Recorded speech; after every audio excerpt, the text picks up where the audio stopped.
The story began with a cry echoing through the morning hall. "Master, you died so tragically. Master, please take this paper money, and don't be stingy with the evil spirits if you encounter them."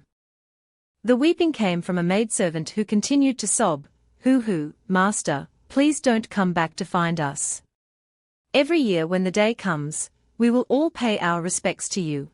While burning the money, she muttered, "If one day we forget, please bear with it a little, hoo-hoo." She had no idea that inside the coffin, a man with white hair was lying there. Suddenly, he opened his eyes and looked ahead with a start. He wondered, "Where am I? Where is this?" Then, he sat up from the coffin and looked around in a daze. "Morning hall, ancient clothes, have I transmigrated?" The maidservant beside him was still burning paper money, oblivious to everything. At this moment, a bolt of lightning flashed across his head, causing a sharp pain. What is this? A flood of memories suddenly surged in. The overwhelming information was too much for him to bear, and he cried out in pain, "AAA." This commotion made the maidservant's face turn pale, her eyes widening. Thinking it was a ghost, she quickly ran away, shouting, "Oh no! The master's corpse has risen." After taking in the information, he realized, "My name is Chen Luo, courtesy name Dongliu, 19 years old. My parents are both dead. I have a beautiful older sister and a house. This place is the Great Xuan Dynasty, Luoning Prefecture, Wannan County. I am the head of the Chen family, a family of scholars. I could read at 3, compose poetry at 5, and recite classics at 7, but at 19, I'm a good-for-nothing." Chen Luo sighed and thought, "Let's ignore the unimportant memories. What's important is why Chen Luo died." A memory of Chen Luo's death appeared. He was strangled by a terrifying ghost with its tongue wrapped around his neck. The ghost spat out each word, "The Chen family will all die." The cracking sound of his neck breaking made Chen Luo break out in a cold sweat. A head fell off. Involuntarily, he touched his neck. "Damn, I got my neck snapped in a dream. Does that mean this world has ghosts and demons?" A gust of wind blew through the window. He hugged his arms tightly. "Why do I feel so cold?" He sat up, preparing to climb out of the coffin, thinking, "I'm still in the morning hall. The more I think about it, the more scared I get. I need to leave quickly." Suddenly, a basin of dog blood was poured directly onto his face, making his eyes widen in surprise. In front of him was the maidservant from before. She had returned with many other servants. Beside her was an old servant holding a basin full of dog blood. The old servant yelled, "Quick, take action. Black dog blood won't hold him for long." The maidservant also nervously pointed at him and said, "I heard that the thing reanimated from a corpse is most afraid of being nailed to the coffin. Quickly bring the coffin and nail him to it." 2 servants pressed him down while the old servant stood behind, holding a nail in one hand and a hammer in the other, ready to strike Chen Luo. Chen Luo was so terrified that his face turned pale. He cursed inwardly, "Damn it, did I just transmigrate to be nailed to death?" He also thought, aren't transmigrators supposed to have a system? Where is the system? Seeing the old man about to hammer the nail into him, Chen Luo shouted, "System. Host is calling for you. Come out and save me." His shout startled all the servants, who stared at him with anger.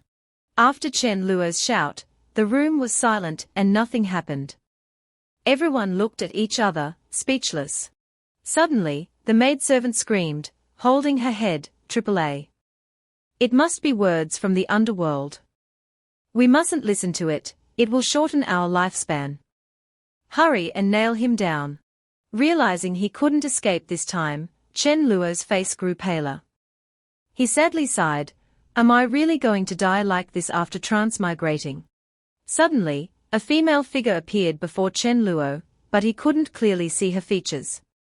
She was walking towards him, extending a hand and saying, "Stop, for me." Chen Luo's vision started to blur. He slowly closed his eyes and lost consciousness. Chen Luo found himself in a completely black void.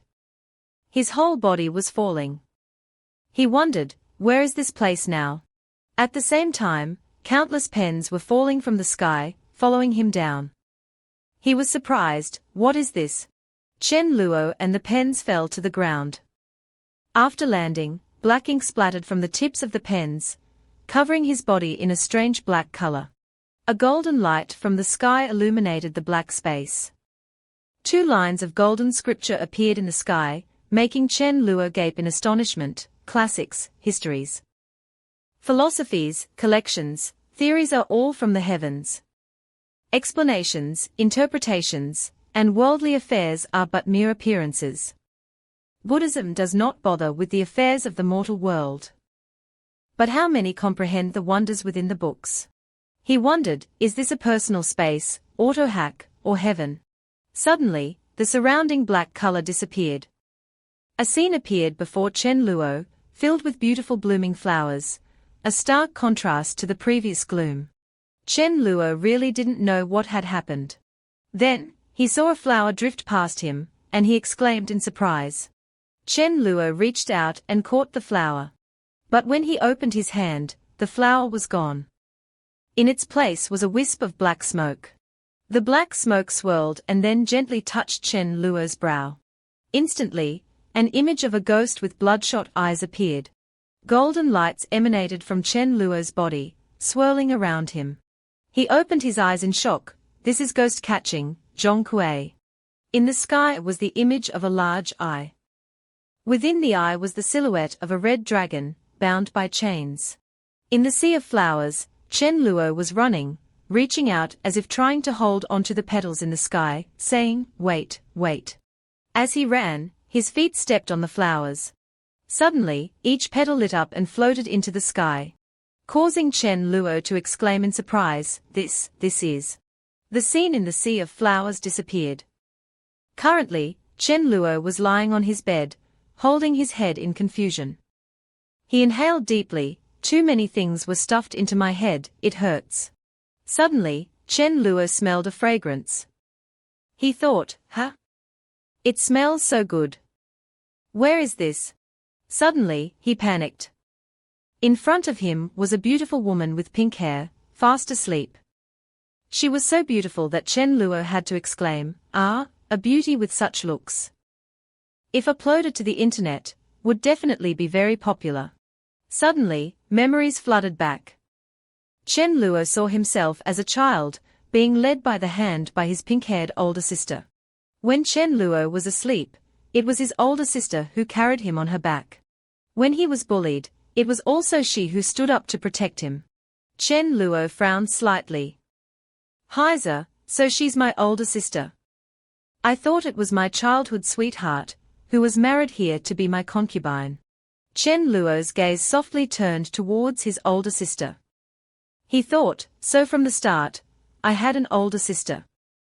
In my hazy memories, the one who came to save me seems to be her. Furthermore, she gave up her bed for me and watched over me all night. He closed his eyes, feeling happy inside. Not bad. I wasn't an orphan from the start.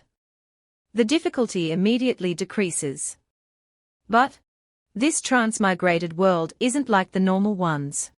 In his memories, Ji, this world uses reading books to cultivate and become stronger. The weird problem is that this world only has 3 types of classic books: Buddhism, Taoism, and Confucianism. There is no other type of books. No online novels.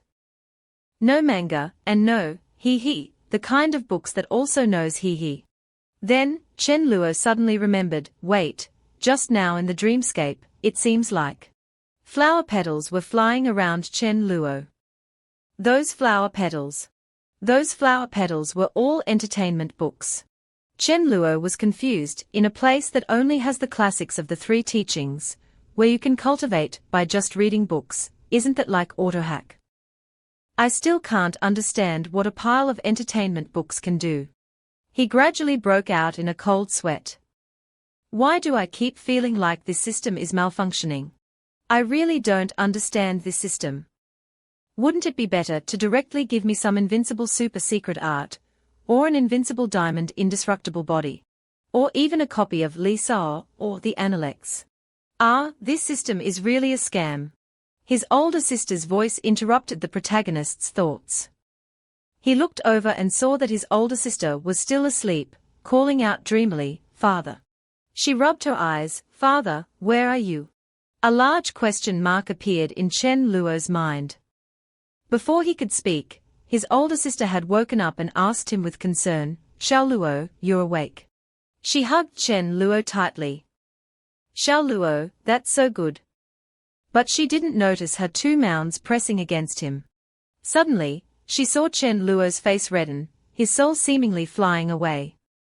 His older sister shook him. "Why is your heart beating so fast? Are you still feeling unwell anywhere?" But she didn't know that it was probably because he was too excited that it led to heart palpitations.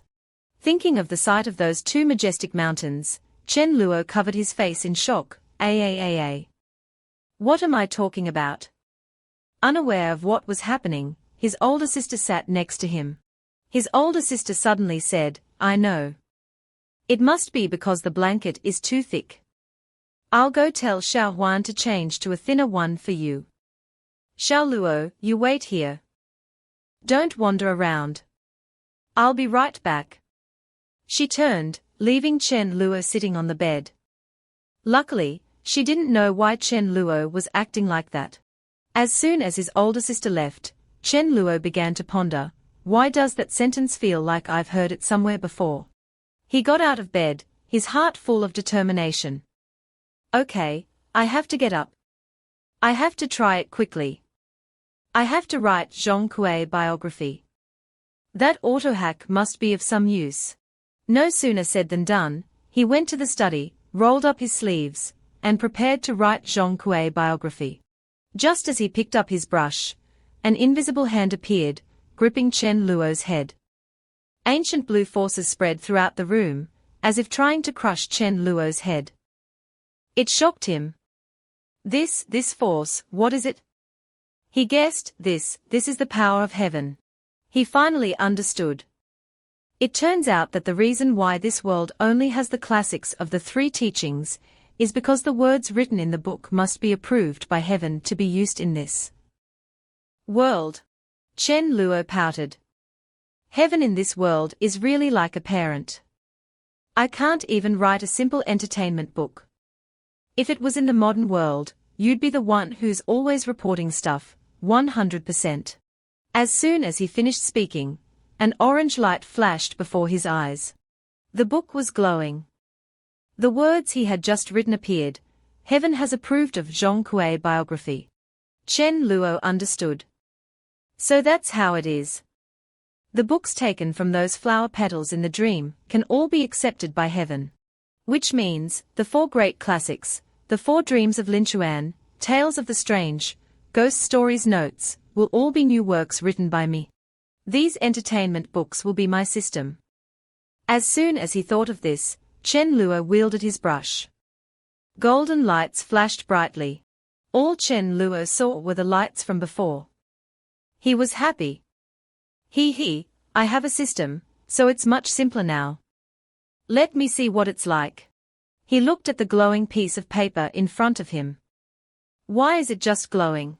Could it be that the power of Zhong Kuei biography is to blind dogs with its light? But he noticed that the light wasn't too blinding. Suddenly, strange red rays appeared on the page. Then, they formed a blood-red wave that shot straight at Chen Luo's face. After the impact, his head was swimming. He held his head in anger. Ayo.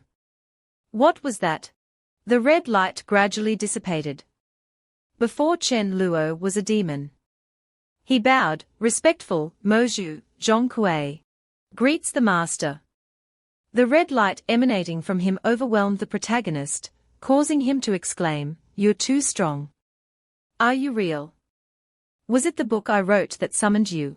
The demon remained respectful. "Master, I am not actually the real Zhong Kuei, but the book spirit within the Zhong Kuei biography you wrote, named Zhong Kuei." Chen Luo nodded.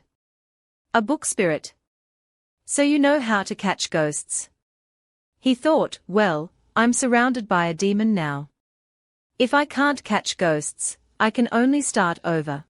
Zhong Kuei continued, Master wrote in the story that I can eat ghosts. Heaven has also accepted it, so I can eat ghosts. However, the abilities of a book spirit and its author are interconnected, and so it is with me. Although I am innately able to restrain ghosts, I can only deal with ghosts 2 levels higher than you at most. Chen Luo held out his hand and counted, 2 levels higher than me. So my current level is. Upon knowing his level, he was shocked, freezing like a statue.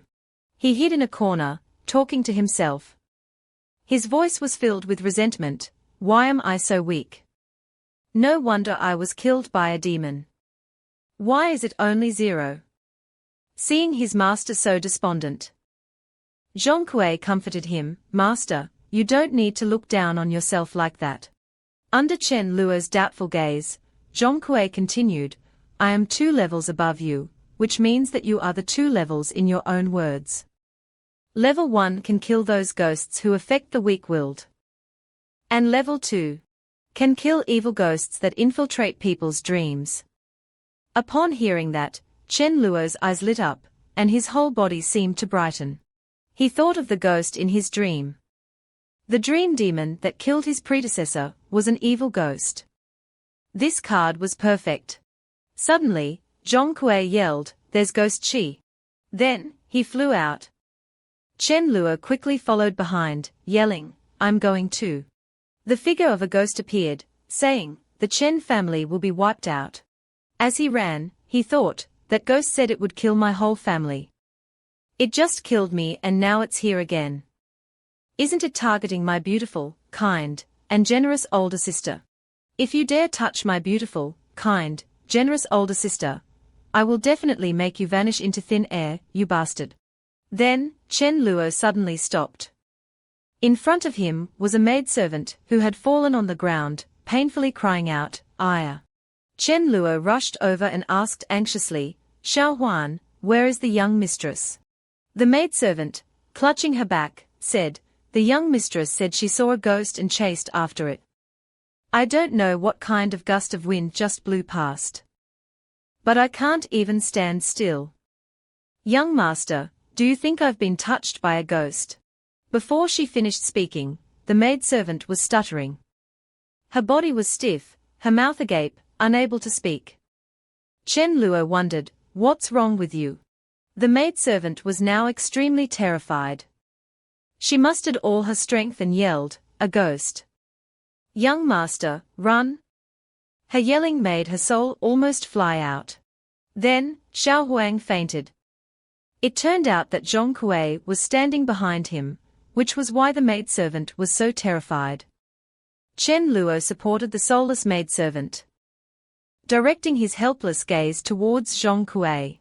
Zhong Kuei then said, Master, don't be angry. I have found your older sister.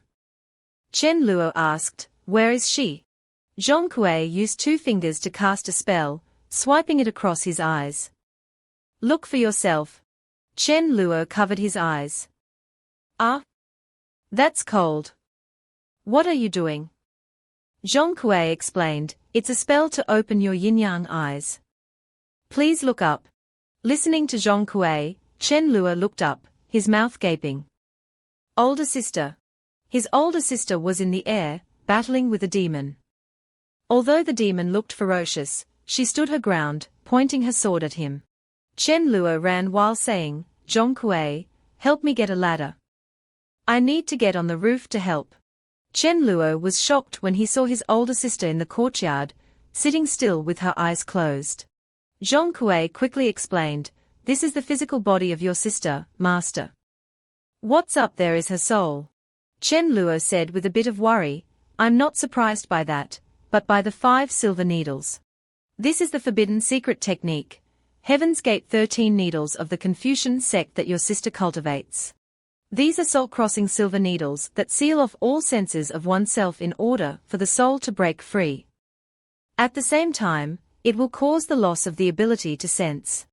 Chen Luo clenched his fists. She must have been protecting me, which is why she was fighting the demon in the garden. Although I'm not her real brother, from now on. Chen Luo pointed his finger forward and yelled, Zhong Kuei, help.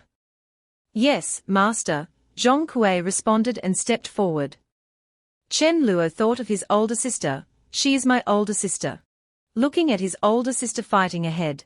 Memories of her flashed through his mind. From when she took his hand as a child. When he was sick, she took care of him. When he was about to be nailed down, she used her body to shield him, saying, even if he's a zombie, he's still my little brother. His older sister was always there to protect him. Now that he had been reborn, this time he would live well. He vowed, Chen Zhuan, from now on, I will protect everything that belongs to the two of us. The battle in the sky grew more intense. The demon was laughing, kaka kaka. The demon's hand was about to grab Chen Zhuan. The red hand with long fingernails reached out, and was just about to grab. However, another hand grabbed the demon's hand.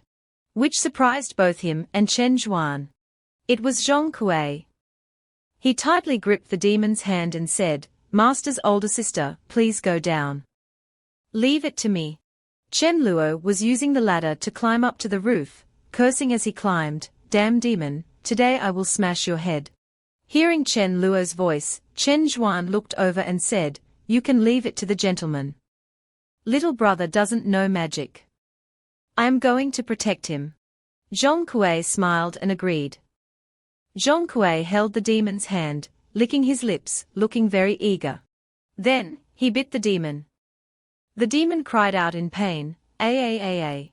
Zhong Kuei exclaimed, is this the taste of a demon? How delicious. And he kept on enjoying his meal.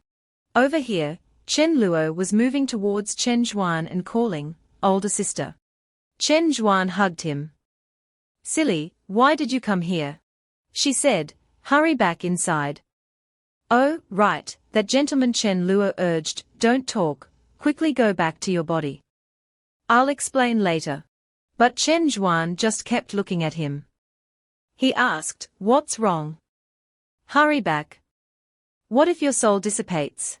Chen Zhuan gently touched his face, lovingly saying, let me look at you a little longer, in case I can't see you later. Chen Luo quickly pushed her away. Don't say such depressing words. Maybe it's just a loss of hearing. Just treat it like rhinitis. Chen Zhuan, being an ancient person, didn't know what rhinitis was. She asked, what is rhinitis? Chen Luo avoided the topic. Nothing, you should hurry back. Chen Luo turned around. Okay, then go back to your body. In an instant, Chen Zhuan's soul had returned to her body. Chen Zhuan had climbed down from the roof and approached, asking, how are you? Are you feeling uncomfortable anywhere? Chen Zhuan scratched her chin. You were right, I just can't hear. Chen Luo sighed in relief. That's good. You're immortal, why do you keep risking your life fighting with ghosts? Don't you know how dangerous that is? Chen Zhuan's eyes gradually turned grey. She said, I'm afraid that it will come to harm you again. Chen Luo's eyes welled up.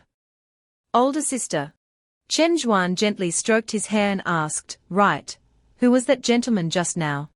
Chen Luo took her hand and said, his name is Zhong Kuei. He's a book spirit I summoned. But in his heart, he was thinking, she still thinks I don't know about her eyes. Chen Zhuan exclaimed in surprise, a book spirit. After dealing with the demon, Zhong Kuei landed in front of the two of them. Zhong Kuei bowed respectfully. Master, I have subdued the ghost. However, this ghost is not the real one behind wanting to harm you. Chen Luo frowned unhappily. It's not him. Then who wants to harm me? Under their questioning, Zhong Kuei continued, no, in the memories from eating this ghost, I discovered it is a tiger demon. Moreover, in its head, there's only a powerful tiger demon that is controlling it. Chen Luo calmly said, a tiger demon, huh?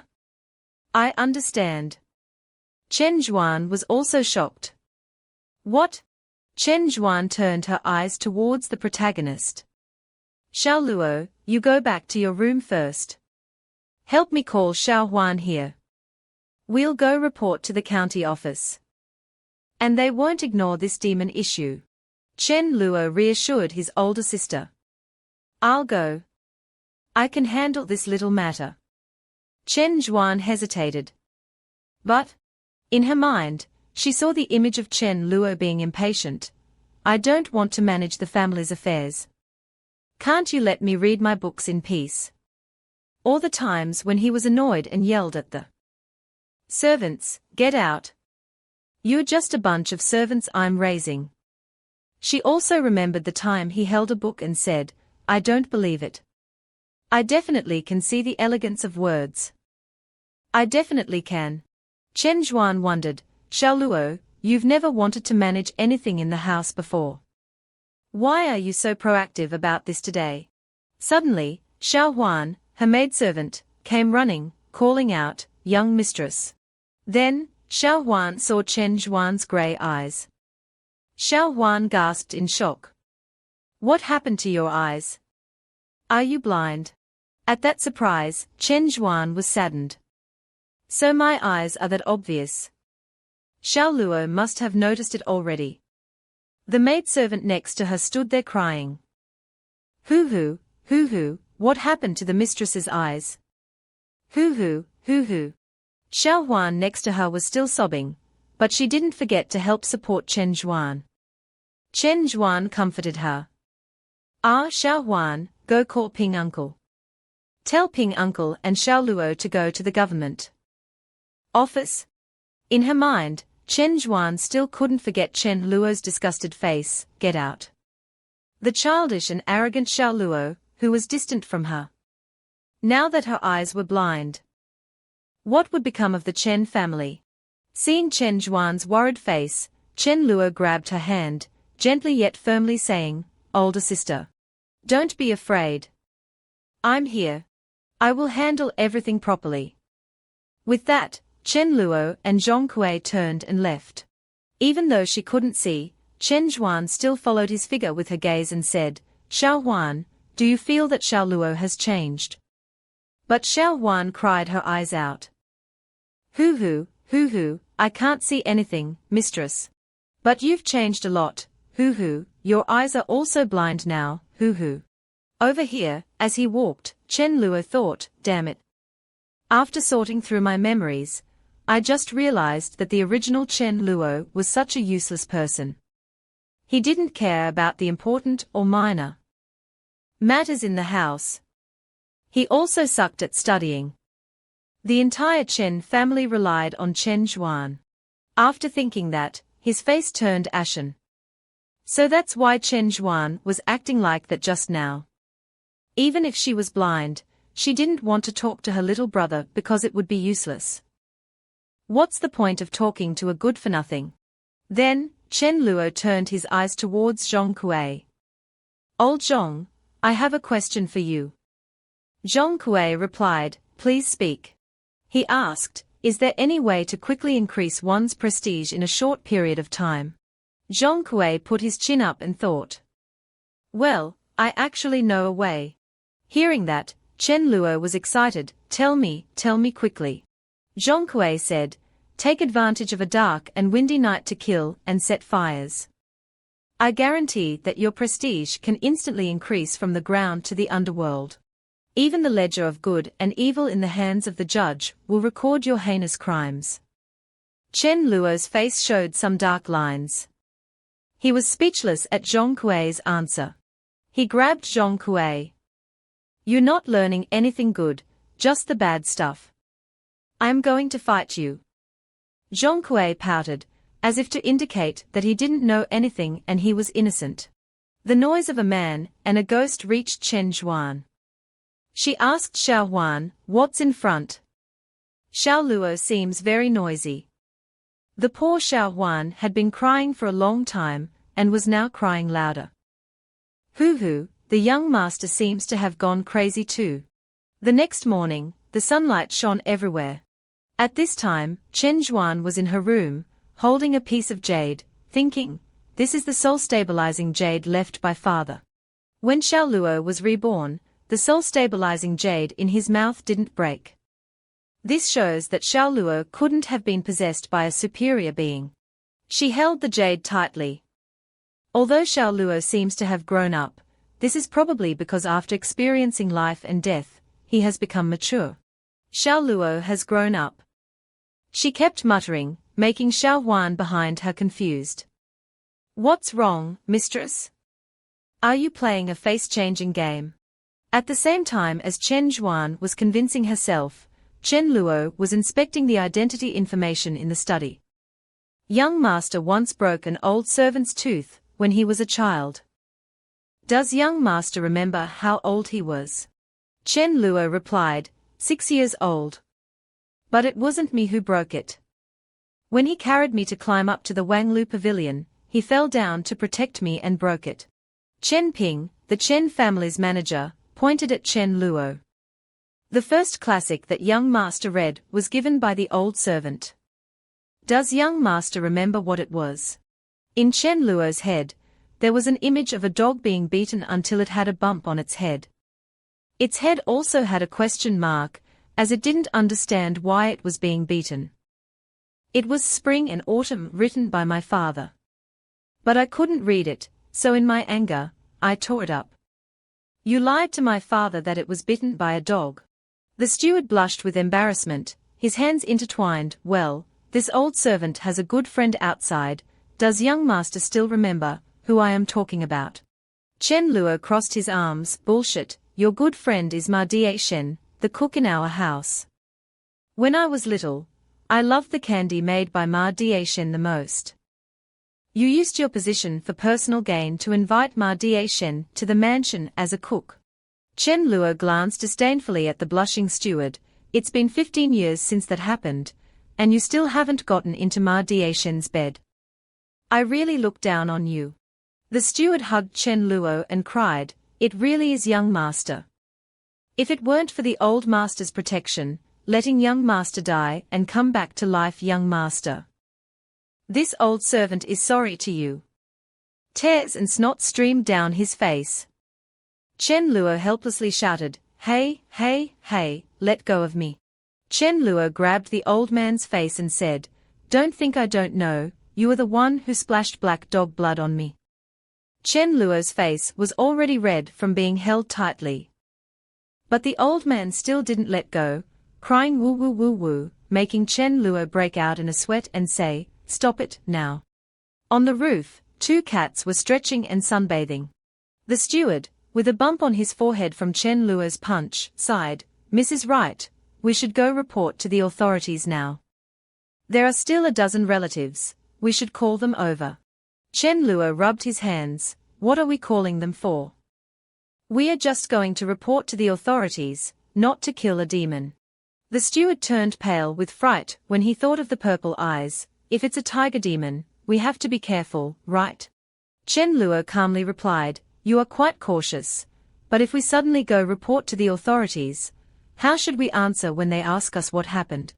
The steward knelt and bowed his head before him, sir, our house is being disturbed by a tiger demon. Luckily young master has a great fate, dying and coming back to life. Chen Luo remained calm, so what about the tiger demon? It's not here anymore, right? And that young master died and came back to life, right? Show me once, go ahead. The steward's face was covered in sweat. Young master is indeed young master, I really didn't think of this. Chen Luo said calmly, that's why. But before he finished, the steward's eyes lit up as he presented a knife in his hands. Young master, can you really perform dying and coming back to life once more? Chen Luo's eyes turned dull, helpless at the steward's absurd request. Chen Luo gave the steward another bump on his forehead. I understand now, it's not enough evidence, no logic, reporting to the authorities is useless. The steward had kissed the ground after Chen Luo's punch. Right, now think, when did we provoke a tiger? The old steward scratched his head and sighed, our Chen family has been farming and studying for generations. How could we have offended a tiger demon? The old master liked to travel around when he was alive, but other than eliminating demons and monsters, he had no other identities. He wouldn't have gotten involved. Suddenly, the steward jumped up and slapped his thigh. I remember. The old man recalled that a man had knelt down and begged him, "A tiger took my wife away, Steward Chen, please save her." 2 years ago, during the harvest season. Wang 11 Gui, a relative from Shaoxi village in the east of the city, came to the mansion, saying that a tiger had come out of the 11 Xiu mountains and had taken his wife. At that time, Miss was out working, so I told young master about it. But the original owner was indifferent and did not care, saying, "You can handle it, don't bother me with such small things." After that, this old servant made the decision to find the hunter Zhu Yong from Shaoxi village, giving him 20 taels of silver. And also dispatched a dozen families as his assistants to go into the 11 Xiu mountains to surround and kill that tiger. After listening to the old man's story, Chen Luo frowned. "What's the problem with that?" The steward said, "That tiger that was killed was a mother tiger." Hearing what the steward said, Chen Luo's eyes lit up, and an image of a hot female tiger appeared in his head. A female, could it be? Thinking of that scene, he collapsed. Could it be that the original owner, Chen Luo, was not just trash, but also messed with the feelings of a female tiger? Before his strange actions, the steward looked at him with confusion. The old steward called out, "Young master."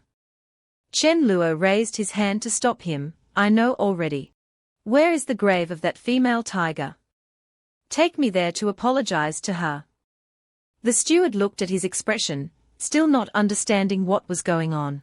He widened his eyes. "No, young master." Chen Luo sighed. "How eyes? What kind of karma have I created?" He thought, "I've already transmigrated here, and now I have to clean up this mess for someone else. A mess cleaner god."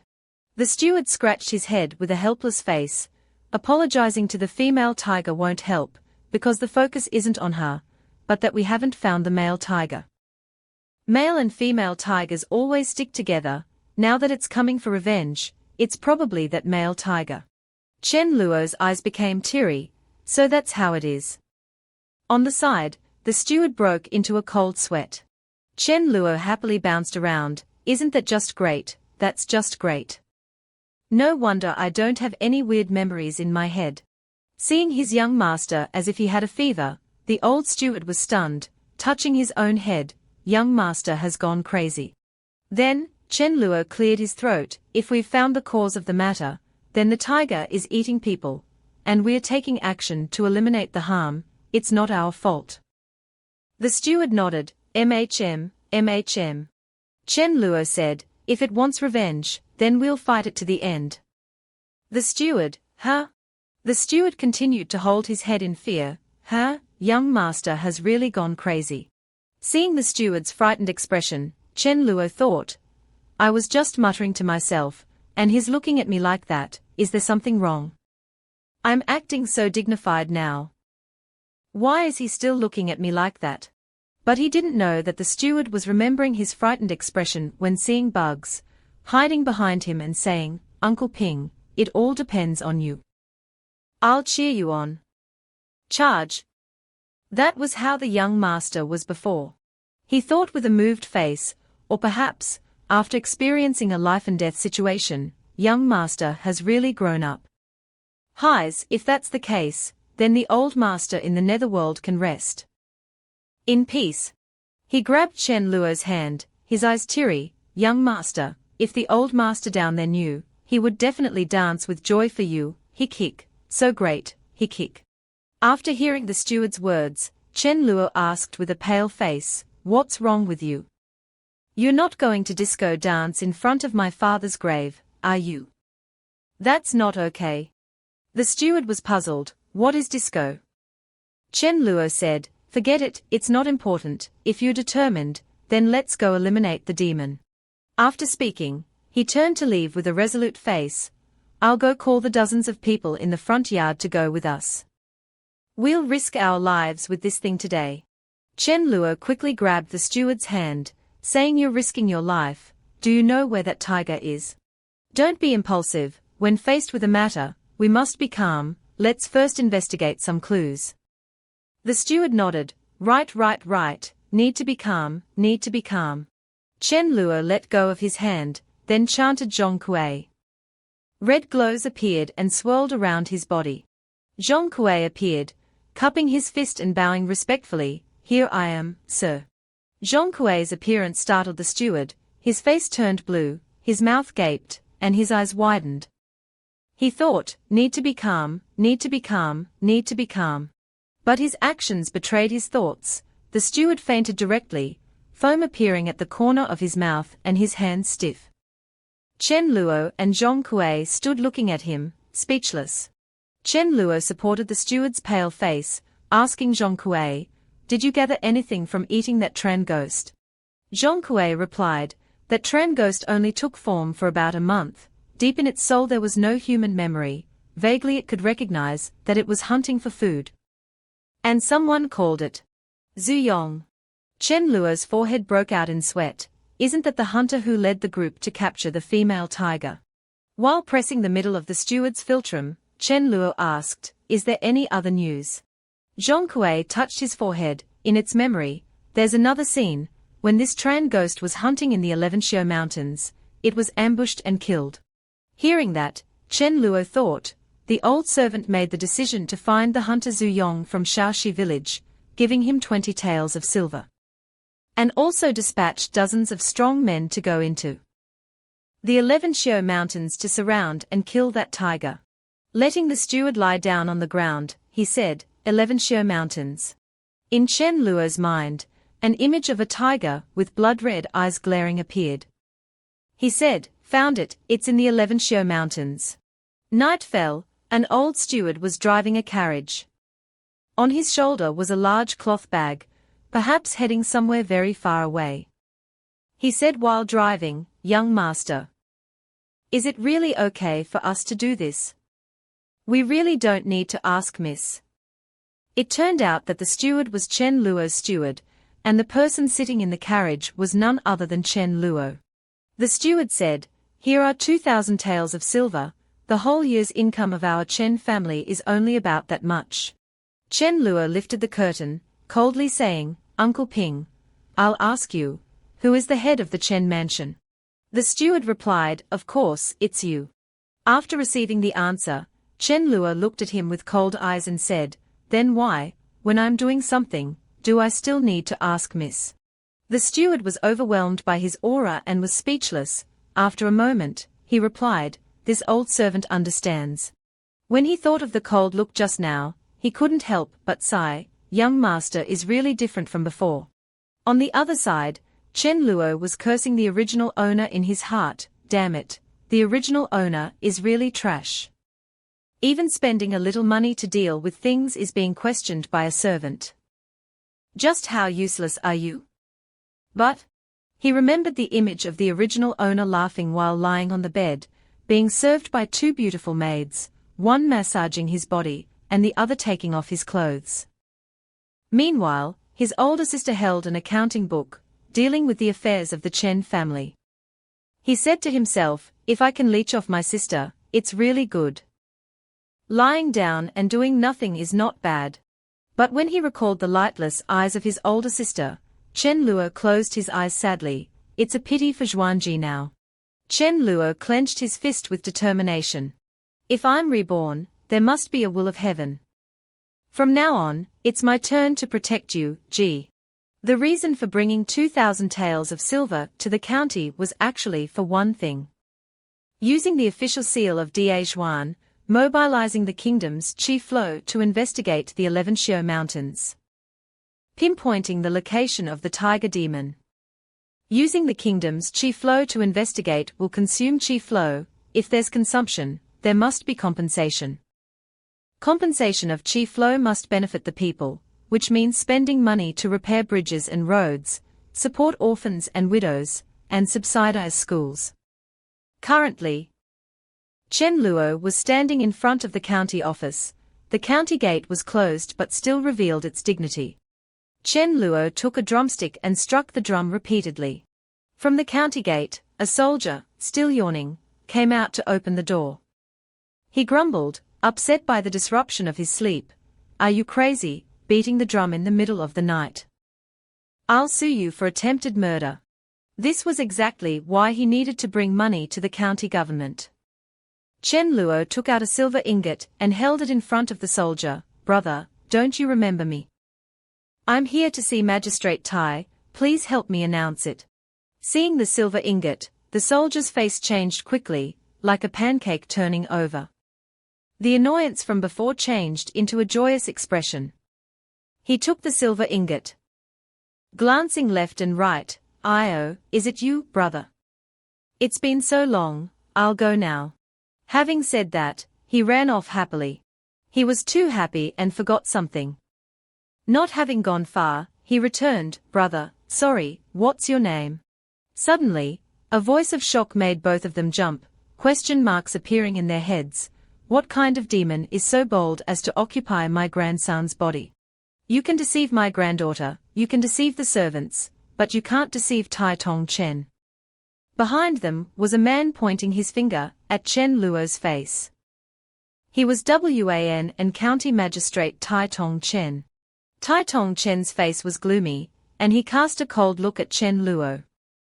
Then he drew his sword, slashing at Chen Luo. "Demon, look at my sword." A stream of sword light made Chen Luo, the steward, and even the horse panic. The steward quickly used his luggage to cover his head, and Chen Luo shouted in horror, "Mommy." The stream of sword light struck directly at the carriage, then the carriage shattered into hundreds of pieces. The power was so strong that the horse was also sent flying far away. But seeing that there was no one in the carriage, Tai Tong Chen asked, "Where is the person?" "So you're a cunning demon, very fast at running away." On the other side, Chen Luo was holding his head, his face covered in cold sweat. "Uncle, it's me." Tai Tong Chen startled, but quickly calmed down and pointed the sword at Chen Luo's neck. "Demon, you dare to launch a sneak attack." Chen Luo raised both hands to surrender. His head filled with question marks. He only called him uncle, and yet he was considered to be launching a sneak attack. From behind, the steward reached out to stop him. "Sir, he is indeed my young master. Please take a closer look." The sharp point of the sword was still pointed at Chen Luo's neck, making him feel afraid. Tai Tong Chen's eyes flared with a blue light. "Humph, let this old man see." This was the Confucian way of distinguishing right from wrong, which could see the soul of another person. Staring intently at Chen Luo, he asked suspiciously, "The soul isn't unusual. But then again, you really are Chen Luo." Chen Luo kept the same pose with his hands raised, and was walking while thinking, "This world, even just a county magistrate is so powerful," his eyes even glow. "He probably can't see that I'm not Chen Luo, right?" Tai Tong Chen had sheathed his sword. From his demeanor, it must be that people borrowing bodies was common. Amazing, amazing, is this really a Xianxia world?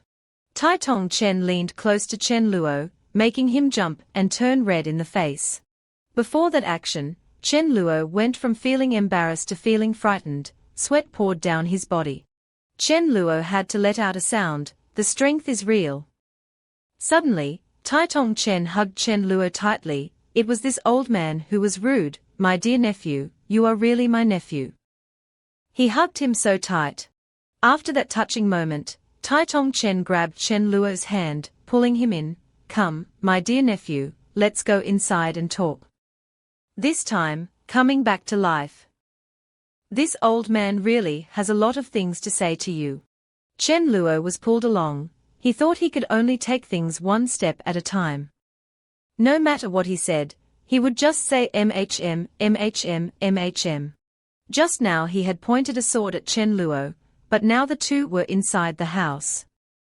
Holding a cup of tea, Tai Tong Chen asked, "This time, the death and resurrection of my nephew was not easy, right?" Chen Luo nodded. Right, it was not easy at all." Tai Tong Chen continued to ask, "Then you must have had some kind of opportunity, right?"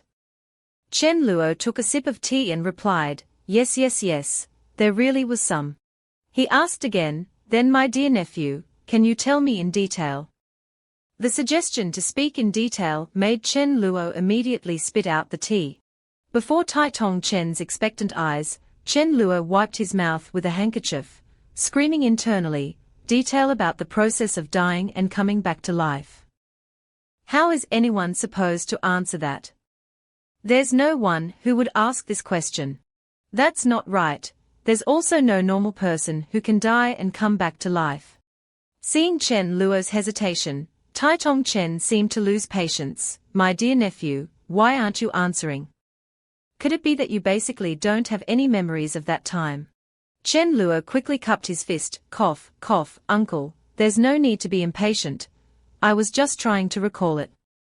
Now I'll slowly tell you everything. He began to think, before, this nephew's soul was indeed transported. It was as if I had stepped into a peach blossom forest. In the forest, there was an old man, white hair, bright eyes. He told me, it's not your time to be here yet, why have you come now? After that, he wanted to drink with me. I don't know why, but after each sip of wine, my mind became clearer. When I finished a jar of wine, he told me that I should go back now. With just a wave of his sleeve, when I opened my eyes again, I had woken up. Tai Tong Chen asked, is that so? If he was an immortal, then what did he say? Chen Luo replied, I don't remember the other things clearly, but I vaguely remember when the old man was drunk, he muttered a few verses of poetry. Tai Tong Chen stroked his chin, oh. Recite it and let me hear. Chen Luo began to recite with focus, peach blossoms in a peach orchard, a peach blossom temple in the orchard, a peach blossom immortal in the temple, the peach blossom immortal plants peach trees.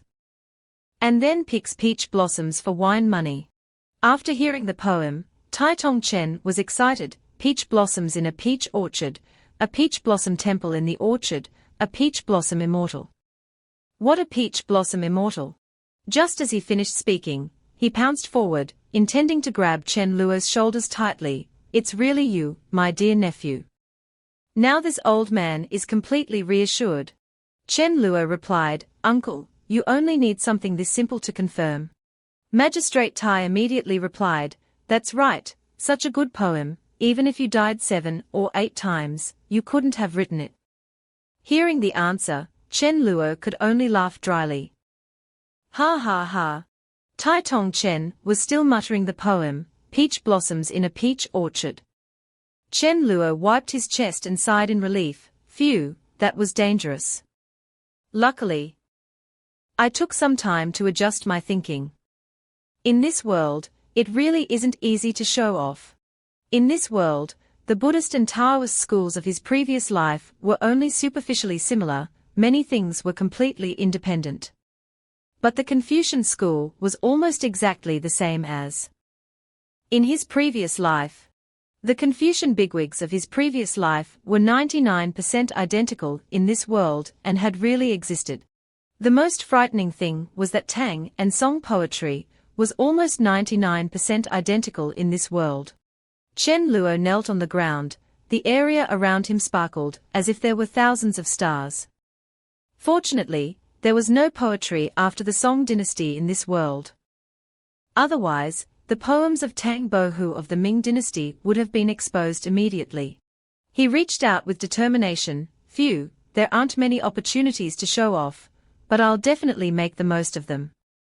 It's just poetry after the Tang and Song dynasties. There are many excellent poems. Seeing that Tai Tong Chen was still immersed in the poem, a peach blossom branch seemed to be blooming on his head. Chen Luo thought, it's time to talk about the main issue.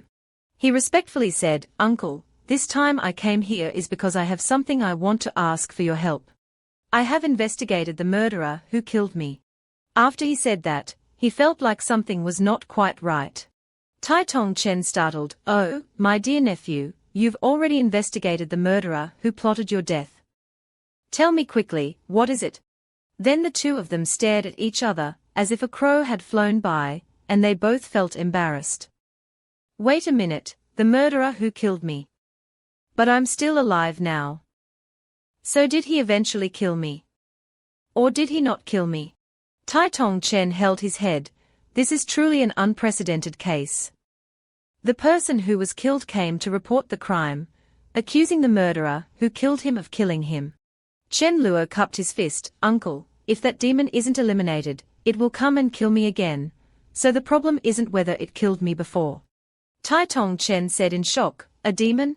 Outside, the steward was standing outside the door, watching a cat carrying a mouse.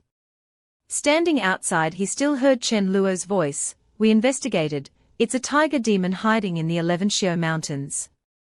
That guy has killed several hunters, and also killed me.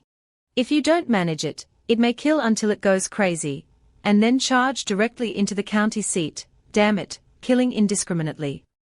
Tai Tong Chen raised his hand to stop him. Enough! How can a scholar be so rude and vulgar? Chen Luo cleared his throat, cough, cough.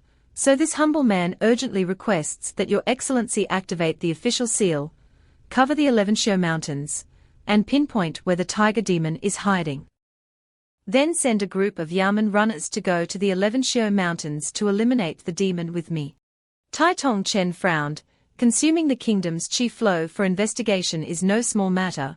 Are you sure it's in the 11 Xiao Mountains? The pouch that the steward always carried was opened. Inside were glittering silver ingots. Here are 2,000 taels. It's the Chen mansions thanks to our hometown, wishing to contribute a little to WANN, please accept it, sir. Seeing the silver, Magistrate Chen's eyes sparkled. Since my dear nephew is so eager to eliminate the monster, this old man cannot stop you. Chen Luo sighed to himself, this guy changes his mind so quickly. He called out loudly, Lao Li. Your subordinate is here. The voice came from a man. He was the chief clerk of WANN County, named Li Mo. Magistrate Chen rolled up his sleeves, writing while saying, mobilizing the chief flow is a major event, but with money for repairs, eliminating the demon is a good deed. So of course it can be done. This document has been sealed with the official seal. Lao Li, you will also go on this trip with my dear nephew. If a tiger demon is found, then kill it on the spot. After saying this, Tai Tong Chen handed the document to Chen Luo. Li Mo beside him also respectfully said, yes, sir. Chen Luo, Li Mo, and the steward set off together to the 11 Xiao Mountains. It was still the familiar scene. The steward drove the carriage. The horse that was blown away by Magistrate Chen earlier had returned. The steward drove the carriage, constantly urging the horse, go, go, go. Sitting in the carriage, Chen Luo looked at Li Mo and asked, Clerk Li, I heard that these tiger demons seem to be at a high realm, just like Uncle said. Recently, I've collected some antiques from the previous dynasty at home. My older sister said that the clerk has unparalleled insight. Maybe another day you can help me evaluate them. Praised by Chen Luo, Li Mo's eyes lit up. He looked at Chen Luo with glittering eyes. Small matter, this tiger demon, it does have some ability. Judging by your description, it's already at the pure blood realm. Chen Luo remembered his sister giving him the silver taels, thinking to himself, as expected, my sister understands these officials well. He asked, pure blood realm. Li Mo stroked his beard and explained, the pure blood realm, in fact, is a realm of demons and monsters. This realm is a kind of manifestation of their ability. Chen Luo questioned, it sounds like you're just explaining to explain and I don't understand anything, leaving Li Mo speechless. Cough cough, in fact, the cultivation of demons is different from that of humans, they follow the path of bloodlines. The three realms before are divided into essence blood, shield blood, and refined blood. Li Mo raised 3 fingers and continued to explain, the first realm is the purified blood realm. Demons in this realm constantly shed impurities from their bloodline, from their bodies. At the end of their cultivation, they can transform into human form, but some parts of their bodies cannot be completely concealed, for example, their tails, ears, noses. The second realm is the pure blood realm. Demons in this realm can awaken their innate demon techniques. Like that tiger demon directing evil ghosts to kill you, that is the pure blood realm. As for the third realm, before he could finish, the steward lifted the curtain and interrupted their conversation. "Master, Clark Lee, the 11 Mountains are here." Even after getting off the carriage, Chen Luo still followed behind asking Li Mo, "So what is the third realm?" Li Mo said, "The third realm is called the refined blood realm. At this stage, demons further purify their bloodlines, enhancing their demon techniques, which become divine powers. When a demon's demon technique becomes a divine power, a special colored pattern will appear on the demon's body. So, if you encounter a demon with blood-colored patterns on its body, you must be extremely careful." Chen Luo scratched his head. So if the demon has thousands of divine powers, wouldn't its whole body be covered in blood-colored patterns? He envisioned a fish with blue patterns all over its body. The fish is arguing, "I'm not idle, I've diligently cultivated divine powers." Chen Luo sighed, "I didn't expect that each of those monsters is a master of tattoos." His words left Li Mo speechless. After hearing Chen Luo's words, Li Mo broke out in sweat. "Cough cough, that's not important, no demon can have thousands of divine powers. Master Chen is worrying too much. We should go and eliminate the demon quickly." He then continued to ask, "Master Chen, may I ask one more question? Are you sure you want to investigate the 11 Mountains?" Li Mo then presented the jade seal and a scroll to Chen Luo. Chen Luo said, "Of course, otherwise why would I waste my money?"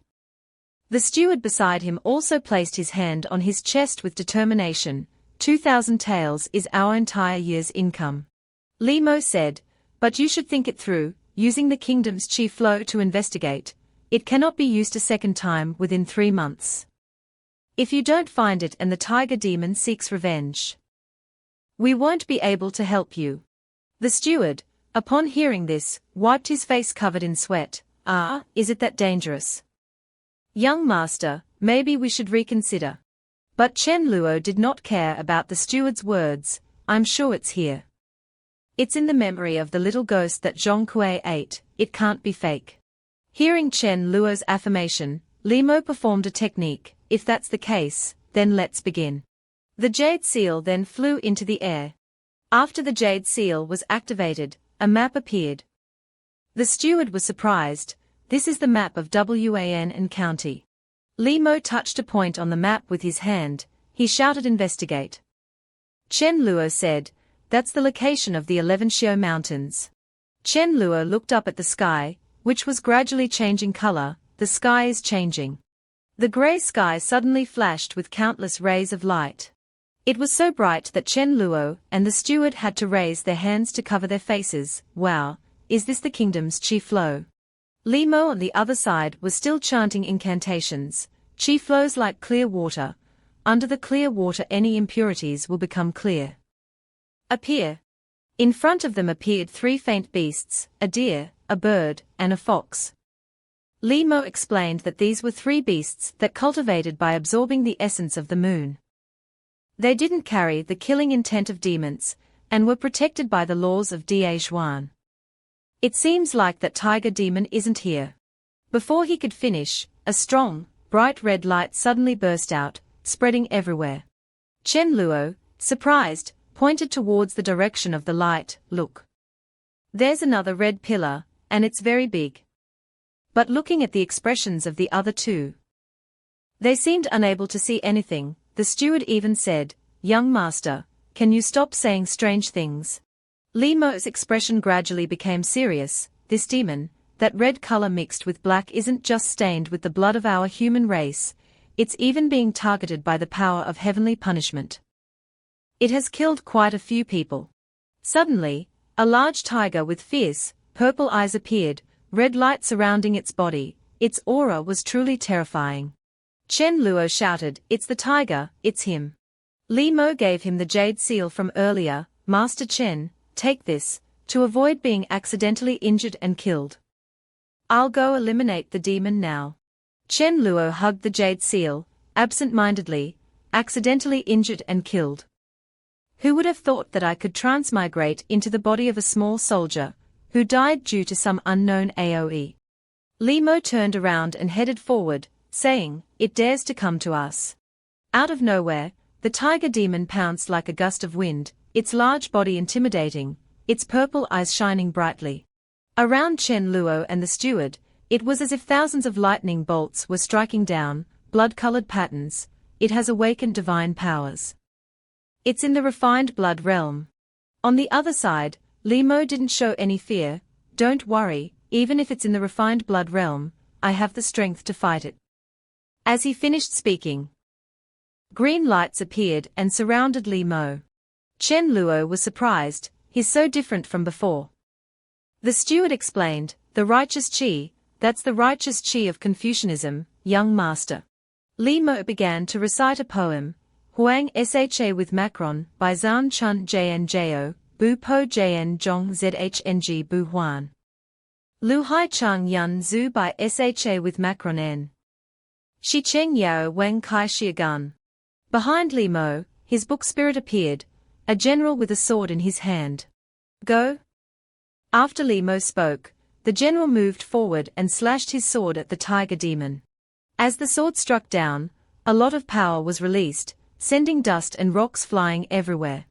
Some of the rocks flew straight towards Chen Luo. The steward shouted, young master, and used his body to shield Chen Luo. The jade seal that Li Mo left behind began to glow. The golden rays of light formed a shield, protecting the two masters from injury. I didn't expect it. I really didn't expect it. The cultivators in this world are all weird poem reciters. He looked towards Li Mo, who was fighting the tiger demon barehanded. In his heart, he admired, but I must say, it's also very cool. He thought, if I read more books, could I also be as cool? He turned to ask the steward, Uncle Chen, I've read a lot of books these 19 years, right? What is my realm? The steward broke out in sweat, hesitating, not wanting to say this. Chen Luo smiled, it's okay, you can say it. I remember everything after dying and coming back to life, but I don't remember any of the books. It's not scary if I read few books. I'll work hard in the future.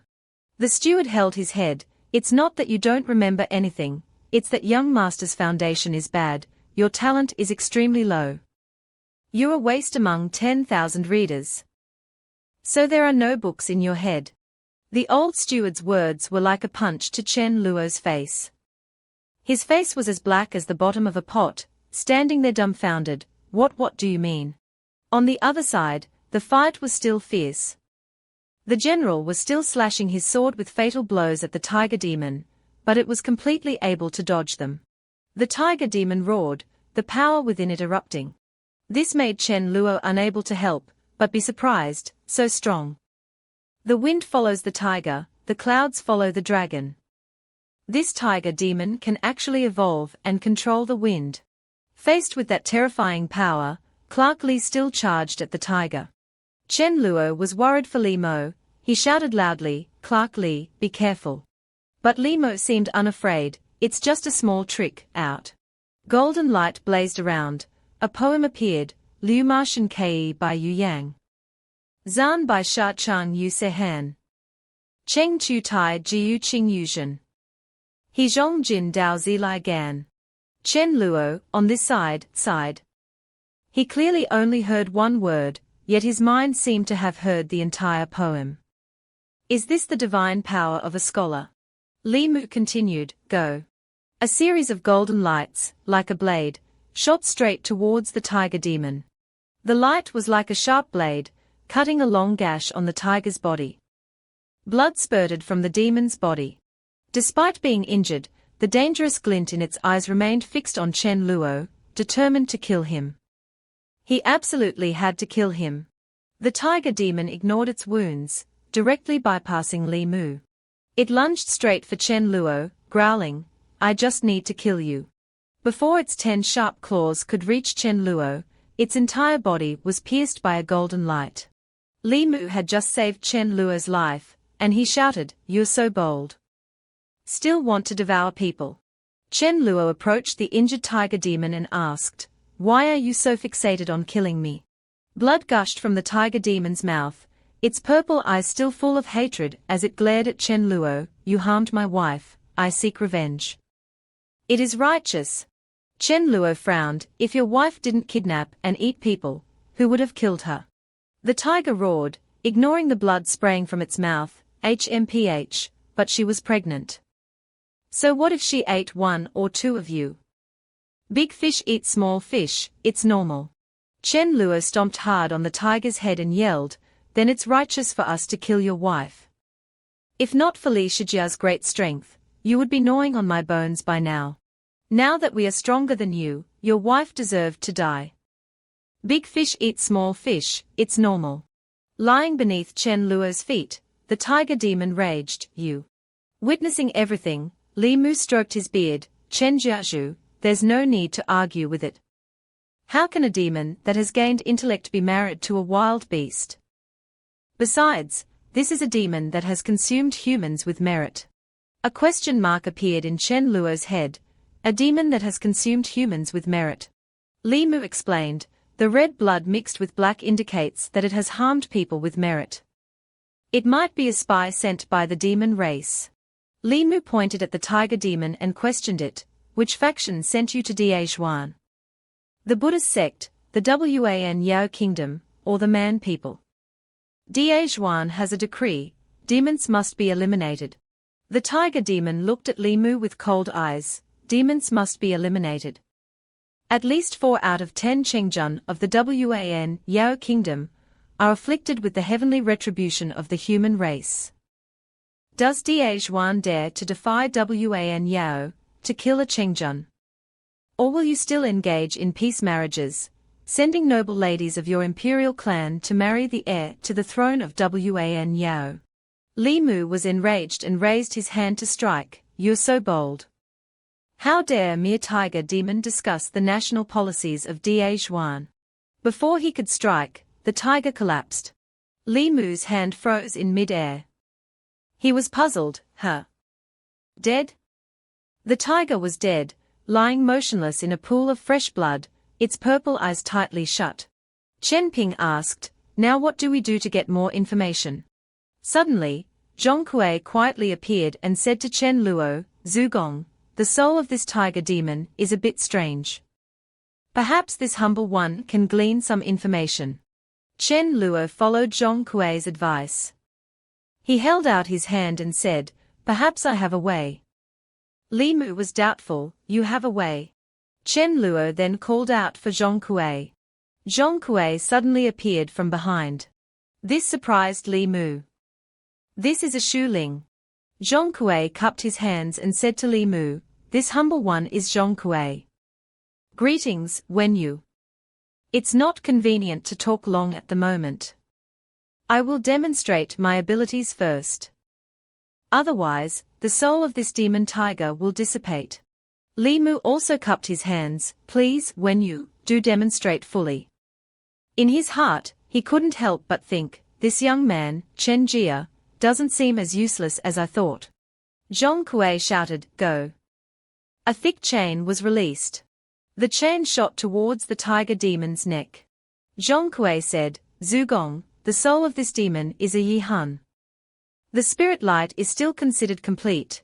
It's just that I need to trouble Zugong to examine it yourself.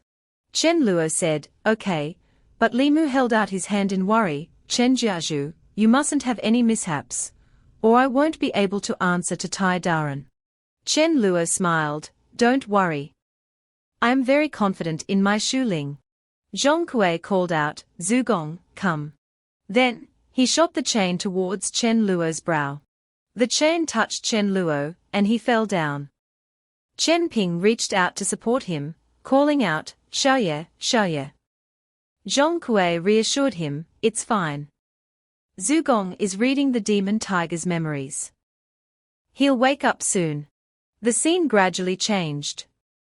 Chen Luo found himself standing in a strange place and wondered, where am I? Before him was a tiger cub with black fur and purple eyes. Beside it stood 2 golden tigers. The black tiger was sitting just like a human. It raised its paw and wondered, I am a tiger. Chen Luo was surprised, this Oni it had intelligence from birth. Chen Luo looked at the tigers playing in front of him, thinking, it had intelligence at birth, but how did it get the chance to cultivate?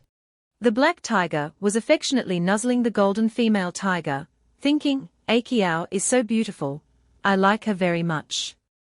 Witnessing this, Chen Luo clicked his tongue. It actually likes its own sister. Suddenly, another tiger was caught in a hunter's trap. The black tiger, holding a piece of wood in its mouth, ran over. It used its forepaws to pry the trap open and release the piece of wood into the middle of the trap. Taking the opportunity, the golden tiger jumped out. The black tiger jumped down, and the surrounding tigers gathered around it, admiring it like a hero. Suddenly, a white-haired man with a pair of ears on his head appeared. He was Feng Lianqing, the young master of the Yihu branch in the Wan Yao kingdom. He said, I didn't expect that a wild tiger would awaken half of the Gengjin bloodline at birth. He then said to the black tiger, Young one, would you like to come with me? Upon hearing this, the black tiger turned its head to look at the tiger Akiao and said, I want to go, but I can't bear to leave Akiao. After saying this, the two tigers ran off together, leaving Feng Lianqing behind. Feng Lianqing smiled, You will come back to me. Colorful flowers bloomed throughout the forest. By now, the black tiger was grown. The black tiger and Akiao were sitting and nuzzling each other. The black tiger, with a look of enjoyment, thought, No, I must resist. She doesn't like me, it's just that it's mating season. Chen Luo, with a gossip-loving look, watched while propping his chin up with his hand. This is the reason for its intellect. Even if a sister is in her mating season, one must restrain oneself. Suddenly, another golden male tiger moved towards the nuzzling pair. The female tiger had hearts in its eyes as it looked at the other tiger.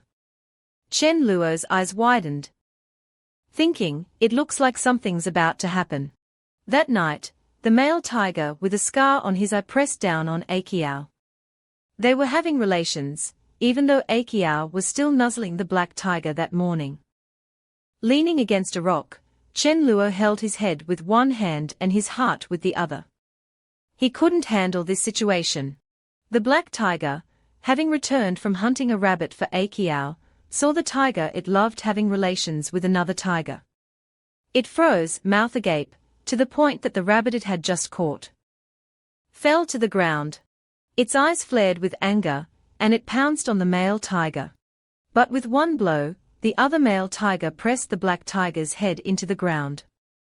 Blood flowed from the black tiger's nose. Intellect does not bring strength, but it brings pain. After the male tiger left, the female tiger came and licked the black tiger's wounds, calling softly, Akiao. After a while, it had relations with Akiao. Chen Luo, with his hands behind his head, thought, sure enough, it couldn't hold back.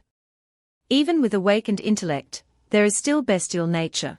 One sunny day, the black tiger found Feng Lianqing with a sad face. Feng Lianqing smiled, You did indeed come back to me. The black tiger said, I want power. I want the power to protect the tiger I love most. Feng Lianqing said, You will have power. After all, you are a genius. Its cultivation was also very fast, 1 year of purifying blood, 2 years of refining blood. In just 2 years and 6 months, it had reached the Lianzu realm. And it even turned the innate demon art of controlling wind into the divine power of blood glyphs. Now, the black tiger had transformed into a human form. A cultivation genius and the trusted subordinate of Feng Lianqing, it had become one of the elites in the Yihu branch. Countless young women of the tiger tribe offered themselves to it, but in its heart, it still remembered the wild tiger, Akiao. Feng Lianqing told it that once one had awakened intellect, there was no connection to a wild beast. Wild beasts are nothing but meat on the table, their lives as insignificant as grass. Wild demons are beings on par with humans, complying with the heavenly Tao, and should not be confused. Holding a pill in his hand, the black tiger was filled with resentment. So what if it's a wild beast? Only now do I have the resources, the opportunity for Akiao to awaken her intellect. One day, Feng Lianqing gave him a mission. Here is a task. Go to Daejuan and retrieve a treasure for our Yihu tribe. The black tiger smiled, seeing that its chance had come. As it was only 500 li from Shishir Mountain, it could go and meet the female tiger. The black tiger turned into its beast form, with something in its mouth, seemingly a gift for the female tiger. Arriving at the location, it only saw the scarred tiger alone. The black tiger asked, "Why is it you? Where is Akiao?" The male tiger said, "She's dead, killed by humans. And her skin was even used as a rug by them." Upon hearing this, the package that the tiger was holding in its mouth fell to the ground. Hearing the bad news, the black tiger roared, its eyes flashing with anger, "Akiao, I must have revenge." Driven by hatred for the humans who killed Akiao, the demon tiger began its plan of revenge. It slaughtered innocent people with brutality, attacking a family in a village. In just a moment, a mother lost her son, and an old woman cried out in terror, "My son." A child who had lost his father could only stand there, calling, "Father." Not intending to stop, the demon tiger moved towards the other two. The old woman quickly covered her grandson's mouth, as the tiger had looked their way. The child, with his mouth covered, could only make a muffled sound. Holding her grandson in her arms, the old woman prayed, "Hick, hick, please don't find me. Heaven, please protect us." But it seemed heaven could not hear her prayers. The tiger broke the door where the two were hiding. The demon tiger lunged, killing the old woman, and her blood splattered all over the child's face. The child knelt beside his grandmother's body and cried loudly, "Grandma. Grandma." The tiger growled, "It's all the fault of you humans. Blame your fate for being so unlucky." And then lunged to attack the child. After that, the events of the fierce tiger controlling the long-tongued ghost to kill Chen Luo were already known. Chen Luo opened his eyes with a sigh. He saw three heads looking at him with concern. "Zugong, Xiaoye, Chen Jiazhu," they called out in unison. Chen Luo sat up abruptly, looked at the tiger's corpse, and said, "HMPH, it's good that it's dead." The others didn't understand what Chen Luo was saying, their heads full of large question marks. He scratched his head and asked Chen Ping, this time, because of the fierce tiger's attack, how many of the people working for the Chen family were injured or died. Chen Ping was surprised, as Xiaoye never cared about the lives of the farmhands before. "Why now?" Seeing the butler in a daze, Chen Luo said, "I'm asking you, how many died or were injured?" Reporting to the Jiazhu, Chuyong's whole family only has one disabled child left. And 12 or 13 villagers were also injured. Remembering the scene of the child losing his father and grandmother, and the other who was now disabled, he said sadly, "I see. All those injured will have their land rent reduced. And Chuyong's child will be raised by the Chen family." Chen Ping's eyes were already tearing up as he asked, Are you serious?" Chen Luo hummed, looking at the tiger's corpse. "The law of the evolution of living beings is such. If it is so, why can't the survivors become our human race? Why must they endure the bullying and oppression of you beasts?" Li Mu nodded in appreciation. "Chen Jiazhu, you indeed have some spirit.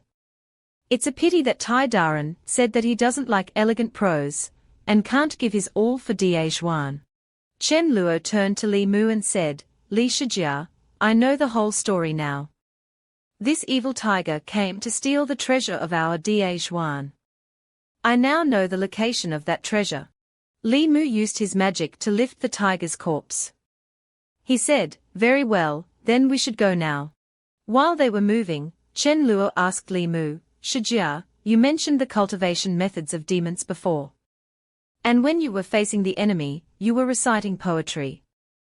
Which was also very cool. Is that the cultivation method of Confucianism?" Li Mu replied, "That's right. As long as one understands a classic text of Confucianism, righteous or inspiring energy can be produced in the body, which can be considered an entry. This is the first realm, Zijian.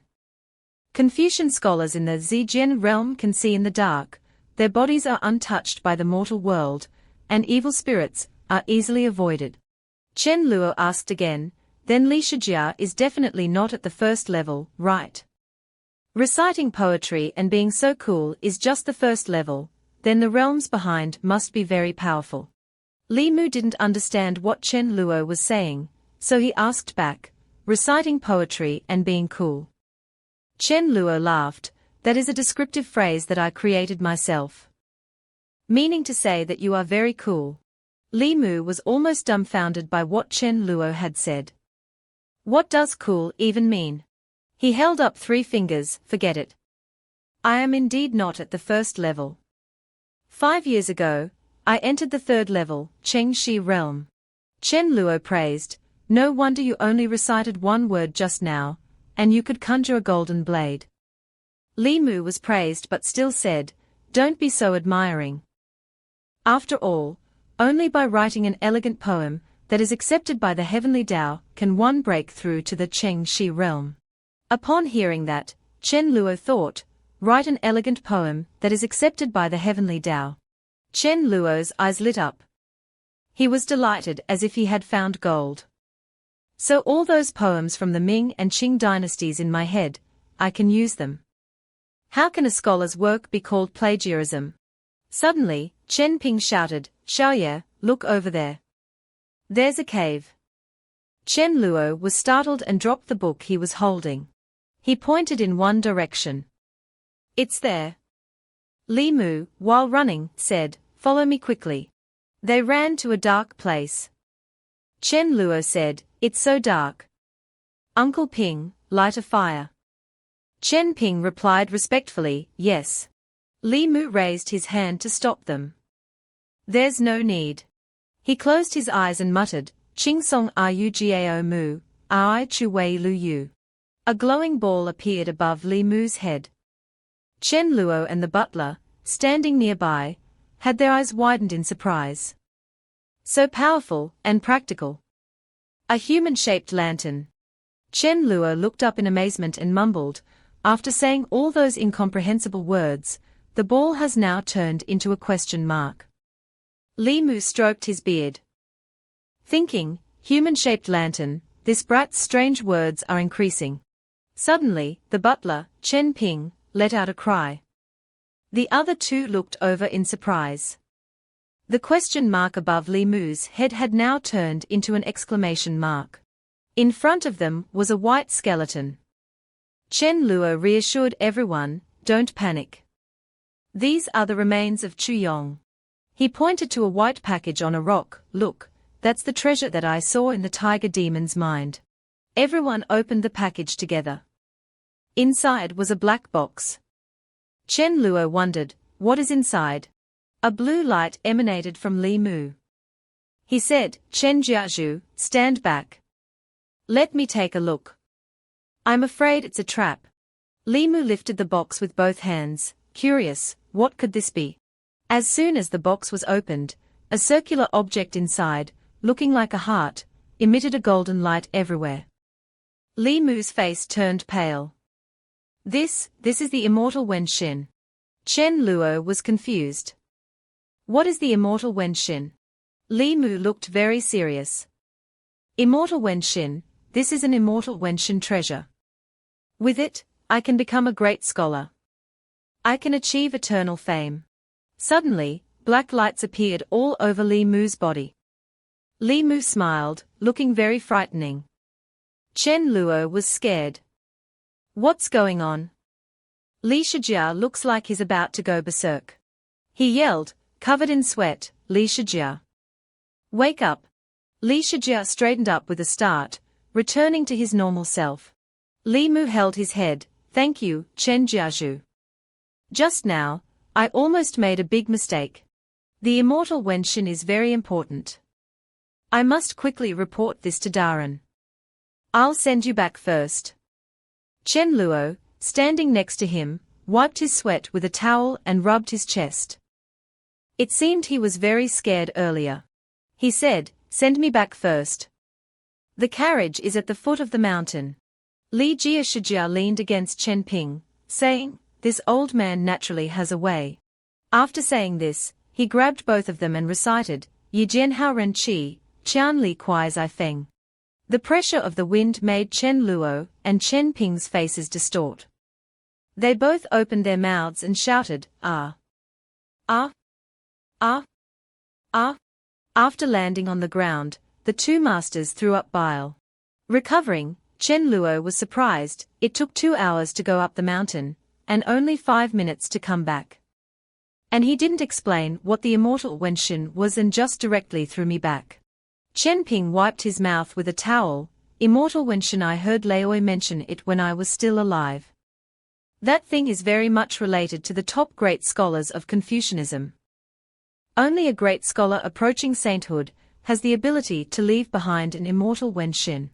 And to leave behind a Wenshin, one must establish merit in the 3 paths of Li Yang, Li Gong, and Li De. Only then can one succeed. Chen Luo slapped his forehead. Is it that difficult? Did we just miss a great opportunity? Chen Ping explained, that's not necessarily true. When Laoi was still alive, he said that the immortal Wenshin exists in the world to choose its owner. Not just anyone can use it. Lian, Ligong, lied. Laoi said that these 3 are San Bu Xiu. Completing one of these 3, and becoming the immortal Wenshin, is the lifelong dream of a great scholar. So, if one wants to use the Wenshin, one must be aligned with the Tao that the immortal Wenshin pursues. Chen Luo looked at the butler, who was rambling on and was speechless. He almost thought that Chen Ping was in the middle of a cultivation breakthrough. He said, I know. But the problem is. The butler asked, is there another problem? He clasped his hands together. I heard that we have a few maidservants. The kind that help me change clothes, feed me, and bathe me. As he spoke, his eyes sparkled, and the dark night sky seemed to turn pink. On the side, Chen Ping's eyes also shone brightly. Xiaoye, have you had one before? Chen Luo measured the distance with his hand. We are a large family in feudal society. Our lifestyle should be a bit luxurious. Chen Ping looked at him with sparkling eyes. Xiaoye, if you want to be a bit luxurious, why not go ask the Xiaojie? It's convenient, and helps this old servant and Ma Mai Mai too. Chen Luo waved his hands frantically, go away. Love needs to be fought for by oneself. At this time, in Wannan County, in the county office, Li Mu reported with a serious expression, Daren, the immortal Wenshin is the crystallization of the lifelong efforts of a great scholar. I didn't expect someone to trade it with demons. This must be reported to the court.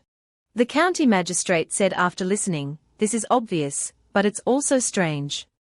Li Mu was confused. What is strange?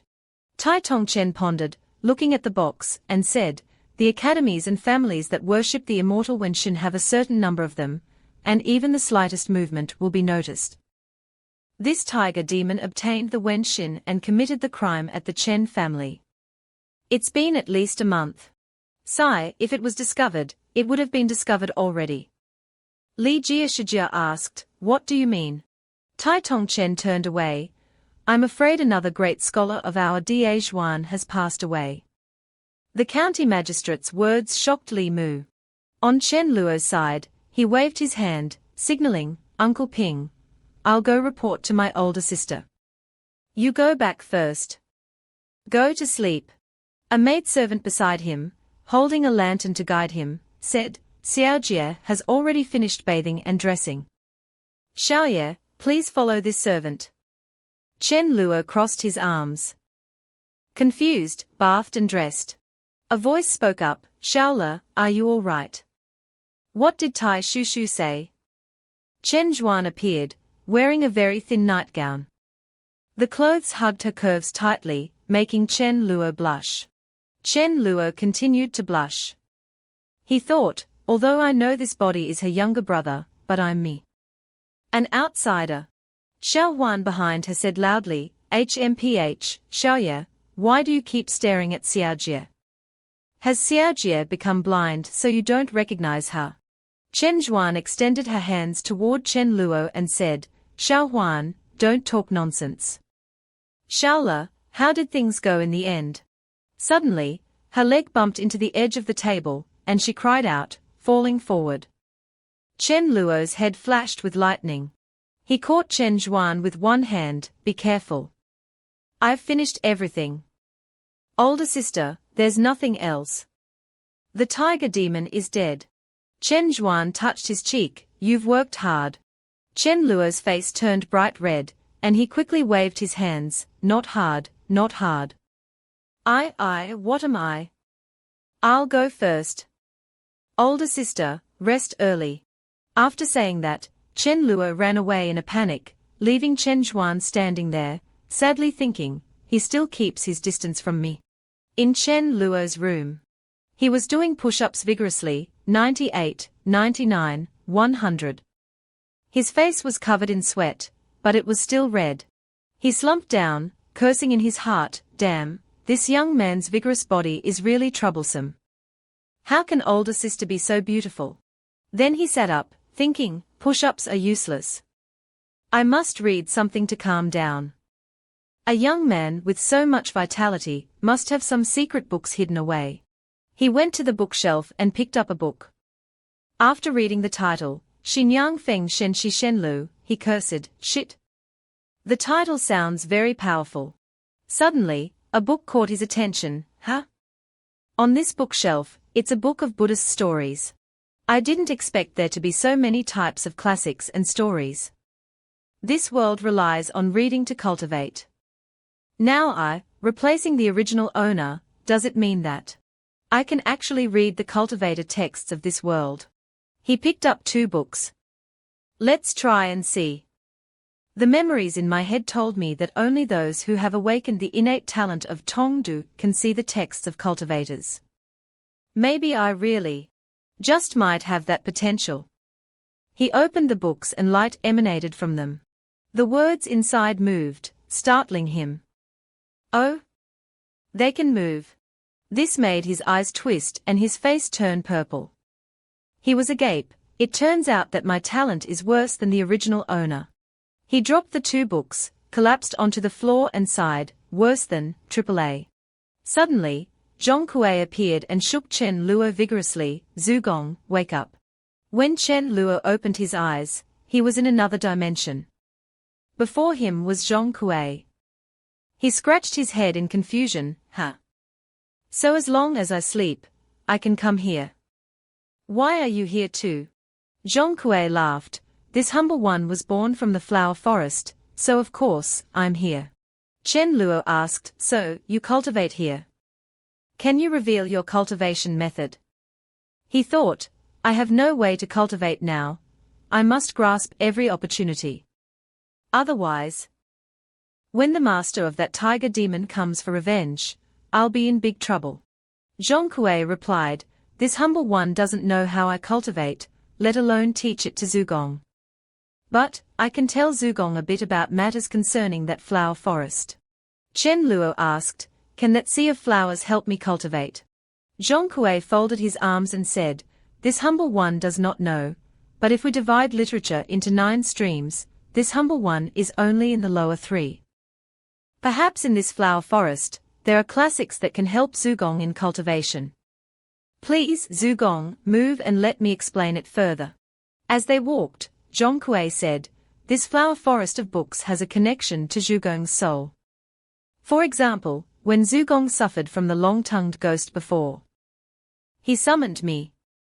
The books in this flower forest are divided into shallow and profound, and therefore, Shuling are also divided into strong and weak. Chen Luo quickly asked, then how can I obtain a stronger book? Zhong Kuei said, this Zugong needs to cultivate to the corresponding level to be able to withstand the power of manifestation in the real world of some books. Chen Luo pondered, I see. So it comes back to myself. I have to figure out a way to organize my methods for cultivation. If Confucianism doesn't work, I wonder if I have hope with Buddhism and Taoism. Zhong Kuei continued, in this humble one's inherent inheritance, the books in this sea of books can roughly be divided into 3 levels of manifestation. Chen Luo was interested. Oh. 3 types. The first level is the joys, anger, love, and sorrow, love, hate, and grudges, the 100 tastes of humanity, and the myriad phenomena of the world. It's where butterflies dance. Yuan Yang Ba, where the Xiao Ao Jiang, who heroes like Ling Hu Chong reside. Chen Luo was interested. Oh, this is about the legendary martial world. The second level, like Liao Zhai fox demons, and by Xinyangzi flying and tunneling, or the love-obsessed, demon, and ghost. In this level, humans are demoted to immortals. But there are also demons, ghosts, and monsters. It's somewhat similar to this world. Chen Luo said, oh, this is about immortal cultivation stories. The third level, like the Taoist Senqing, the holy light of Buddha, these transcend the 3 realms. Gods, Buddhas, and immortals are intertwined in this world. In the books, there are the solemn Taoist ancestors sitting in the 33 heavens, immortals descending from the sky, and the Buddha's light illuminating all realms. They have lifespans as long as the heavens and are indestructible. Chen Luo nodded, I understand. When I'm hungry for a book, I'll choose heaven, earth, and the universe. Zhong Kuei held a teacup and said, it's almost like that, yes, just like that. Chen Luo folded his arms, but the names of these 3 levels are too complicated. Let's change them. Let's just call them, respectively, Hongchen Mortal World Realm, Xianxia Immortal Hero Realm, and Xiaoyao Carefree Realm. As soon as he finished speaking, the sky and earth shook, startling Chen Luo. What's going on? An earthquake. A golden circle appeared in the sky, and lines of text appeared. Hong Chen Lian Ren Xin, Deng Xian Yu Zi Yi. Shui Dizhen Xiaoyao, Qian Kun San Na Qi. Chen Luo was astonished, this is. Lines of text continued to appear in the sky. Chen Luo, the owner of the flower forest, has realized the path of cultivation. The 10,000 books of the flower forest are hereby designated as the boundaries. Separated by Daos. Chen Luo exclaimed, what did I realize? What is this? He turned to ask Zhong Kuei, old Zhong, who made these words appear. Zhong Kuei cupped his hands and replied, it was the spirit of the secret realm here, who spoke. We are beings from beyond the heavens, able to exist in Zhugong's consciousness, and manifest in the world, all thanks to the protection of the spirit of the secret realm. Chen laughed slyly, oh, so it's the system. 3 lines of text appeared, Hongchen Realm, Xianxia Realm, Xiaoyao Realm. Chen said quickly, so it's already divided. Many red butterflies flew out of nowhere, and he asked curiously what this was, butterflies. Zhong Kuei congratulated him, the classics in the Hongchen realm are also divided into 9 classes. This is the Shuji Sheng Sanliu, top 3 classes, that follows the master. He was surprised, top 3 classes of the Hongchen realm, and they gave SSR to start. Chen looked up at the butterflies flying around, thinking in his heart, the Hongchen realm is SSR, if the Xianxia realm is given SSR, he would improve rapidly. But as a person, he can't be too greedy. He reached out to catch a flying butterfly, let's see, what will it be?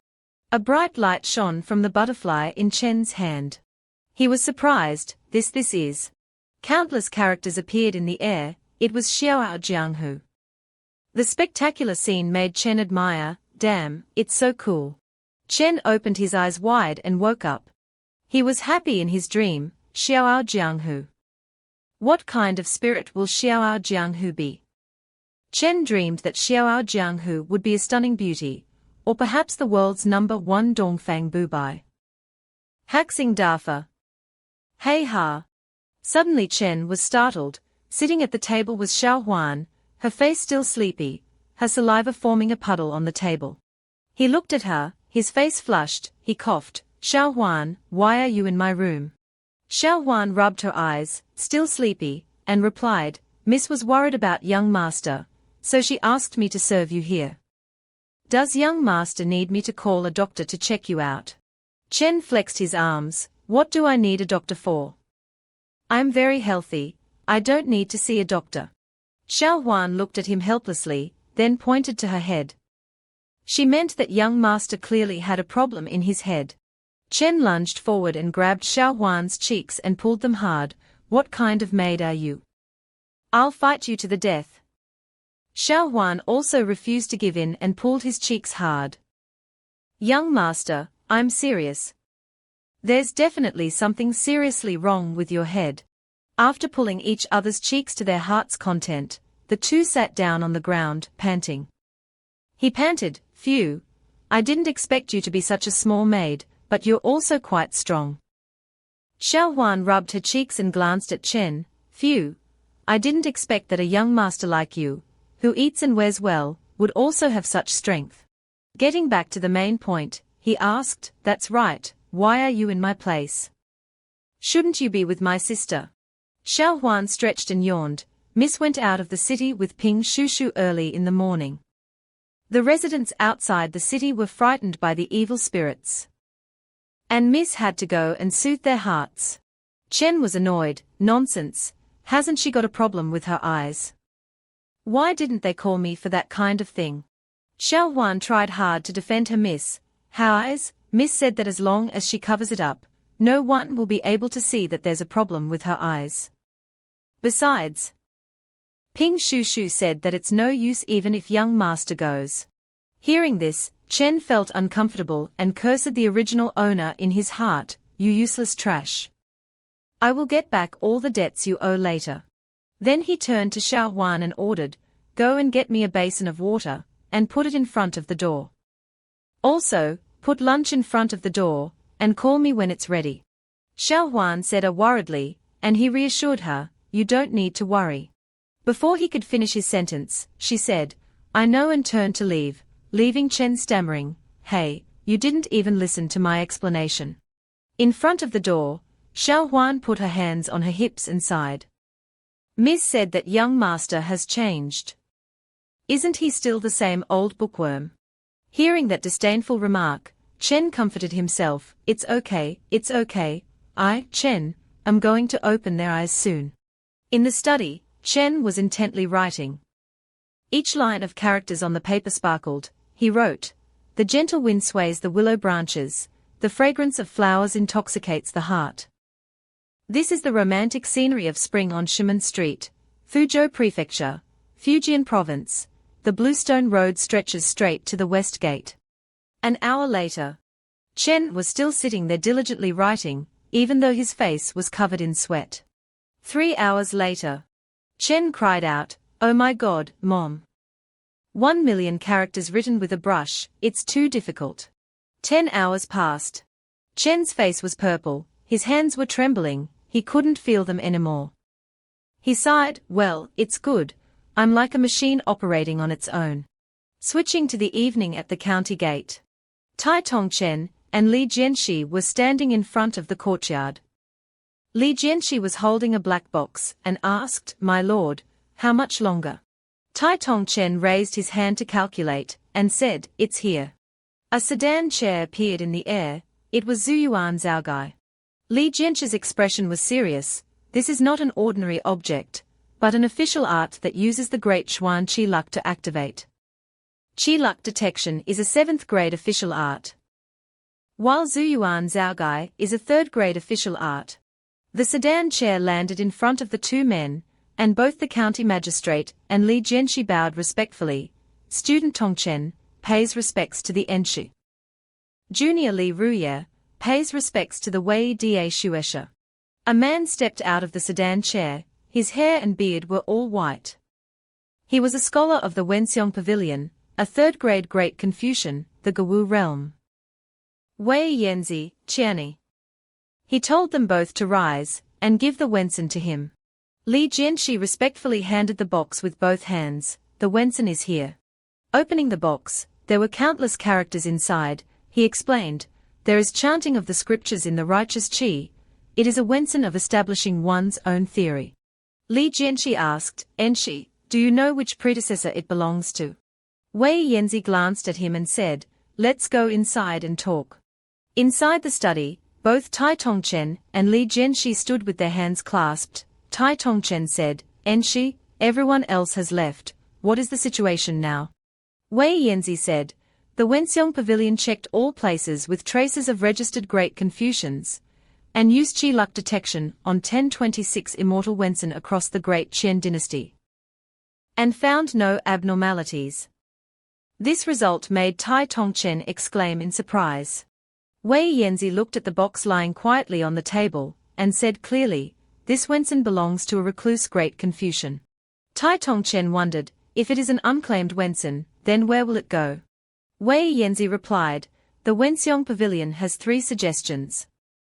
First, take it back to the Wenxiong Pavilion to suppress the Great Qian literary luck. Second, put it in the Great Qian treasury to bestow to meritorious subjects. Third, use it as a reward for the library, with the most flourishing literary style, during this year's imperial examination."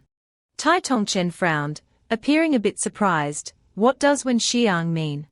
Wei Yanzi said, "According to the ancient rules, unclaimed Wensen should choose its own master."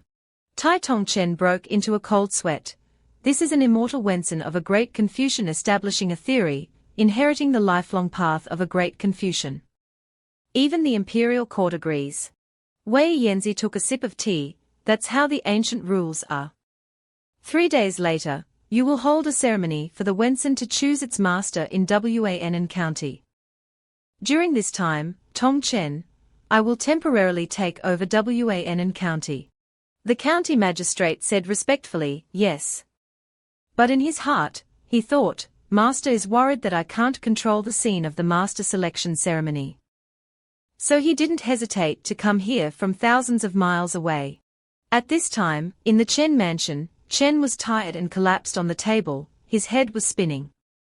He sighed, "I can't do it anymore. I've only written 1/3 of it. I feel like my hands could be cut off." He looked at his trembling hands. "Poor hands, it's my fault." Suddenly, he said, "Huh?" On his fingertips, colored circles appeared, and he wondered, what are these 7 colored qi?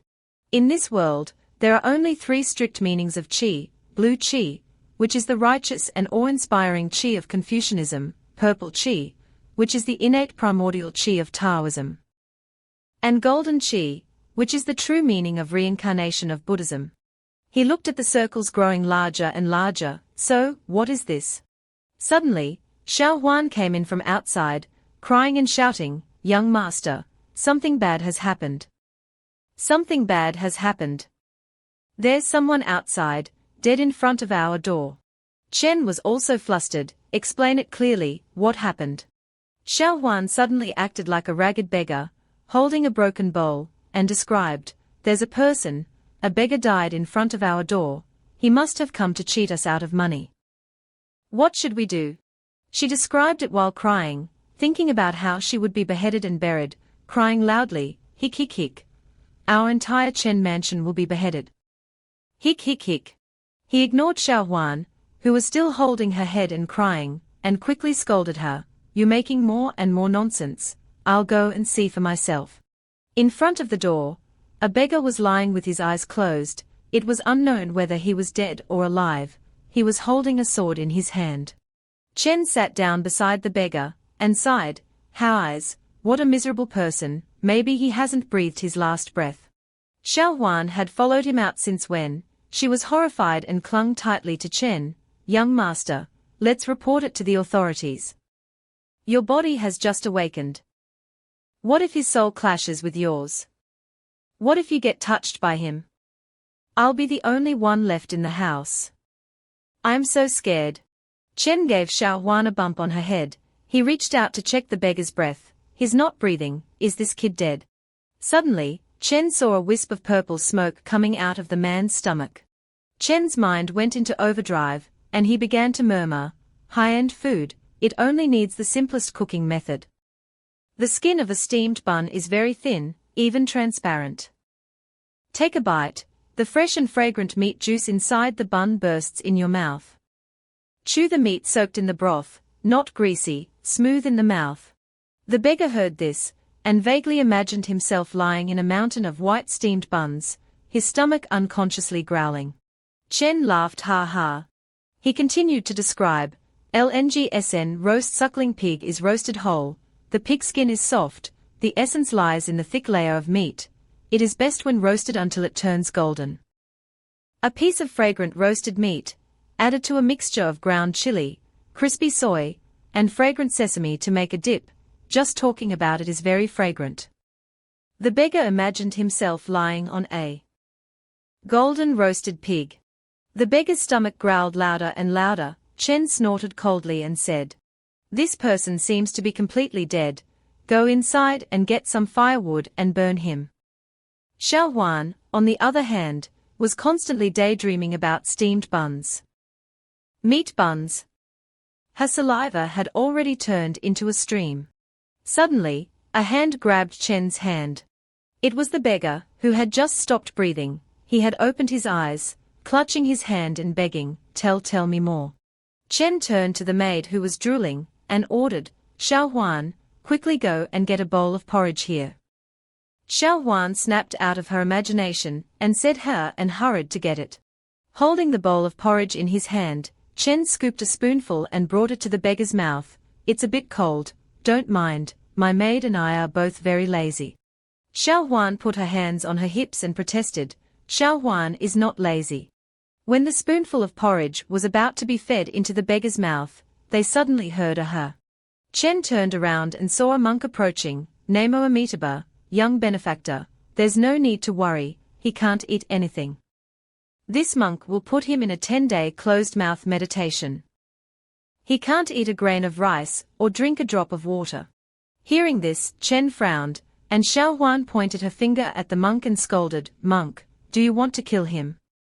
10 days without food or water, do you want to kill him? Aren't you afraid of the authorities arresting you?"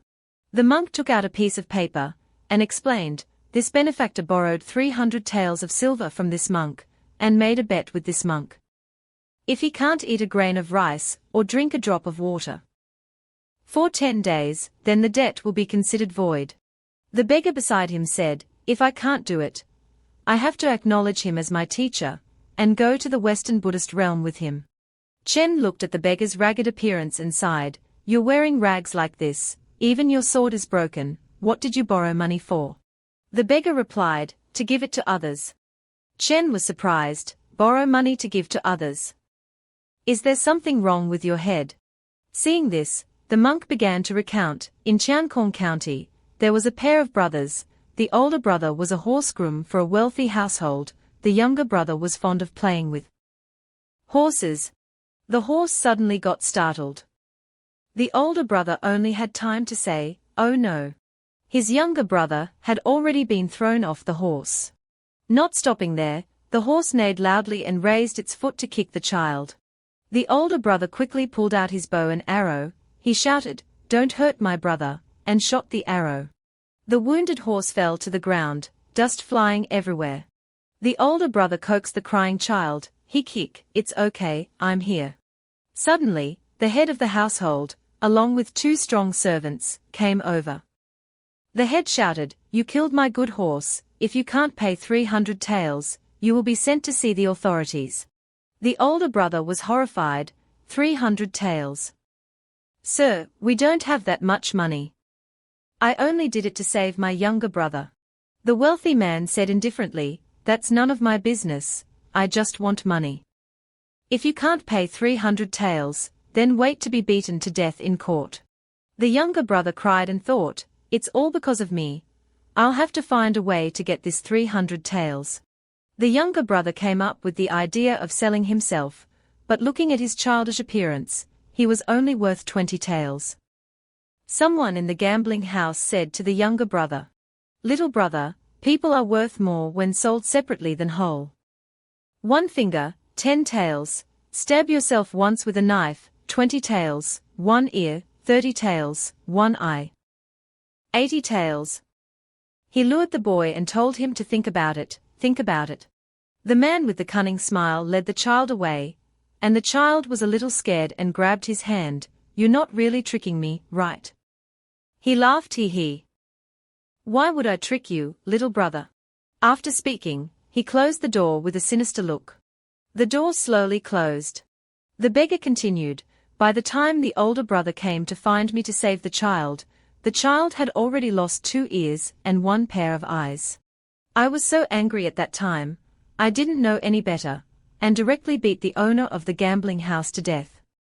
The underground gambling den was destroyed, and the authorities didn't investigate it. But the child was still holding his head, bleeding everywhere, and said while crying, 'Hick, why did you kill him? He hasn't paid me yet, hick.' The older brother saw his younger brother like that, and he cried with a broken heart. From behind, the monk approached, putting his hands together and said, 'Benefactor, do you need this monk's help? I just happen to have 300 taels here.' The beggar looked at the older brother, who was crying and bandaging his younger brother's wounds, and he agreed to the monk's proposal. The beggar continued to tell his story. "I gave the 300 taels I borrowed from this bald head to them. I didn't have the money to pay him back, so I made a bet with him." The monk smiled, "Young benefactor, with your kind heart, you are truly destined for my Buddhist family." Chen said, "If that's the case, why don't you follow him? With such a kind heart, why don't you become a monk with him?" The beggar replied, "I am not seeking the next life, but striving in this life. I study Confucianism, and I seek the 4 phrases of the ancients. To establish a heart for heaven and earth, to establish a mandate for the people, to continue the lost learning of the past sages, and to create peace for all generations. Not because I want to enter some Buddhist family." Hearing his reply, Chen's whole body was shocked. The monk said, "That's very noble, but unfortunately, how many people can truly face death calmly? You still have 2 days left in the 10-day bet with me." Hearing him say that, Chen pointed at him and said, "I'll pay the 300 taels for him, I'll pay you 1,000 taels, and you immediately dispel the spell." Xiao Huan beside him also had a fiery aura. His small fist clenched tightly. The monk immediately refused. This monk doesn't need money, only disciples. Or, he can make it through 10 days, this monk will definitely not make things difficult. Seeing him say that, Xiao Huan's eyes welled up, and she pointed towards the beggar, "But he's about to die." The monk said, "Benefactor, now you just need to nod your head, and this monk will immediately dispel the spell, how about it?" The beggar sighed. Then he spat out a mouthful of saliva. The monk's face darkened in anger, "So you'll use your life to repay the debt?" Xiao Huan's eyes were brimming with tears, she grabbed Chen's sleeve and begged, "Young master, what should we do? Are we just going to watch him die like this?" Chen frowned, he glanced at the beggar, "Kid, you're very lucky, I've decided to save you now. Hold on, I'll be right back." With that, the 2 masters and servants hurried inside. The beggar still didn't believe Chen and thought, if it weren't for people like you, then the brothers wouldn't have been forced to such an extreme. How could you possibly come back? A while later, they still hadn't returned. The beggar remained in the same posture as before. The monk mocked, "It seems like they're not coming back, kid, the only one who can save you now is yourself." As soon as he finished speaking, he heard Chen's voice, "I'm back." In Chen's hand was a bag of something. Their return surprised the 2. Xiao Huan also followed, carrying a large bucket. "Young master, these things were all prepared according to your instructions, but do these things really work?" Seeing them return, the beggar was surprised and thought, "This guy is different." The 2 masters and servants sat down beside the beggar, and began to lay out the items. Xiao Huan counted, "Goose down was burned, goose intestines, and there's pig's bladder soaked in wine. And 10% salt water, what are these things for?" Chen held up the intestines and bladder while explaining, "In this era, the most I can do is a bit of salt water, you probably can't understand, although there are many impurities. But this might be able to save your life, because your physique is much stronger than the country people." He held up the self-made seawater bag in front of him and asked the beggar, "But I'm not sure, it might harm you. Do you dare to try it?" Chen looked at the beggar seriously, their eyes met. The beggar agreed, "Go ahead." Seeing the beggar's pained face, Chen gently comforted him, "This tube of mine is a bit rough, it will hurt a little, bear with it." The beggar's face was full of sweat. Why didn't you say so earlier? After inserting the tube into the beggar, Chen stood up and hung the sea water on the stone lion. The monk next to him saw Chen's series of actions and thought, "This strange method also wants to save people, it's only increasing his death. As long as he dies, my goal will be achieved." He revealed a sinister smile, "Dying under my closed-mouth meditation, after death, his soul will turn into a ghost under my command. In the future, when I establish my Buddhist kingdom, he will naturally be my reincarnation protector." After a while, Chen asked, "How are you? Do you feel better? Are you still uncomfortable?" The beggar replied, "I don't feel as hungry anymore, your method is very effective." The monk heard that he was better and exclaimed in shock, "What? How is that possible?" The beggar bowed his head, "Old monk, thank you for the 300 taels you lent me, but now I have the ability to win this bet with you." The monk's face turned dark. This kid's vitality has indeed awakened. If this continues, my plan will be ruined. I absolutely won't allow this to happen. He roared angrily, "This method is a deception, this monk won't accept it."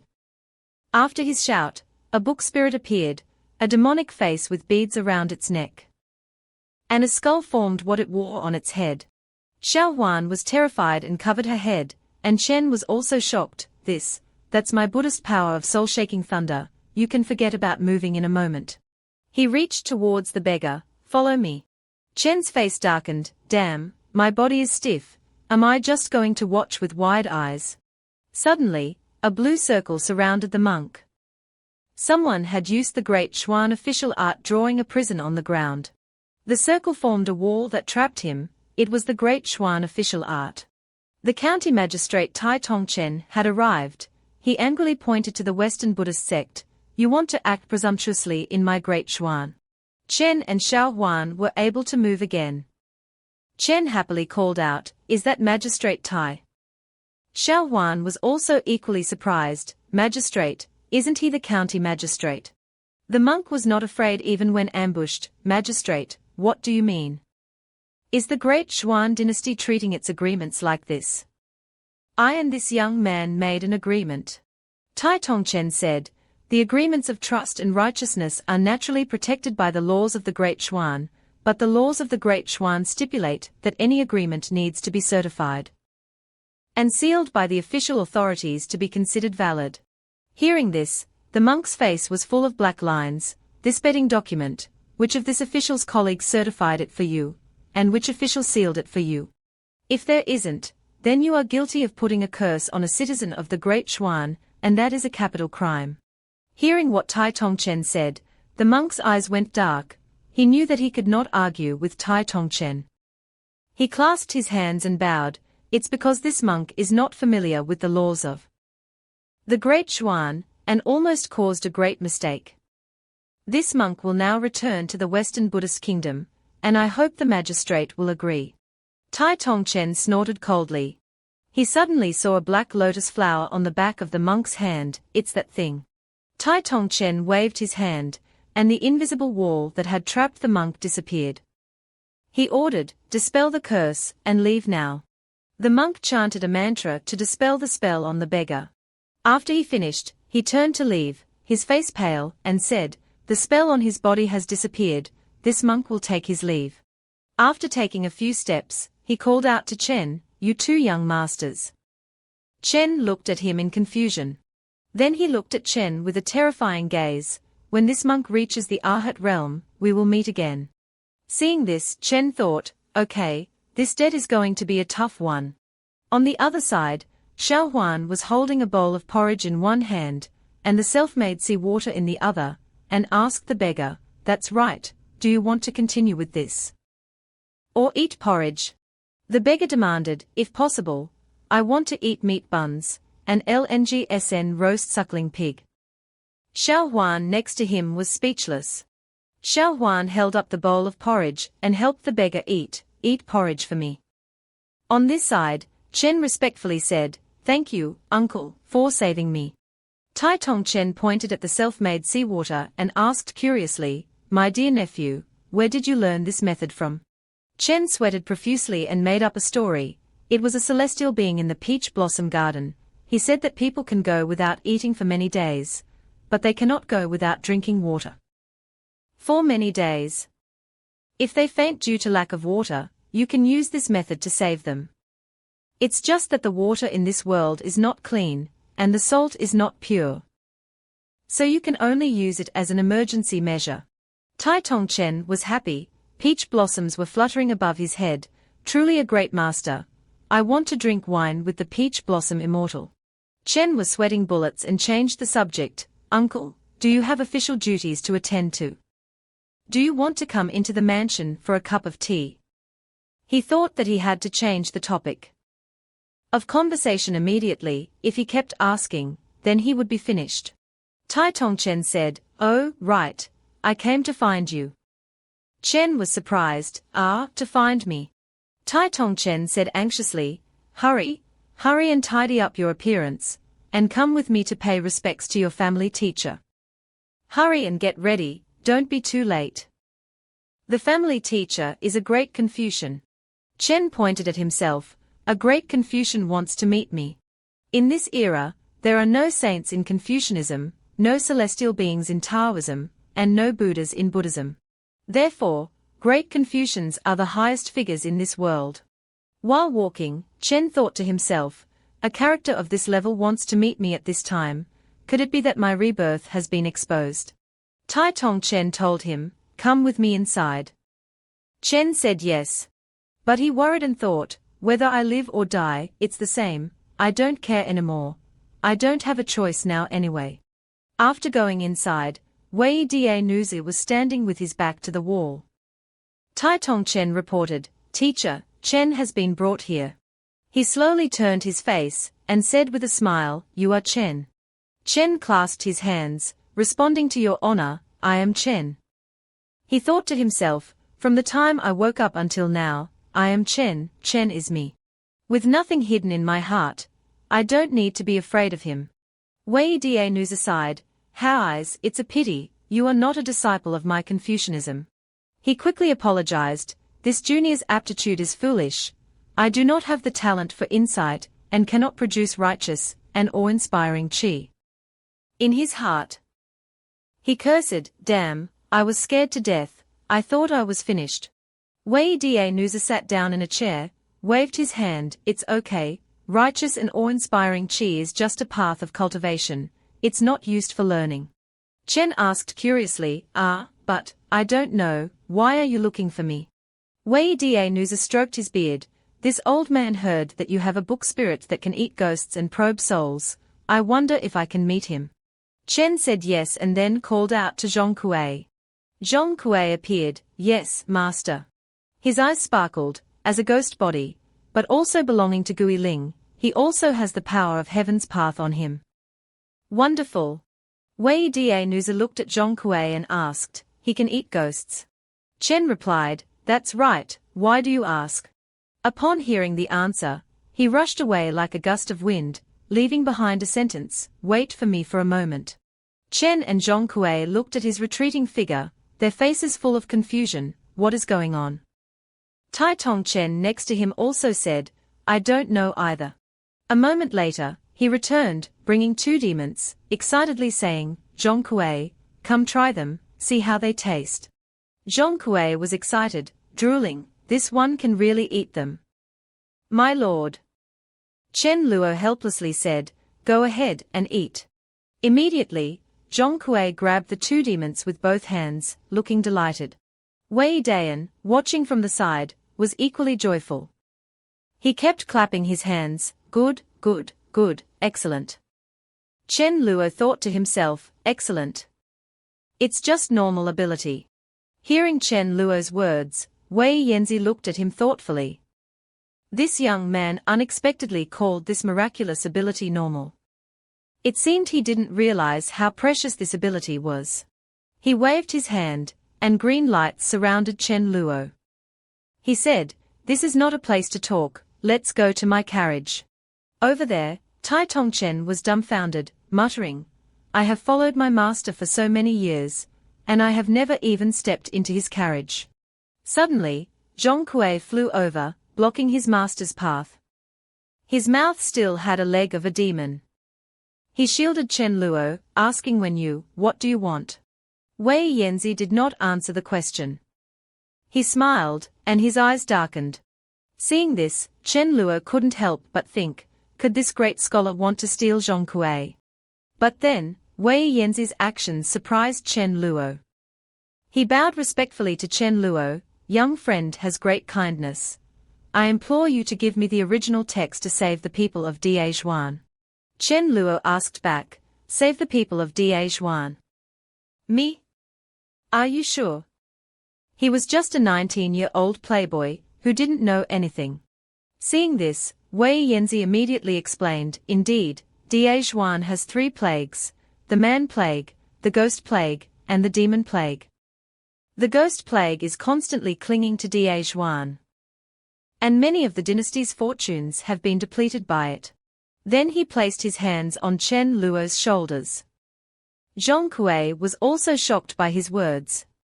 He affirmed, young friend is the son of heaven sent by the heavens to save Daishuan. Chen Luo was stunned. He said, wait a minute, you don't mean for my Zhong Kuei to eat all the ghosts in the entire vast dynasty, do you? In his head, he imagined Zhong Kuei as Pac-Man, eating monsters, and thought he would probably eat himself to death.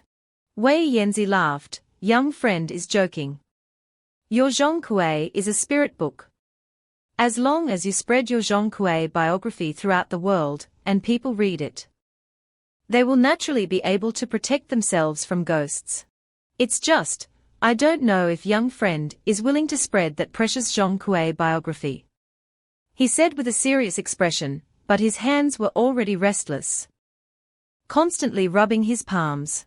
Chen Luo asked, what benefits do I get? Zhong Kuei quickly exclaimed after hearing his master's words. Wei Yanzi clasped his fists, of course there are. I will immediately report to the Holy Emperor for your reward. A person who has done great service will have fortune infused into their body, living for 2 jiazi, 120 years, enjoying wealth, and having beautiful wives and concubines like a harem. He leaned closer to Chen Luo and said with a sly smile, and it is said that even at 100 years old, you can still enjoy conjugal life. Hearing this, Chen Luo's eyes lit up like headlights. He turned around, determined to show his heroic spirit, this matter of saving the world, I must do it. Wei Yanzi on the other side laughed triumphantly, very well. I'll go get the inkstone for you. Then, Chen Luo started to write the Zhong Kuei biography, while Wei Yanzi stood beside him, happily grinding ink. On this side, Tai Tongchen was grinding his teeth in anger, his whole body ablaze. His entire body was emitting smoke. His master had never invited him into his carriage, never ground ink for him, nor ever bowed to him, ka. When Wei Yanzi read the pages Chen Luo had written, he was so delighted that his eyes narrowed. The text was only a little over 200 words. Chen Luo proudly said, my Zhong Kuei biography is indeed only a little over 200 words. He thought, I have a sea of such texts, wouldn't that be unexpected?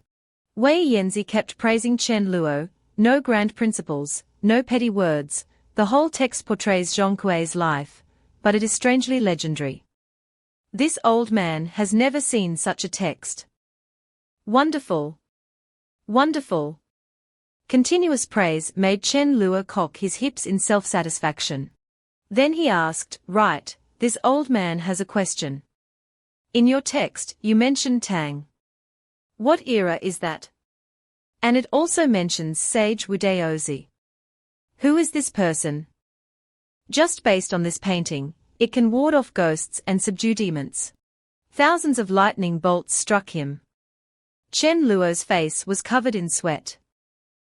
This. He made up a story, this story is all fictional. If there are any coincidences, it's just a coincidence. Wei Yanzi pondered, fictional.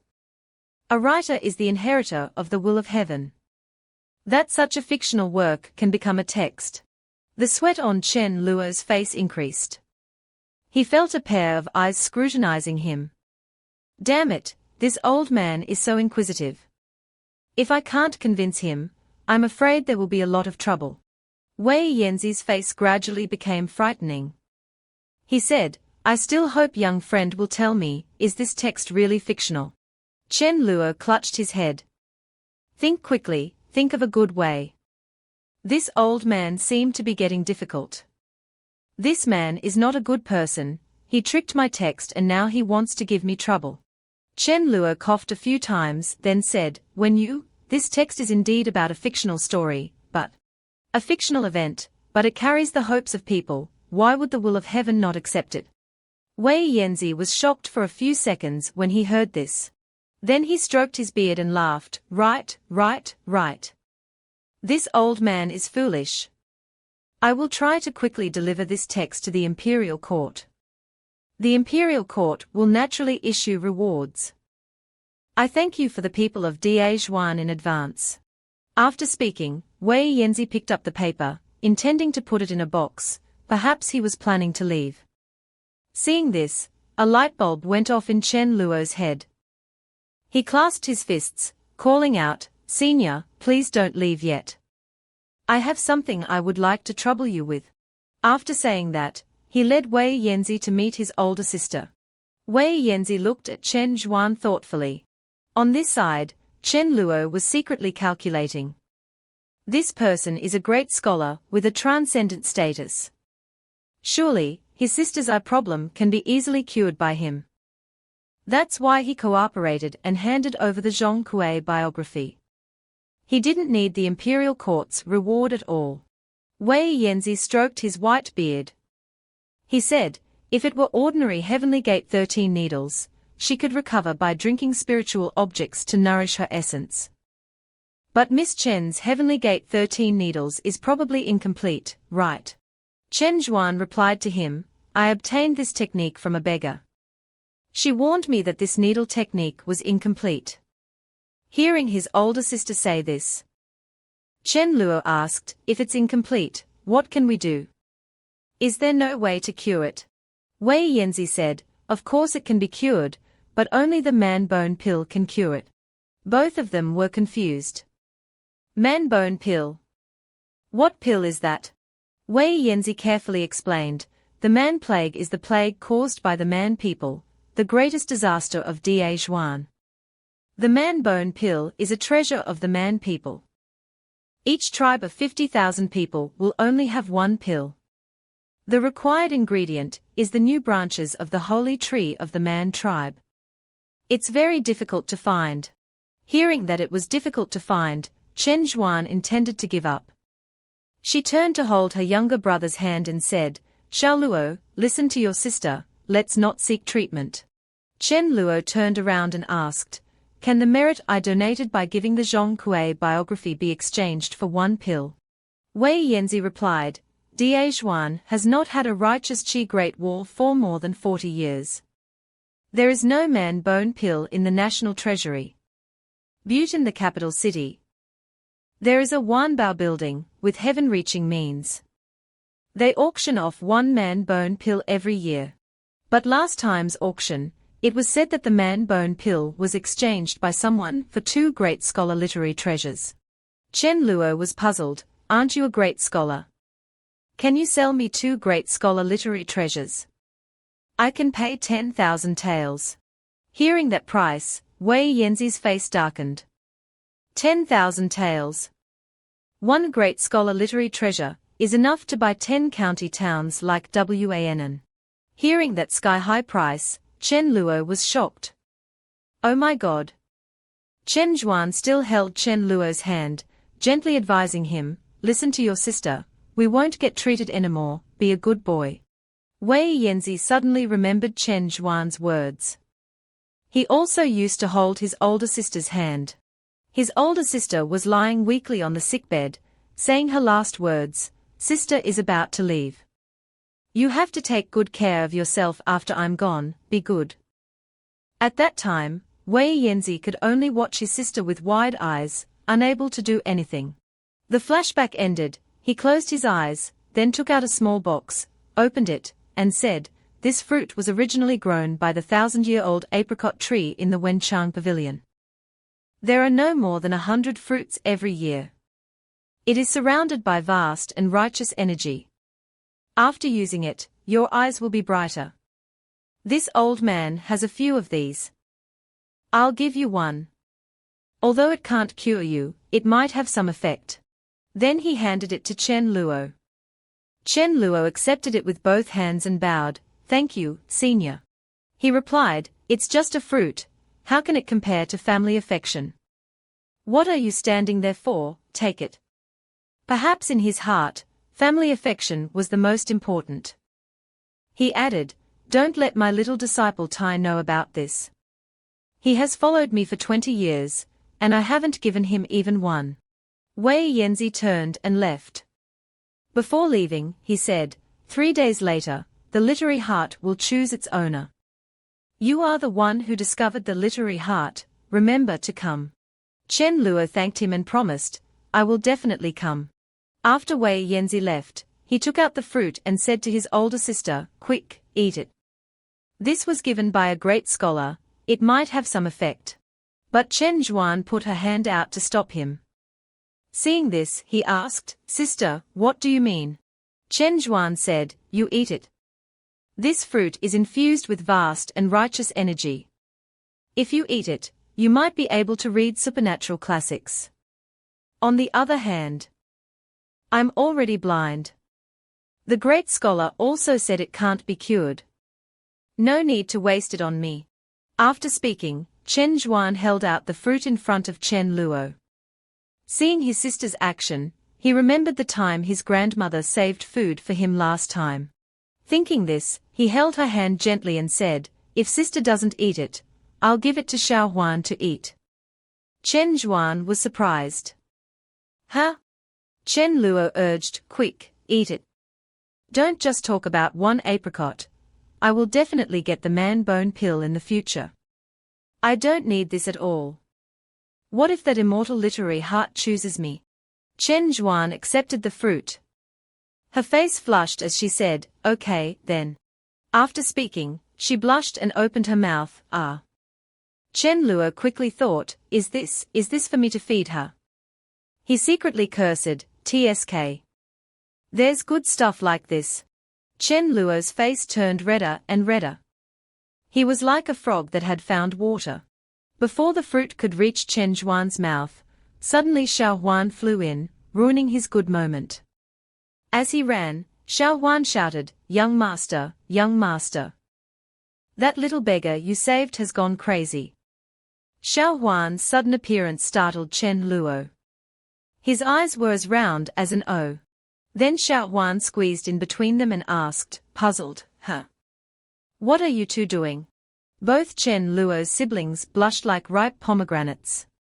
Chen Zhuan picked up the fruit herself and ate it, while Chen Luo laughed and grabbed Xiao Huan's head, saying, hey kid, what are you crazy about? Quick, take me to see, ha ha. As he walked, Xiao Huan looked back at his young mistress. She was confused, sitting there wondering. When Xiao Luo fed her, she felt a strange feeling in her heart. In the study, a voice was reading a text, Kuei Mai goes to Wu Wang goes to Tongren goes to Dayo. Jia turns to Bing turns to Zheng turns to Gui. It turned out to be the beggar Chen Luo had saved before. At this time, he was holding a piece of paper in his hand, reading. Xiao Huan, who had already arrived with Chen Luo, pointed at the beggar and told his master, look, master, he has been like this for an hour, he clearly has problems with his head. He's not reading in a human voice. Chen Luo couldn't help but be surprised. This young man was reading the general principles of Dugu 9 Swords from Smiling Proud Wanderer. The paper he was holding was a handwritten copy of his own. Chen Luo walked over and touched the beggar's shoulder. At this time, he read out, sword skill nonsense. Sword skill nonsense. Immediately, a series of blue lights appeared. He turned around and attacked Chen Luo. Seeing that the beggar's hand was about to touch his face, Chen Luo didn't expect it to be sword skill nonsense. He thought, this kid is learning martial arts from smiling proud wanderer. Recognizing that the person in front of him was his benefactor, the beggar retreated, his mouth still open wide. Benefactor, please forgive me. Chen Luo smiled and said, it's okay, what are you looking at? The beggar's face was completely red. He handed out the paper in his hand. I casually took some handwritten papers from my benefactor, without my benefactor's permission. Please punish me. Chen Luo didn't punish him. He just asked a little about his background. Again, your name is Ji Zhong, right? Looking at your appearance, you have some skills. You're a scholar of the Confucian school, right? The beggar clasped his fists and introduced himself. Yes, this humble one is Ji Zhong, 17 this year, a disciple of the Confucian school, currently a third-level Confucian scholar. In the City of Poems realm. Hearing this, Chen Luo was surprised. 17 years old and already in the City of Poems realm, the same level as Li Shijia. Oh my god, I picked up a little genius. Ji Zhong continued, benefactor, I originally intended to go to Zhongjing to study at the Zhiliu Academy, but I have a request now. Ji Zhong was kneeling before Chen Luo. If benefactor doesn't mind, Ji Zhong is willing to follow and serve benefactor for a year, to repay your life-saving grace. I am willing to be your page, protecting you, grinding ink and washing your brushes. Chen Luo said directly, you don't want to study, but want to be my page. What's your purpose? Just say it directly. Discovering that Chen Luo had seen through his intentions, Ji Zhong blushed and replied, I won't hide it from benefactor. It's those texts that benefactor wrote. I don't know where the rest is. Ji Zhong is fascinated by it and can't seem to let go. Chen Luo frowned, secretly cursing the little brat. He doesn't want to be a page, he clearly wants to read my novels for free. He asked with a fake smile, you're asking about the rest, huh? Then he poured a bucket of cold water on Ji Zhong. The rest doesn't exist. Hearing that news, Ji Zhong was as if struck by thousands of lightning bolts. He was shocked. The rest doesn't exist. At this moment, in Tai Tongshen's mansion, Wei Yanzi said, quickly use the cloud silk letter method to send this to the Qingmiao Bureau. I want the Wenchang Pavilion to see this text today. Tai Tongchen held the text in his hand, wondering, teacher, why do you have to copy it again? Could it be that Luo's calligraphy is not good enough to see? Wei Yanzi's face changed to excitement as he looked at the text. This is the original text. This old man wants to keep it myself. Thousands of question marks appeared in Tai Tongchen's head. He didn't understand what was wrong with his teacher today. Wei Yanzi put the text in a box and closed the lid. The original text is naturally different. This thing is a treasure. Seeing this, Tai Tongchen said, my disciple also wrote some texts a few days ago. I was quite satisfied. Would teacher like to keep them? The words were barely out when he was rejected directly. What would I do with those things? Seeing that he was directly rejected, Tai Tongchen froze completely. In the magnificent imperial palace, the emperor sat sighing, how eyes. A beautiful concubine appeared, carrying a plate of food, saying, worry if you must, your majesty still needs to eat something. Otherwise, if you faint from hunger, there's no way you can worry anymore. The emperor said, beloved consort, you're still so talkative. Are you intentionally laughing at me? The beauty quickly sat down next to the emperor. How eyes, isn't it just a small immortal literary heart? Let them go and fight for it. You are the emperor, don't bother with such small matters. The emperor explained, immortal literary heart, that's no ordinary treasure. In the 800 years since the founding of Daishuan, no more than 86 literary hearts have been formed. And of these 86, those that truly belong to the imperial court don't even reach 10. Now, it's not easy to come across a masterless one. The concubine smiled and suggested to the emperor, how about the two of us go and snatch it back? The emperor's head was filled with question marks after hearing that. Seeing the emperor like this, the concubine slapped the emperor's back hard. I'm just kidding. But if it all falls into the hands of the scholars of Daeshuan, it's not a bad thing. Don't be so fixated on things. The unexpected action made the emperor spit out the tea he had just drunk. The concubine laughed, "He, I accidentally used too much force. It's mainly because your body is too weak." The emperor sighed again, "How eyes, beloved consort. Let me show you the reason for my worry." The emperor waved his hand and countless images appeared in the air. He took the concubine's hand and began to explain, "This is the current fortune of Daeshuan. 9 tripods for a prosperous age, 8 for a flourishing dynasty, 7 for a strong nation. But now, we only have 6.5 tripods. That's why, in the reign of Emperor Lin, the 9 tripods were full of fortune, the demons and barbarians did not dare to call themselves kings, and all nations paid tribute. In my reign, there are only 6.5 left." The concubine gently stroked the emperor's shoulder and began to whisper, "When your majesty ascended the throne, the national fortune was only at 4 tripods. You have been the same for decades and have led Daeshuan from 4 tripods to the current 6 tripods of peace. In my eyes, your majesty is no less than the late Emperor Lin." The emperor closed his eyes, "How eyes? But if I lose them, can our son handle it?" Hearing that, the concubine directly became angry. She pouted, "Tsk. Every day you say such depressing things. If you say such nonsense again, I will make you die right now." Hearing the concubine's threat, the emperor's eyes widened. Then he laughed, "I know, after so many years, you're still as hot-tempered as ever. If the fortune of the dynasty could increase a little, that would be great." A eunuch entered, interrupting the conversation between the two. "Your Majesty, the literary minister requests an audience. He has presented a way to increase the fortune of the dynasty." The emperor ignored the concubine and rushed away, "Lead me to the literary minister." The emperor was in such a hurry that he forgot to put on his shoes. The concubine had to call after him, "Hey! You have to put on your shoes." A beautiful morning in the imperial palace. One of the 4 ministers of Daeshuan, the literary minister Yang Baichuan, said, "Your Majesty, every word of this old minister is true. Chen Luo of Wan County has written this sincere text. Reading it can ward off wandering spirits and evil ghosts." The emperor read Chen Luo's text and continuously praised it.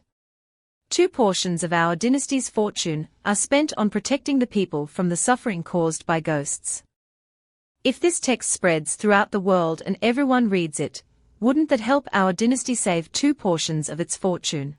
The emperor was also worried, but literary minister, no more than 10 million people of Daeshuan can read elegant literature. Our dynasty has billions of people.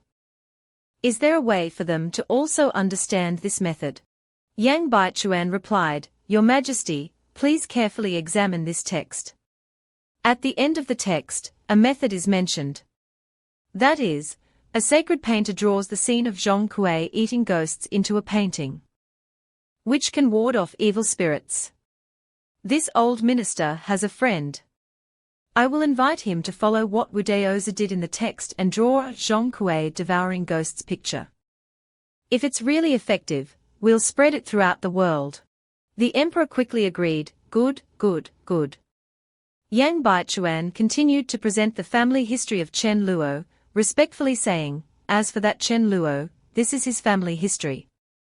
Please look it over, Your Majesty." The emperor immediately opened it and read, "This Chen Luo's grandfather followed the late emperor on the southern expeditions. His father, Chen Buki, once served in the court.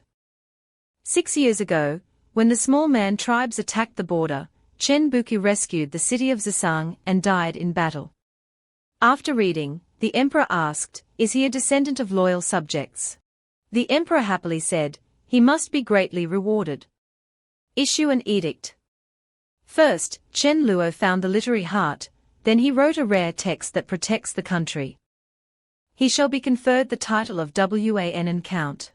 The eunuch who was recording on the side quickly asked, "Your Majesty, Wan count.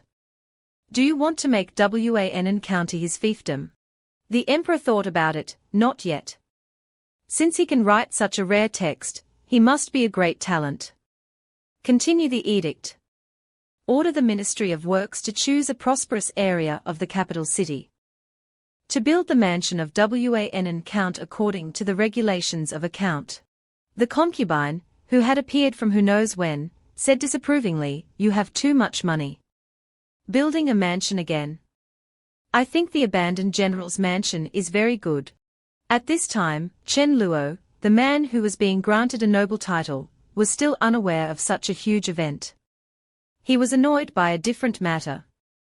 He was lying on the table when someone suddenly called him. "Xiao Luo, wake up quickly, get up."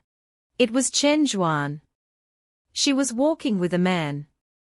Chen Zhuan smiled sweetly and told Chen Luo to call him brother-in-law. Chen Luo's face turned green. Brother-in-law. A loud shout echoed everywhere. "I don't agree."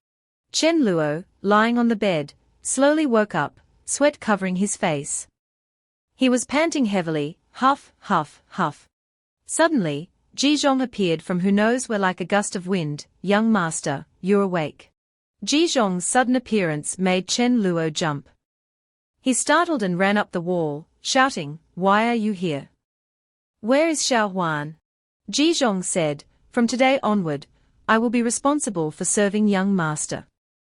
Xiao Huan went to take care of the young mistress. "Also, will young master eat breakfast first, or right smiling proud wanderer first?" Jizhong's eyes were shining. It was the eyes of a fan demanding content. Chen Luo turned and walked away. He said, "I'm going to wash up first. I need to go out on the streets today." He thought, it's a good thing this morning was just a dream. Jizhong grabbed Chen Luo's clothes, not letting him leave. He was tearful. "Young master, please write just a little bit." Jizhong's actions left Chen Luo speechless. From morning till night, Chen Luo sat in the study, writing smiling proud wanderer. His face was covered in sweat as he cursed, "Damn it, who told me to spoil my fans?" On the side, Jizhong was holding 2 pieces of paper. Reading, his mouth stretched in a constant smile. "Not bad," reading the first handwritten copy, "not bad." Chen Luo hugged his arm, thinking, just 1/3 more and I can finish smiling proud wanderer. The method to condense the spirit book of this rare book is almost done. He thought, or should I do a little more and finish it?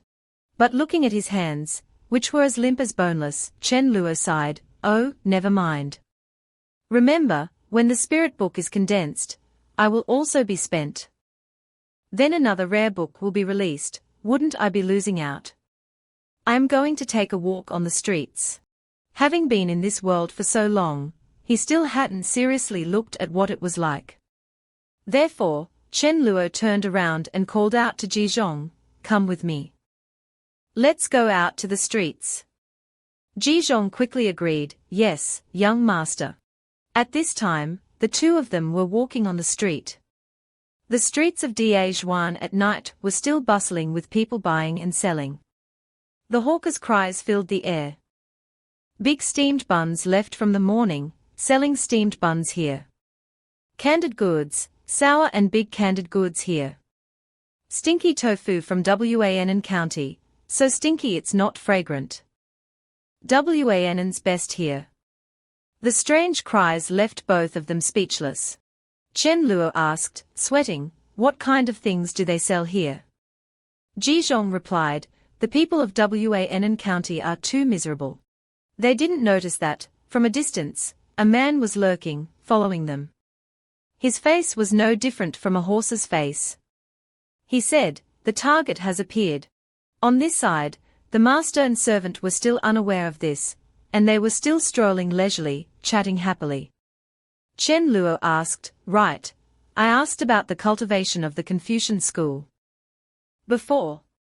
It's divided into self-discovery realm, lost path realm, city of poems realm. What else is there?" Hearing this, Jizhong scratched his head. "Who taught you such nonsense?" That's indeed the path of Confucian cultivation, but the actual cultivation realms are divided into Confucian scholar realm, master realm, great scholar realm, and sage realm. Chen Luo owed a little, so it was that guy who was wrong. Jizhong shrugged, although it's not right, it's not wrong either. The three realms you mentioned are actually all within the Confucian scholar realm. Jizhong scratched his head.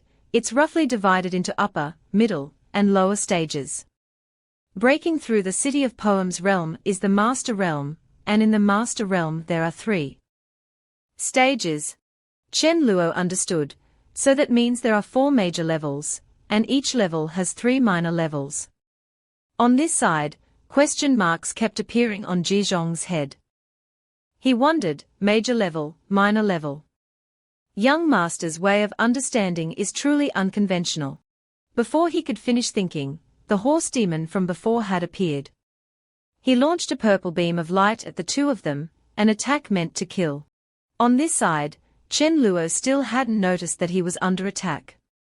He was still muttering, so all cultivation is the same as leveling up in games. Level up every day. And reach level 100 to become an immortal. Jizhong had already noticed that they were under attack. He reacted quickly and chanted a spell, reversing the course of the heavens, trees springing out from the crowd. Immediately, a green tree emerged, shielding Chen Luo. At this time, Chen Luo realized that he was under attack. He turned to ask, "What was that?" Jizhong replied, "Young master, be careful, that's a demon." The horse demon looked at Chen Luo with a dangerous gaze. He said to himself, Chen Luo must die. With that, he soared into the sky, preparing for the next attack. On this side, Jizhong had already shielded Chen Luo. He recited, "From the wind, a sudden gale sweeps the paintings. The spring flowers grow old, unable to bear the cold. The fallen red petals fill the stage, tomorrow, they will still be beautiful to see." A green force swirled into a large tornado. The tornado covered Chen Luo's entire body. Jizhong said, "Young master, I." On this side, the horse demon had already used his writing divine power, demon. His whole body dived down from the sky, aiming to deliver a fatal blow to Chen Luo. Jizhong shouted, "Young master." But the horse-faced man had already dived close to Chen Luo, and it seemed like he wouldn't be able to attack in time. Suddenly, someone shouted, "Stop!" The horse demon from before was surrounded by a blue circle. He remained in that posture in the sky, just a bit away from hitting Chen Luo. Chen Luo exclaimed in shock, "That's a great scholar's divine power." The saviors of the 2 had arrived. It was Wei Yanzi and Tai Tongchen. Wei Yanzi pointed at the horse-faced man and shouted, "Demon! You are truly audacious. You dare to assassinate a talent of my Da Huang." Wei Yanzi interrogated the horse demon. "Speak, which clan sent you to raise?" Suddenly, a purple force appeared. It solidified into a sword, attacking Wei Yanzi directly. Wei Yanzi immediately raised his hand to block the attack, nether energy. But it seemed that he couldn't repel the attack. Wei Yanzi could only warn, "Everyone, be careful." The force attacked the horse demon. He only had time to shout "Aaaa" before being sliced into many pieces. It seemed like someone wanted to silence him. On this side, everyone was still in a panic. Wei Yanzi turned to ask, "Young man, do you know this horse demon?" Wei Yanzi's hand was still surrounded by purple light. Chen Luo sweated, "I don't know, but the people who want to kill me, there are probably only 2 groups. Wei Yanzi asked darkly, "Which 2 groups?" Chen Luo immediately said, "First, the different tiger tribe behind the tiger demon. Second, the mysterious force that traded the literary heart with the tiger demon. No matter which side it was, they all wanted the literary heart, but wasn't today's assassination a way for them to reveal their tracks?" Wei Yanzi patiently replied, "Because they weren't here for you, but to test the truth and falsehood of Wan County. I'm afraid they have wanted to snatch the literary heart from the beginning." At this time, Chen Luo noticed the light still on Wei Yanzi's hand. He asked worriedly, "Senior, are you okay?" Wei Yanzi clenched his hand, his expression unchanged, and said, "It's okay, I can recover in a while. But the day the literary heart chooses its owner, I'm afraid this old man won't be able to recover. To my best condition." Chen Luo was so angry that he gnashed his teeth. He thought, even a great scholar can be injured. How strong are these people? Damn it, if I'm always so weak. Jizhong won't be able to protect me. As if he had made up his mind about something, Chen Luo and Jizhong turned and bowed to the great scholar. "Senior, I suddenly remembered that I have something to do. Farewell." The great scholar replied, "Okay," and urged Chen Luo to be careful. Jizhong still didn't understand why Chen Luo was in such a hurry. He asked, "Young master, do we have something to do?" Chen Luo was still running and thinking, "Things have come to this point, I need to grow stronger quickly." He said, "Finish smiling proud wanderer." Hearing that he was going to finish smiling proud wanderer, Jizhong was so happy that he couldn't contain himself, his eyes wide open, shining brightly. On another side, an old woman arrived at the door of a bathroom, reporting, "Young Miss, Marsan is dead." Inside the bathroom was an extremely beautiful woman, who seemed to be naked. The old woman continued, "Beside Chen Luo, there is a Confucian disciple protecting him." This subordinate was unsuccessful. The voluptuous beauty casually replied, "As planned, Mama." "Did you investigate how many great scholars the Wenchang Pavilion sent out?" The old woman replied, "When Wei Yanzi made his move, this old one sensed that there was still the aura of a great master hiding in the east of the city, but it was not being released." The woman took a cloak and draped it over her hot body. She said, "It's still that game of one dark one light. It's all within calculation." She lifted her hair. Even though she had already draped a cloak over herself, it couldn't cover her alluring figure. She continued, "The different tiger tribes' actions are nothing but failures. Master will not forgive them. But I intend to snatch the literary heart and offer it as a birthday gift to Master." At this time, she revealed her beautiful face, indeed a beauty. She instructed, "Be careful, prepare to go." On the protagonist's side, he was still trembling, his face pale, as he tried to write smiling proud wanderer. He said, "Just a little bit more." On the side, Jizhong was also trying to encourage him, "Young master, hold on." He shouted, "Finished." Smiling proud wanderer was finally completed. He muttered, "Come, spirit book." He wondered, who will the spirit book be? Yubu Chuan, Zhuolingchan, or Dongfang Bubai? A light appeared above his head. A beam of light appeared. On this side, Jizhong was also happy, "Young master, the spirit book has appeared." He eagerly waited for it to appear. Suddenly, something poked out from the beam of light. However, that hand was not a human hand, it was a paw. From within the beam of light, a black cat appeared. On its forehead, on its head, was a sword-shaped pattern. It meowed once and jumped out of the beam of light. Both Chen Luo and Jizhong, after seeing the cat that had appeared, both became dumbfounded. Chen Luo's eyes were blank, his mouth gaping. "This is my spirit book." On the other side, Jizhong was equally surprised. He exclaimed, "The spirit book of Smiling Proud Wanderer is actually a cat." Then, Chen Luo picked up the cat, facing it, and said, "I don't remember having someone like you in the book. And I wanted a spirit book that enhanced my combat power, and you." The cat's entire body seemed to glow. Chen Luo continued, "Little Black, quickly use 100,000 volts."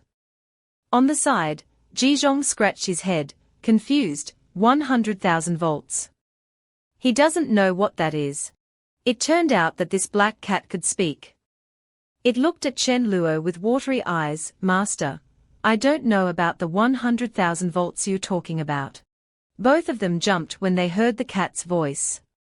Chen Luo panicked, A cat can talk." Ji Zhong was also surprised. He exclaimed, "The cat has a sweet girl's voice." The black cat looked at Chen Luo and said, "But I'm very powerful." With that, the black cat attacked the middle of Chen Luo's forehead. He unexpectedly fell backwards. After regaining his balance, Chen Luo said, as if he had thought of something, "This turns out." Then he collapsed onto the floor. Ji Zhong quickly ran to support Chen Luo, asking worriedly, "Young master, are you okay?" Chen Luo's mouth kept muttering, "So it is." Chen Luo said, "Ji, brother, how about we exchange a few moves?" Ji Zhong's lips trembled, "Young master, are you sure?" In his heart, he was thinking, young master has absolutely no strength at all, does he want to be beaten up? What a strange hobby. Seeing Ji Zhong's appearance, Chen Luo raised a finger, offering him a condition, "Are you looking down on me? If you win against me, I'll let you read the next book first." Hearing that amazing reward, Ji Zhong's eyes lit up like car headlights. There's also a next book. Truly, a genuine fan of Chen Luo. At this time, Ji Zhong was carrying Chen Luo on his shoulder as he ran, saying, "It's not just about beating up young master once. As long as young master needs it, I can beat you up every day." He had been successfully seduced by Chen Luo. At this time, the two had arrived in the courtyard. Chen Luo said, in smiling proud wanderer, "There's a martial art that no one has mastered, but it's more powerful than the Dugu 9 swords and the Sunflower Manual." Chen Luo looked at Ji Zhong and asked, "Do you know what it is?" Ji Zhong said, "There's no such martial art. Even if you're the author, you can't just say things randomly. I won't bully young master either.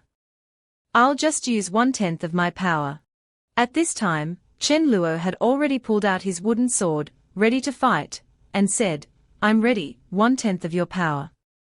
Don't underestimate me." Ji Zhong also began to attack. Ji Zhong used disease. Immediately, a beam of light appeared.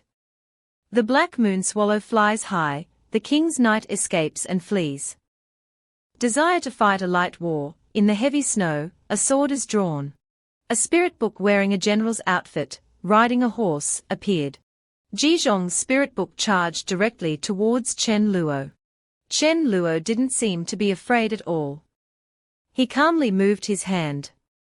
It seemed that Chen Luo's hand moved very nimbly.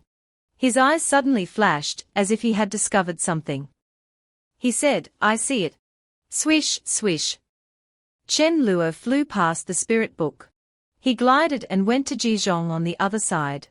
Ji Zhong was also surprised, but quickly regained his composure. He said, "How can an attack like that touch me? Young master, you can't win against me." Chen Luo shouted, "Respect and defense." With that, a beam of blue light appeared, directly attacking Ji Zhong, causing him to fall backwards. Immediately, a wooden sword was placed against Ji Zhong's throat. Ji Zhong was extremely surprised, his entire body was as if struck by thousands of lightning bolts. Ji Zhong still couldn't believe it. What happened? Based on young master's speed, it's impossible. The cat from before had appeared on Chen Luo's shoulder from who knows when. It meowed once. Chen Luo smiled proudly, "Let me introduce my spirit book once again.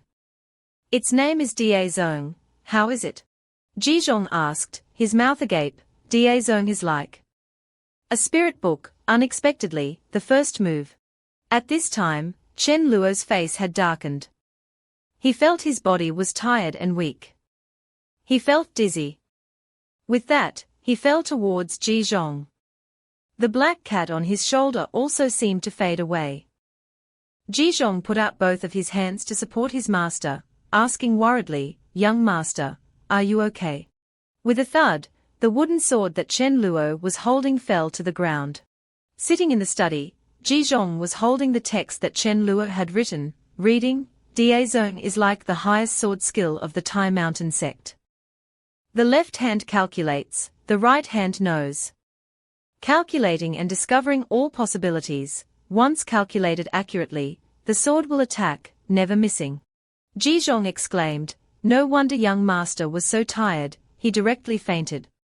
At this time, Chen Luo had been helped back to his room by Ji Zhong. He was lying on the bed. His eyes closed, resting. At this time, Chen Luo was lying on the bed, eyes closed. But at this time, Chen Luo was in a flowery dreamscape. He was sitting leisurely talking with the black cat. He asked the black cat, in other words, I obtained something that needs time to chant. And when activated, it consumes blood, but it's an all-hitting skill that doesn't care about defense. The cat was sitting next to Chen Luo, replying, that's right. Meow. Chen Luo continued, just activating it once will exhaust my mind, causing me to directly faint. So, this can only be used as a trump card, an all-killing skill. The cat said, because your soul is too weak, that's why it's like this, meow. Chen Luo directly lay down on the ground, hands behind his head, forget it. I obtained the law of cause and effect of martial arts, it's not bad. I wonder what else is above the mortal realm. He wondered. He began to use his imagination. He imagined himself standing on the shoulder of a robust spirit book with strong muscles. If I enter the immortal realm, wouldn't that be controlling the gods? Moving mountains, and transferring stars. Raising your hand is to grasp it all, the cat replied. The cat continued, but you need to cultivate to the peak of the mortal realm before you can enter the next realm. Chen Luo turned to look at the cat, asking, how can I cultivate to the peak? I want to cultivate to the peak now. The cat widened its eyes, looking at him, I'm just a cat, how would I know this? The cat laughed, to cultivate to the peak of the mortal realm, you just need to accumulate mortal energy. Master, every time you write a book of the mortal realm, it will generate a stream of mortal energy. Hearing that, he learned that writing one book and producing a spirit book will also bring a large amount of mortal energy. Chen Luo stretched out his hand. Streams of pink energy appeared on his hand. He asked the cat, is this what you mean by mortal energy? The cat nodded, that's right. But he wondered, how do I cultivate this? I don't have a method. The cat replied, you want to find a path that belongs only to you. As long as Master finds the correct path, then you could be the founder of a path, a sage in your own right. Chen Luo smiled proudly, sage. Just by mastering one path, I can become a sage. The cat said, what are you talking about? I don't understand. Suddenly, the streams of energy from before appeared more and more, surrounding Chen Luo, making him confused. General quelling stance, breaking stance. It's a stance that breaks multiple stances. Chen Luo widened his eyes in surprise, this is Dugu Nine Swords. The cat next to him said, someone is reading your book and comprehending Dugu Nine Swords. Chen Luo exclaimed, others can also use my buffs. The cat blinked its big round eyes, not replying. Chen Luo said, hey, I'm asking you. Why? The cat said, Master, the spirit of the secret realm asked me to tell you not to worry. The more people you have on your path, the stronger you will become. As long as you find that path, this entire secret realm will become your aid. Go and find it. As soon as the cat finished speaking, it disappeared. At this moment, Chen Luo woke up from the dreamscape. He sat up and shouted, path. Immediately, he saw Ji Zhong practicing with the wooden sword outside. He thought to himself, so you are the kid who comprehended Dugu Nine Swords. After seeing that Chen Luo had woken up, Ji Zhong was delighted, young master, you're awake. Let me tell you. Before Ji Zhong could finish speaking, Chen Luo interrupted. I know already, you comprehended Dugu Nine Swords. Ji Zhong, holding the text in his hand, asked in confusion, how did you know? Chen Luo said leisurely, I can write the books, what is there that I don't know? Ji Zhong said, that makes sense. Chen Luo looked at Ji Zhong's wooden sword and said, let me see you demonstrate. If you have comprehended this kind of martial art, then you should be able to perform it, right? Ji Zhong picked up the wooden sword. He said, let me try. Chen Luo stood on the side, thinking, is my childhood dream about to come true today? Who wouldn't want Dugu 9 swords? As soon as he finished thinking, Ji Zhong, holding the wooden sword, charged forward. Ji Zhong shouted, sword-breaking stance. Suddenly, 2 crack-crack sounds rang out. Then, the wooden sword was broken in half, and the tip of the sword flew far away. Chen Luo was also helpless at the sight. Ji Zhong slapped his forehead and said, "It seems that young master's moves cannot channel the righteous aura of the Confucian school. It's just a form, so I can't use it." Shit! Chen Luo thought again, no wonder the black cat wanted me to go and find my path. If there are only moves but no basic techniques, practicing is useless. The problem now is where to find this path. The door to the room suddenly opened. Outside were 3 people. Xiao Huan was respectfully bowing before Chen Luo, followed by a master and a soldier. The soldier clasped his fists and said, "Young master, the master invites you to participate in the great ceremony for the literary heart choosing its owner." Chen Luo thought, the literary heart is the treasure of the Confucian school. Perhaps I can find some clues about my path from it. He clasped his fists and said, "Thank you for the invitation. Please lead the way."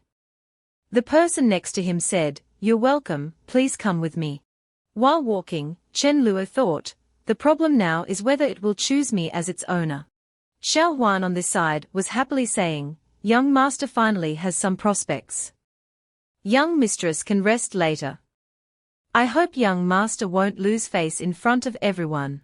At the place where the literary heart was to choose its owner, the Wen Temple Plaza, the true Confucian scholars of Wan County, who were qualified to participate numbered 836. Therefore, in reality, the probability of the literary heart choosing an owner was not very high. The master who was walking with Chen Luo spoke up. Chen Luo just pondered and remained silent. "That man in the blue robe over there is Da Zhu Ya Ching Song Ting, Shuji, Great Snow presses green pine stands straight." Chen Luo said, "That's great." Ji Zhong, who had been following him from who knows when, said, "No matter what happens later, whether it's fighting for power or falling into corruption, when the first breath of righteous aura is born, we disciples of the Confucian school are the most spirited." The person standing next to him shouted, "They are here." Wei Dayan appeared in the sky. He was standing on his carriage. Standing next to him was Tai Tongchen. He was holding a box in his hand. He said, "The Confucian school asks, what is the purpose of reading?" Everyone clasped their fists respectfully and replied, "For the heart of the heavens and earth, for the people to establish their destiny, for the continuation of the broken knowledge, for everlasting peace." Wei Dayan continued, "Today, the great scholar, a pioneer who refined his path for a lifetime, has condensed an immortal literary heart of his own words.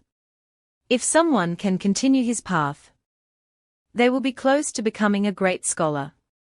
I only hope that you will not let down the path in your heart." He raised the box high, saying loudly, "The literary heart chooses its owner, open." As soon as he finished speaking, many beams of light flew out of the box, filling the sky. Below, many people watched with wide eyes. A beam of light fell on the spot where Chen Luo was standing. A table, a piece of paper, and an inkstone appeared in front of him. "Right," he asked, "what does this mean?" Ji Zhong said, "This is to express the path of the literary heart. The scholar who writes the text that best matches the literary heart will be chosen." Chen Luo was a little worried. "Then, there's a problem. I'm not a disciple of the Confucian school at all." Ji Zhong scratched his head and said, "If the literary heart has invited you, young master, you should still write something." Chen Luo closed his eyes and thought, "The pursuit in my heart. What should I write?" The best boasting has already been read by these scholars just now. But if I want to open my path, perhaps writing that line is good enough. This is my current pursuit. Then he picked up the brush and prepared to write. Chen Luo wrote 8 words, Everyone is responsible for the ups and downs. Suddenly, a tortoise carrying a stone tablet appeared in front of him. On this side, Wei Dayan said, that's roughly the meaning. Jizhong excitedly said, the rise and fall of the world, the nobles are responsible. Chen Luo was surprised, Suddenly, a Confucian scholar walked over and kicked the table hard. Bishi carries the tablet. Bishi is a mythical beast that carries stone tablets. Next to him, an old woman appeared. He said again, what did this kid write? Yet he's qualified to inherit a path. Chen Luo said, why is this person talking so weird? He's clearly a man, but he lets that old woman suddenly appear and call her young miss. The purple-haired Confucian scholar angrily shouted, who is that kid? When we leave, I'll turn him into a fool. After speaking, he ordered the old woman next to him, Mama, take action. The old woman next to him replied, yes, and purple energy surged out. Both Chen Luo and Jizhong were startled. Chen Luo shouted, oh my god, what is that? Before he could recover, Wei Yanzi had already blocked in front of Chen Luo. He waved his hand, blocking the old woman's attack from before. He said, this old man has been waiting for you for a long time. Since you're here, then stay. With that, he launched an attack back at the old woman from before. A rectangular block flew over, crashing into the two people. The old woman grunted and spat out a purple fog from her mouth. From the purple fog, ancient insects transformed, breaking apart Wei Dayan's attack from before. Wei Yanzi gritted his teeth, ancient insects. Who are you? The purple-haired Confucian scholar laughed and said, you don't need to worry about who we are, Wei Dayan. The Confucian scholar raised his right hand. In the plaza, the original literary heart, which had turned into a square table, now turned back into rays of light. Flying toward the purple-haired Confucian scholar, condensing back into its original form. The Confucian scholars shouted, my table. I haven't written yet. Wait. The purple-haired man laughed triumphantly. This literary heart was originally ours. Today, it returns to its original owner. The literary heart was now in the purple-haired man's hand. The Confucian scholars were furious, protect the literary heart. We cannot let it fall into the hands of demons. The old woman from before charged forward to attack. You are not qualified to stop our young miss. The old woman waved her sleeve, and once again, a black cloud shot out. Spreading out, attacking the Confucian scholars. The black cloud broke through the Confucian scholars' defenses. The Confucian scholars fell down, surprised, what is this? They all became dizzy, holding their heads. Some even said, I'm so sleepy. Chen Luo was sweating, oh my god, isn't this going into a death trap? After seeing Jizhong trying to attack, I need to go up too. Chen Luo scolded, you want to die too? Jizhong said, Confucian scholars are committed to becoming benevolent, they strive for righteousness. Until the end of righteousness, their benevolence can be perfected. Chen Luo said, since we are going to see our righteousness through to the end anyway, why not go for a big one? On this side, the great scholar was still fighting non-stop. He displayed his great scholar divine power, one stroke to erase all. The great scholar flew into the sky. From his side, a gigantic writing brush appeared. The tip of the brush drew a line in the air, and a black ink trail flew toward the two people. The mama was still not afraid. She said, it's just some sleep-inducing insects. Why be so angry? It was only then that the old woman took a deep breath. Her figure suddenly grew taller, revealing her graceful curves. Her old appearance from before was gone. The old woman had transformed into a beautiful woman. She jumped into the air, breaking apart Wei Yanzi's attack. Seeing that scene, Wei Dayan said, a transformation into an ancient form. The information from the Zhenxuan division was not wrong. You are indeed not extinct. Today, I will not let you leave. Hearing that, the purple-haired Confucian scholar smiled slyly and said to Wei Yanzi, look at the palm of your hand. The purple-haired Confucian scholar was also changing. He was no longer the person from before, but had become a graceful girl, wearing a black cloak and a mask. In her hand, she was still holding the literary heart. She said, "In the nether purple light, we also have ancient insects." Purple lights appeared on Wei Dayan's hand. She continued, "If you immediately channel your righteous aura, the ancient insects will naturally be forced out in an hour. If you want to stop us, then even a god would have a hard time. But that little brat, I have to." But before she could finish her sentence, the purple-haired girl let out a "huh." She looked to the other side, and Chen Luo was no longer there. Where did he go? Mama, who had now reached her side, said, "Young miss, don't look anymore. We need to leave quickly." But before she could leave, Tai Tongchen had descended from the sky. He folded his arms lightly and said, "You too, you should stay here." At this moment, Tai Tongchen's body also started to change. He seemed to have transformed from a lazy person into someone else. Half of his face had a huge scar. The two of them were surprised. Unexpectedly, "It's the great scholar who sells coffins, Su Lianqing. He was a great scholar with the divine power family, country, and the world. He said, 'If you know it's me, then you should quickly surrender.'" The purple-haired Confucian scholar said, "Even a great scholar's family, country, and the world technique has its flaws.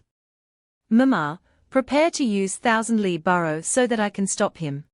Mama replied, "Yes," and flew into the sky, beginning to use the thousand-li burrow.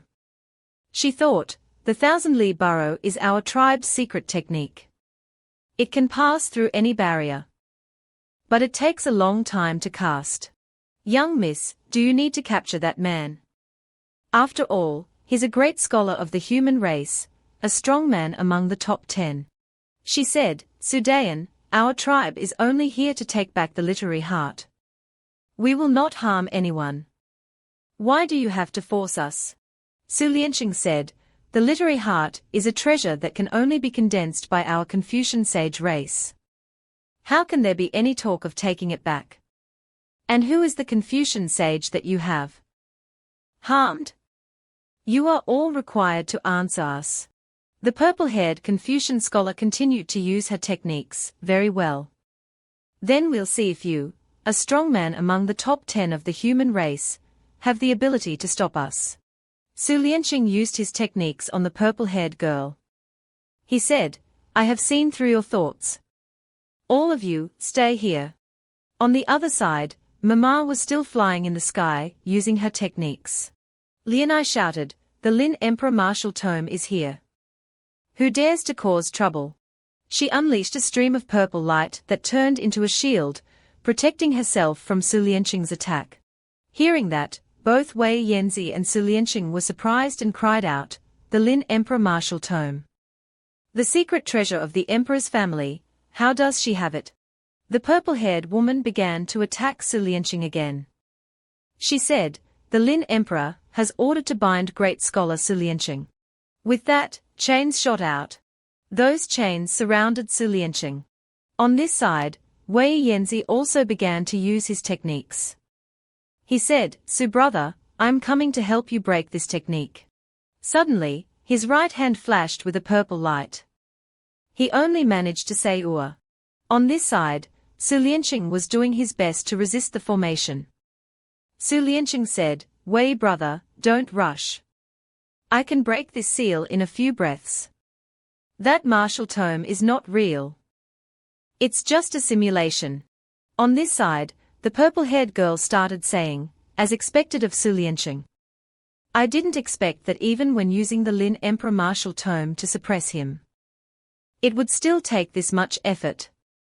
If we continue like this, I won't be able to hold on for much longer." She turned to look at Mama, who was floating on the other side, and asked, "How much longer?" She replied, "Young miss, hold on. We need another 10 breaths." Su Lianqing seemed to be unleashing great power at this time. He said, "Hey." Power slowly surging. She thought, this martial tome won't last. The battle was still intense, and no one noticed that both Chen Luo and Ji Zhong had arrived behind them from who knows when. Chen Luo was asking doubtfully, "Are you sure she can't see us?" Ji Zhong replied, "I don't often use this poem, but it's still considered my ultimate move. You need to trust me." The green lights surrounding them at this time seemed to have made them invisible. No one could see them. Chen Luo planned, "Okay, you go and distract her. I'll handle her." Ji Zhong agreed, "Okay." Ji Zhong began to use disease. The black moon swallow flies high, the barbarian king's knight escapes and flees. The desire to fight lightly, in the heavy snow. The sword is drawn. With that, Ji Zhong's spirit book advanced toward the woman. She looked down on him, "You overestimate yourself," and spat out a cloud of smoke. That smoke repelled Ji Zhong's spirit book. She said smugly, "A mere city of poems realm dares to court death." But what she didn't know was that the attack just now was only a distraction. Chen Luo knew that now was the time. He used Da Zong Ru He. The sharp sword was placed against the woman's throat. She panicked, "What's going on? I can't escape." Suddenly, a force shot out, blocking Chen Luo's attack. He told himself, hold on, Chen Luo." The sword was very close to touching the woman's throat. Suddenly, the sword shattered into many pieces. Her throat now seemed to be protected by a thick layer of ice, causing anything that touched it to shatter. She was now furious. A piece of trash without any cultivation realm. "You think you can hurt me?" Chen Luo continued to use the Tai Mountain sword technique, Da Zong Ru He, edition of the Demon Tamer, "Take my punch." Chen Luo's fist directly punched the woman's face, causing her to fall backwards. Chen Luo said, "Didn't expect that, right?" The skill of Da Zong Ru He can be used with both the sword and the fist. In the split second I stabbed with the sword. I had already calculated the punch attack. The woman fell backward from the punch. She stared at Chen Luo angrily and said, "Little thief, you want to die." Chen Luo raised his fist again, and gave her another punch.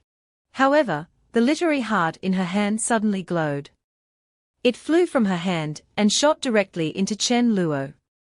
Chen Luo only managed to say "Ua." She looked at her hand in shock, the literary heart.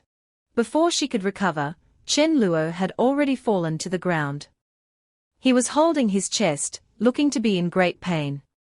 Golden rays of light continuously radiated from Chen Luo's body. Then, those rays of light disappeared, and Chen Luo fainted. The woman was shocked at this scene. The literary heart was assimilated by this brat. On this side, Mama had finished casting her spell, creating an escape route. She shouted, "Young miss, it's ready."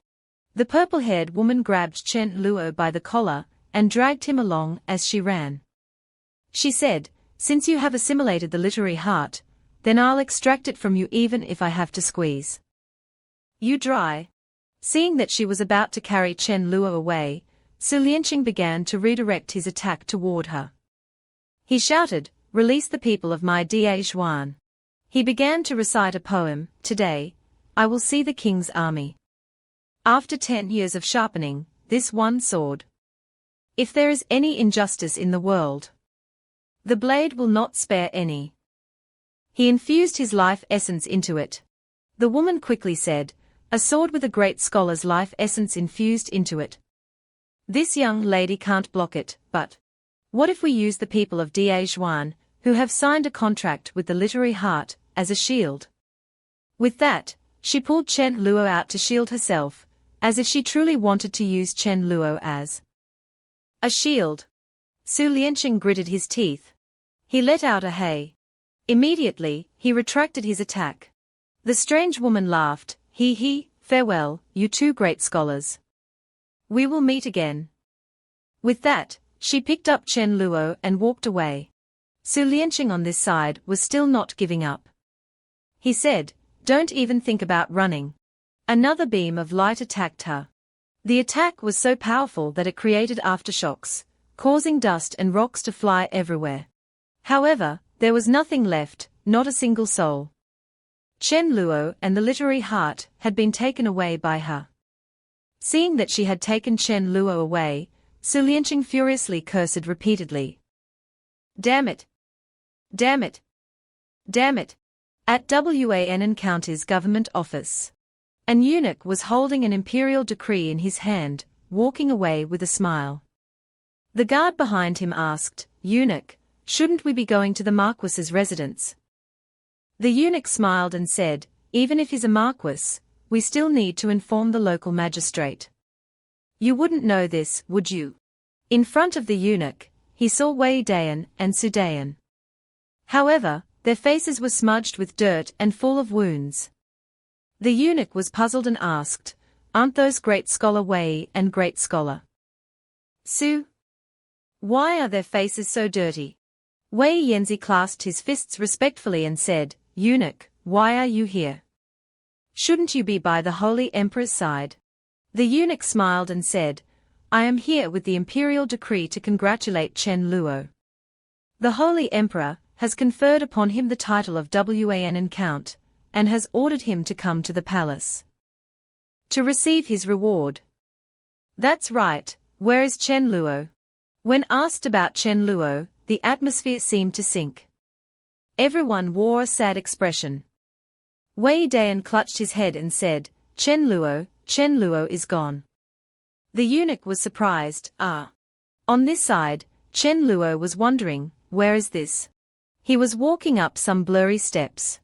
He was floating somewhere in the sky. In front of him was a long series of steps leading to a strange door. He wondered, what is that? While walking on the golden steps, Chen Luo wondered, this is not the flowery dreamscape. Logically, if I fainted, I should have gone there. Where exactly is this place? He stepped 1 foot onto the steps. Suddenly, he noticed that something was stopping him from opening that door. The golden rays of light on the steps turned into threads, wrapping around Chen Luo's feet. The way of the heavens is elegant literature. A blue figure appeared before Chen Luo. He asked, "You, the one who came after, are you the one who will inherit my path?" Chen Luo thought, isn't this shadow the master of this place? The path he's talking about, is it the path of the Confucian school? Seeing this, Chen Luo bowed and said, "Junior Chen Luo, your path, I might be able to." He thought, I'm not a disciple of the Confucian school at all, and I don't have righteous aura either. Sigh. My whole life, I've searched for this path of cultivation, and in the end, I have nothing. Thousands of questions arose in Chen Luo's mind, but he didn't ask directly, just called out, "Senior." The blue shadow continued, "But I am not convinced. My human race is born in such great numbers, with countless talented individuals, surely they will not let my Tao be buried." Chen Luo, listening to the blue shadow, was dumbfounded. He just stood there, stunned. So it's a replay. The blue shadow continued, "Confucianism, Taoism, Buddhism, all are the heavenly Tao, and one can enter to learn, but I do not take them. I traveled across the wild lands to the demon origins, visited the cave heavens, and entered the Buddhist kingdoms, and discovered that throughout the world, my human form is revered. Sages, Tao ancestors, Buddha ancestors, all are in human form. Demon ancestors, demon heavens, insect gods, when they descend, they are also in human form." He wondered and asked, "Why?" Chen Luo raised his hand and said, "Probably." Before he could finish, he was interrupted. "I, with my 100 years of lifespan, forcibly seized a power of the heavenly Tao, only to discover that this power also condensed into the shape of a human. I am certain that my human race must have some hidden art." Then the shadow continued, "I spent my whole life, and finally explored a thoroughfare to heaven, but no matter what, the Tao can be achieved, but there is no qi to use." Chen Luo, hearing the blue shadow speak so much, his face turned purple. He opened his palm, pointing to the pink light on his hand. He said, "I have qi here, but I lack a Tao." He didn't know if Chen Luo's words had touched something, but the shadow suddenly became enraged. "Sages give birth to blue qi, Dao ancestors give birth to purple chi. Buddha ancestors give birth to yellow chi. Why is it that my Dao cannot produce chi, and I have no chi to use? I am not convinced.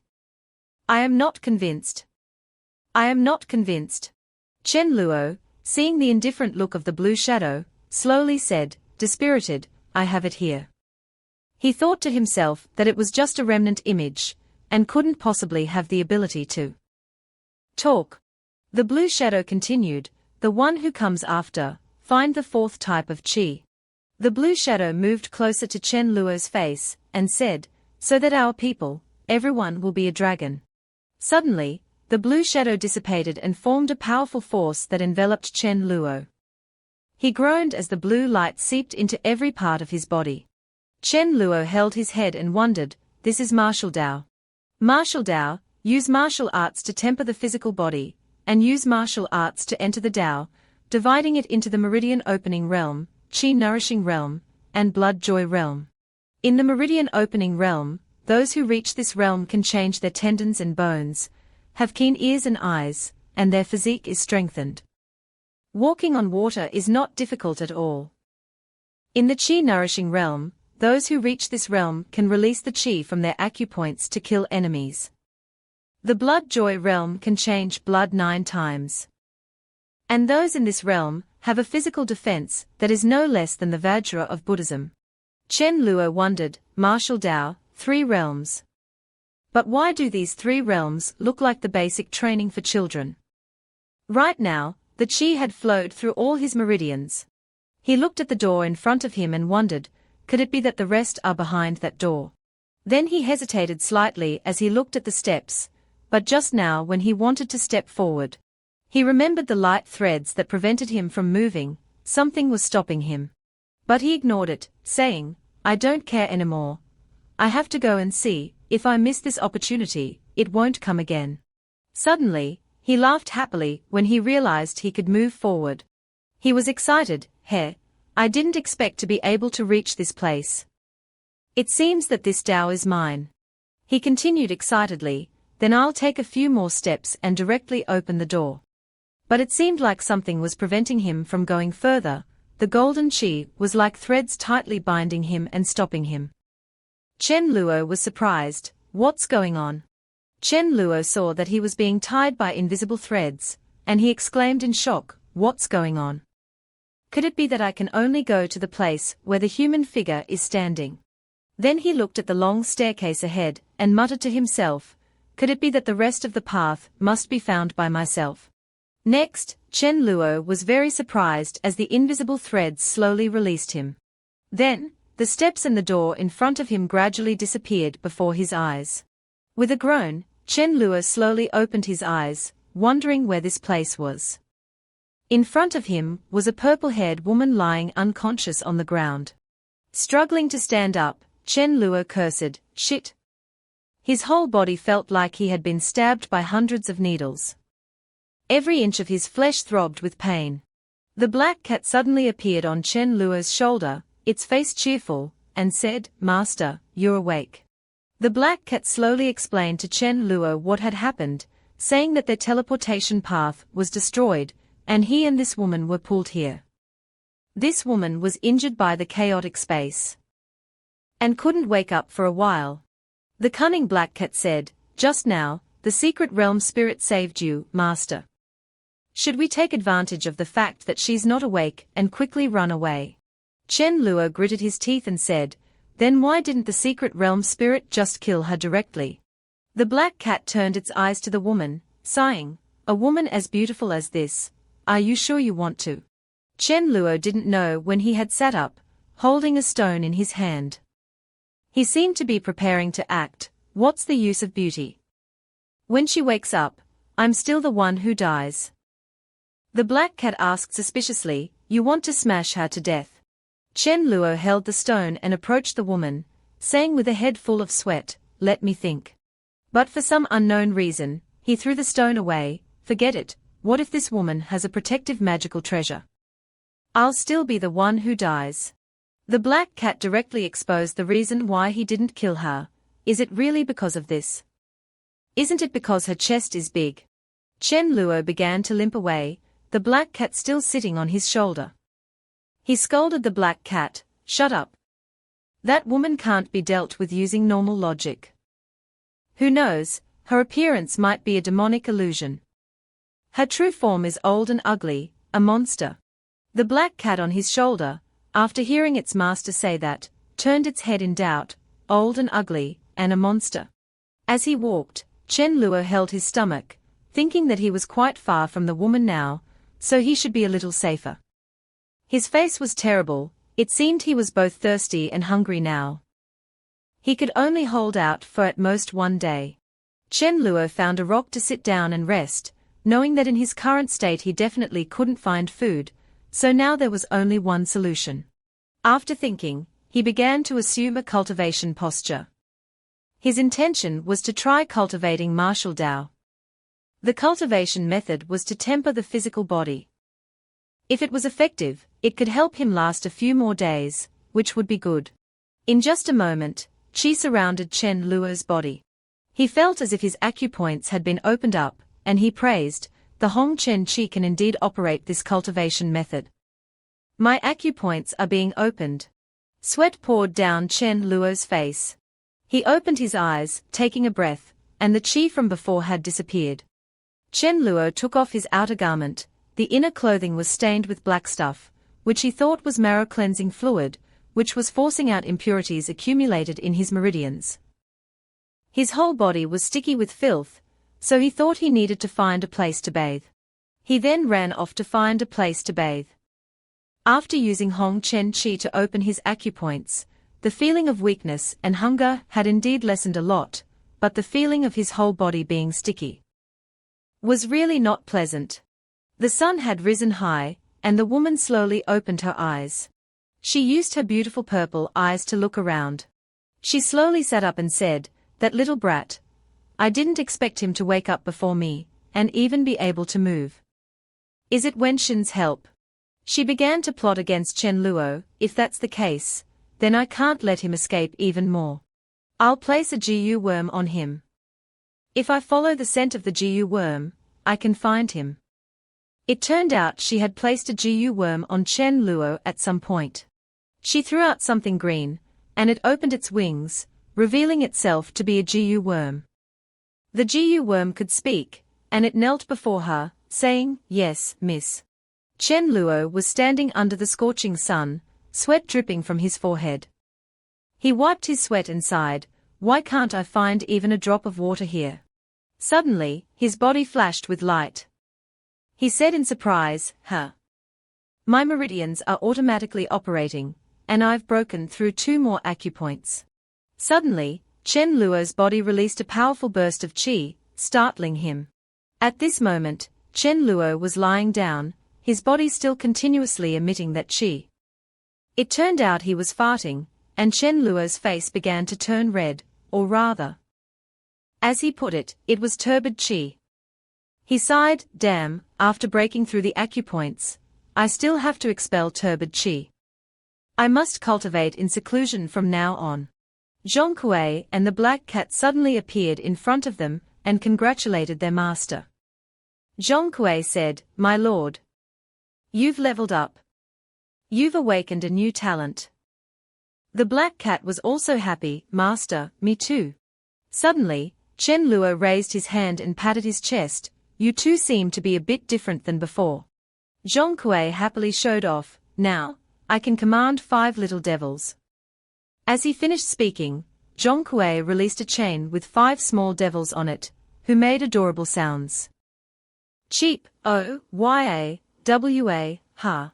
After witnessing this scene, Chen Luo clapped his hands continuously, "Well done, well done." He thought, at this rate, he might be able to transform into the underworld judge of his previous life. Then Chen Luo turned to the black cat and asked, "And what about you?" The black cat giggled and said, "Master, look carefully." Suddenly, the black cat darted forward. A barrier appeared around where Chen Luo was standing. Chen Luo asked the black cat, "You awakened a domain-like ability." The black cat said, "That's right." Chen Luo said in satisfaction, Although the range isn't large right now, it's clear that my perception within the domain has become exceptionally strong. In the future, if I become stronger, if I use the Great Collapse technique in the domain state, then it will truly be a guaranteed kill. Suddenly, Chen Luo felt a strange chi and looked suspiciously at the light, making a sound. Suddenly, he turned and punched, asking, "What is it?" His punch landed directly on the face of a mantis demon. He exclaimed, "Damn," and panicked as if thousands of lightning bolts had struck his head.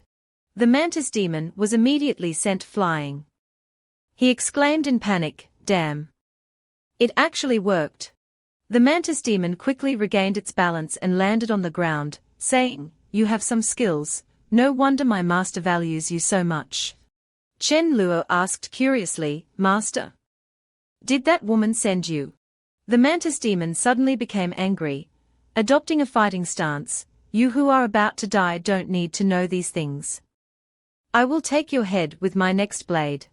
Chen Luo was not frightened by this, and began to hold a branch. He pointed the branch straight at the mantis demon, saying, "Okay then, who would have thought that I would have the chance to show off?" The mantis demon angrily said that Chen Luo was talking nonsense and charged at him. "Go to hell." Chen Luo deployed the 9 swords of Dugu, defeating blade stance.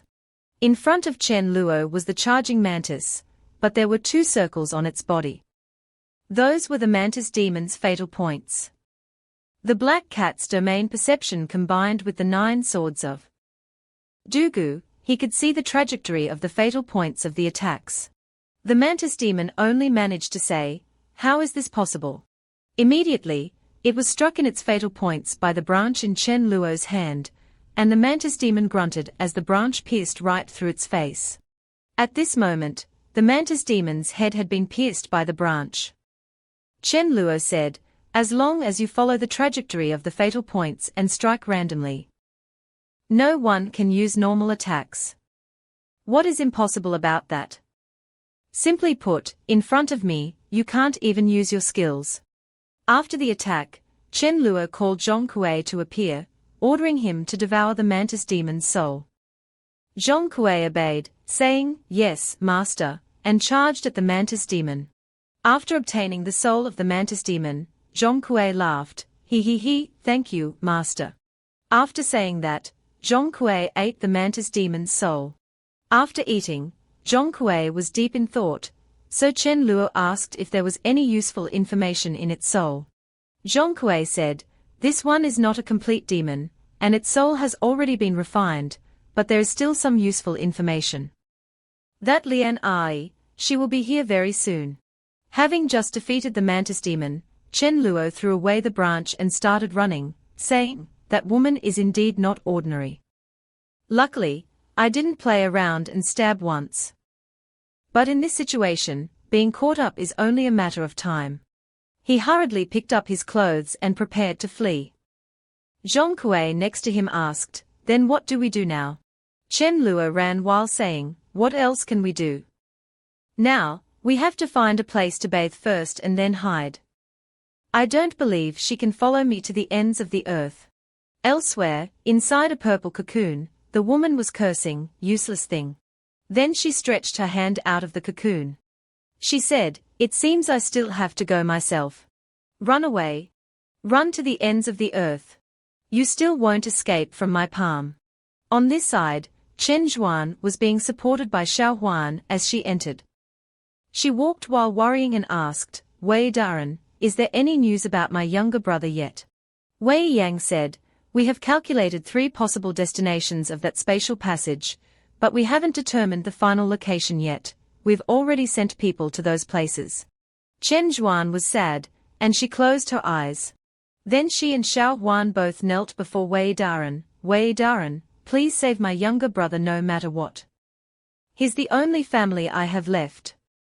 If he's gone, then I will too." Wei Yang hurriedly helped her up, saying, "Don't worry, we will definitely do our best, Chen Luo will definitely be fine." He reassured her, but Wei Daren was still worried, thinking, people from the Zhenchuan division have been sent to all 3 places, and they've also mobilized the help of the demon race. Chen Luo, you must live. Dusk was falling. Although everyone was very worried about Chen Luo was not only safe, but also enjoying himself. He was soaking in a lake. Chen Luo seemed to be very happy to be bathing after a long time, saying, "Luckily, I found this stream, otherwise I would have been stunk to death by my own smell." Suddenly something startled him. He said, "Huh?" and turned around. A force shot towards him, making Chen Luo, who was bathing, have to dodge. Someone had attacked Chen Luo. Chen Luo shouted, "Who is it?"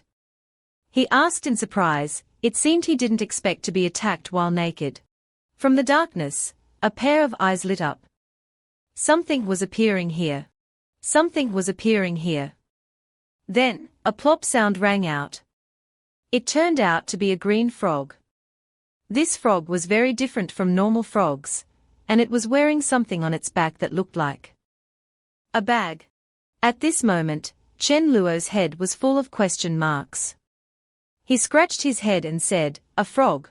The frog croaked and took the bag off its back and placed it on the ground, reaching inside as if searching for something.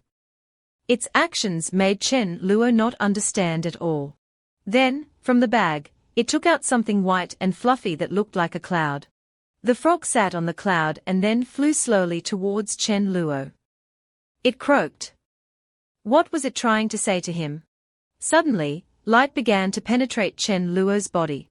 He began to understand what the frog wanted to say, and he scratched his head and asked, "You're saying that you attacked me because I have the smell of insects, and you hate insects?"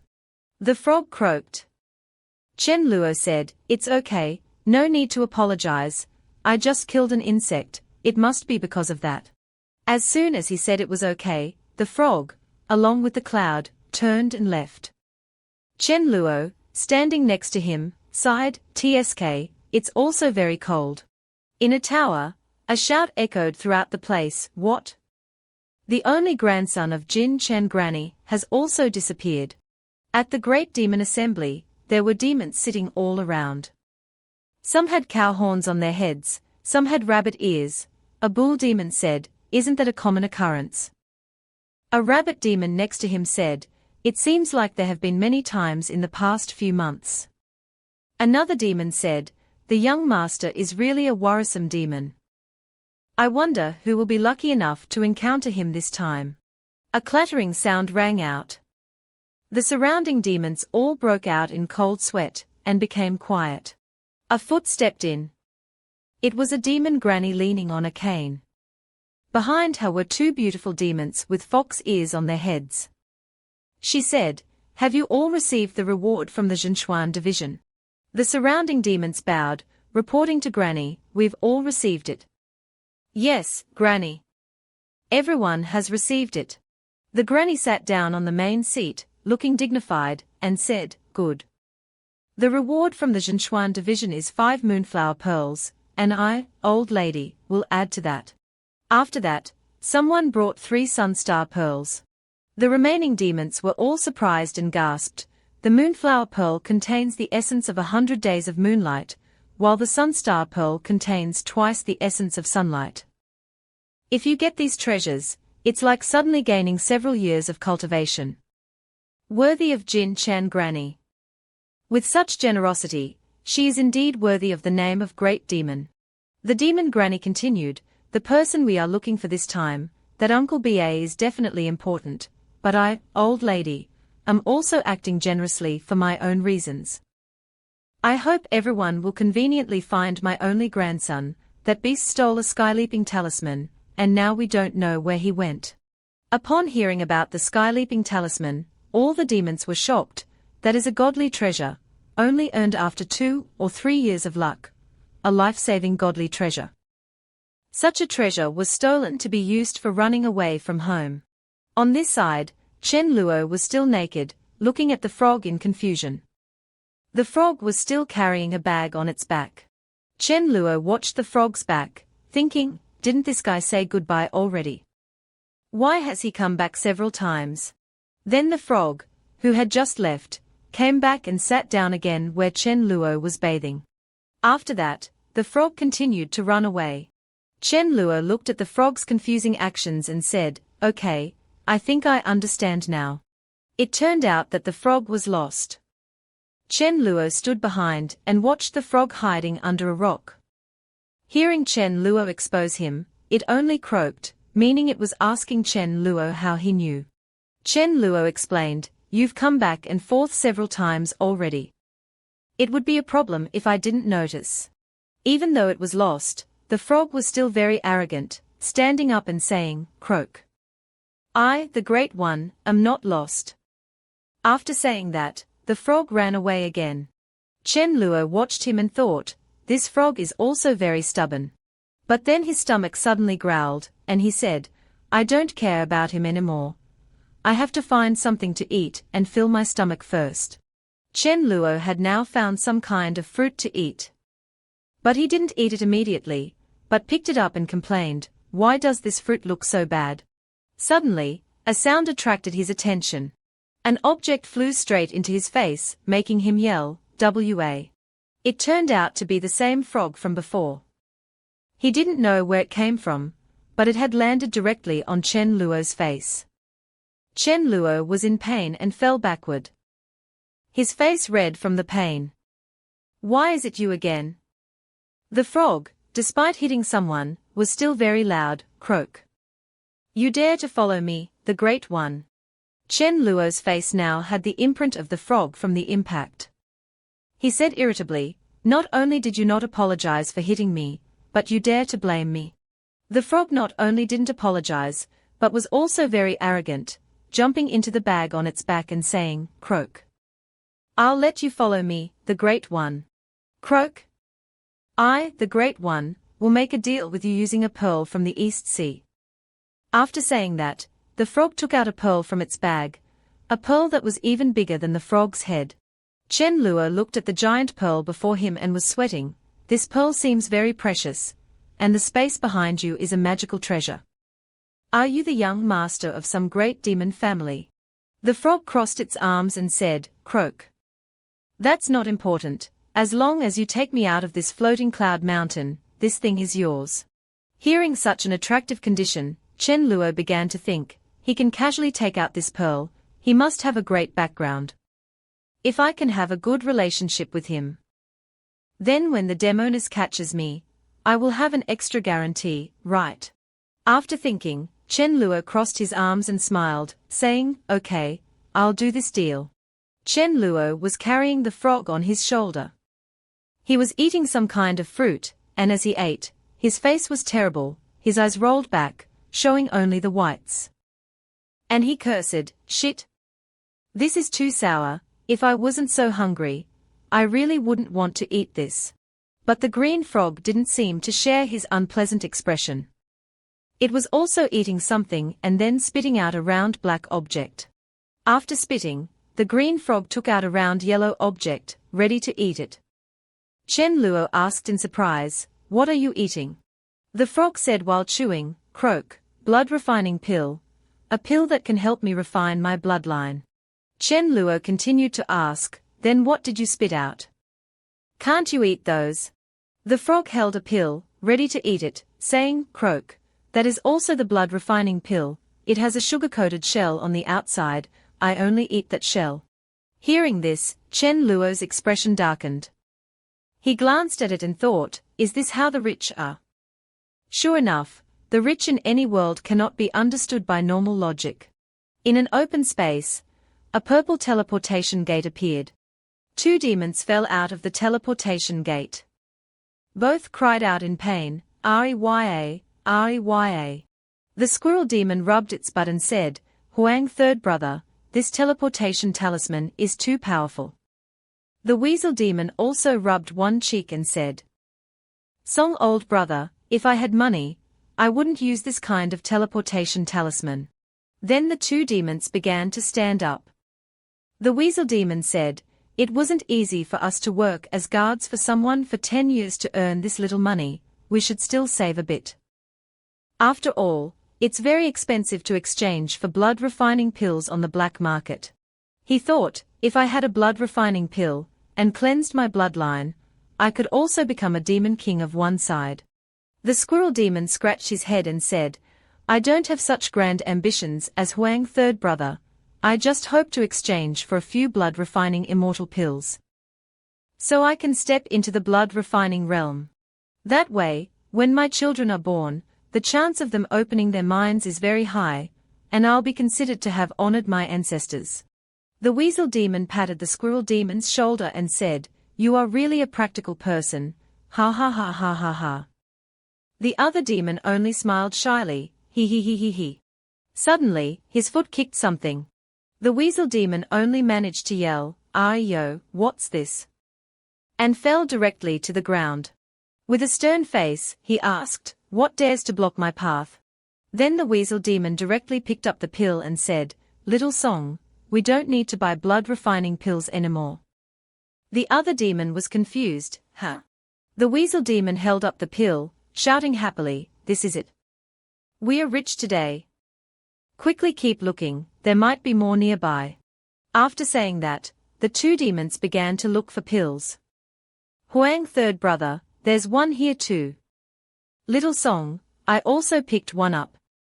There's one here too. On this side, the green frog, a big shot, was still leisurely sitting and eating pills, eating and spitting. It called out, Croak, human. Chen Luo asked, What is it? The green frog replied, Croak, I feel the smell of insects on you is getting stronger and stronger. Did you bathe properly at the lake just now? Chen Luo quickly pulled up his sleeve to look. Saying, I did bathe properly, and I even threw away my outer garment that was hit by the smell. The green frog lay down and said, Croak, then why is that?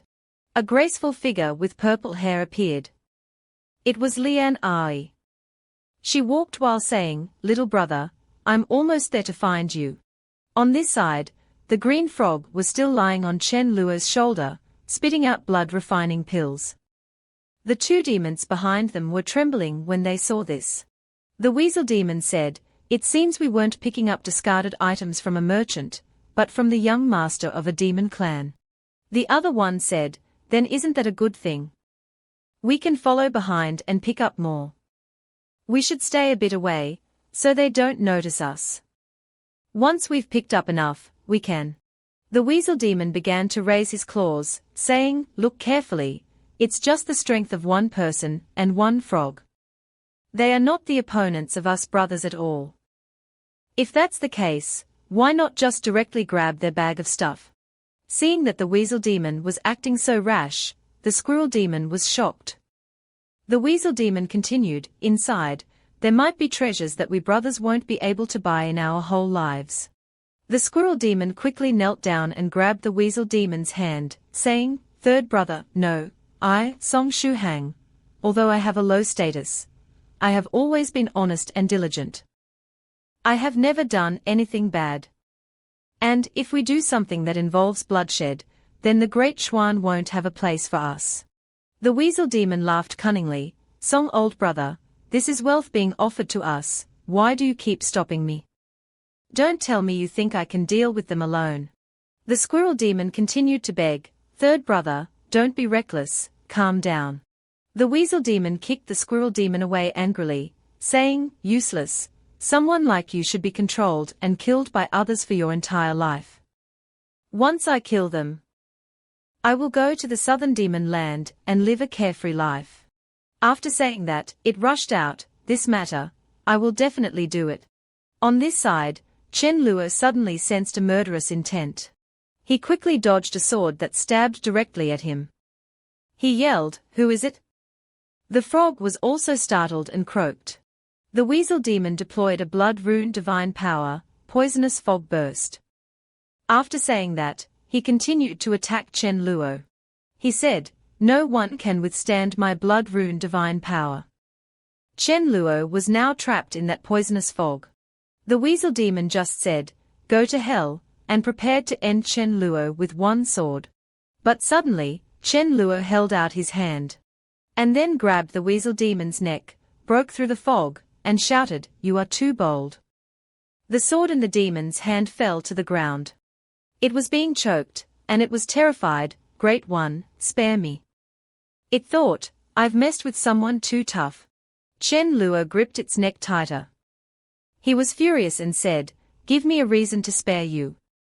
He thought, if I hadn't opened up the Hong Chen martial Dao, and stepped into the meridian opening realm, this stench would have killed me. This demon is really trying to kill me. The other demon just stammered, unable to say a word. I. Suddenly, the demon's cheeks puffed up. Gu. The green frog warned, "Croak, the smell of insects. Throw him away." The weasel demon's body was getting bigger and bigger. Chen Luo took aim and threw the demonic beast into the air. A loud explosion rang out, the demonic beast detonated.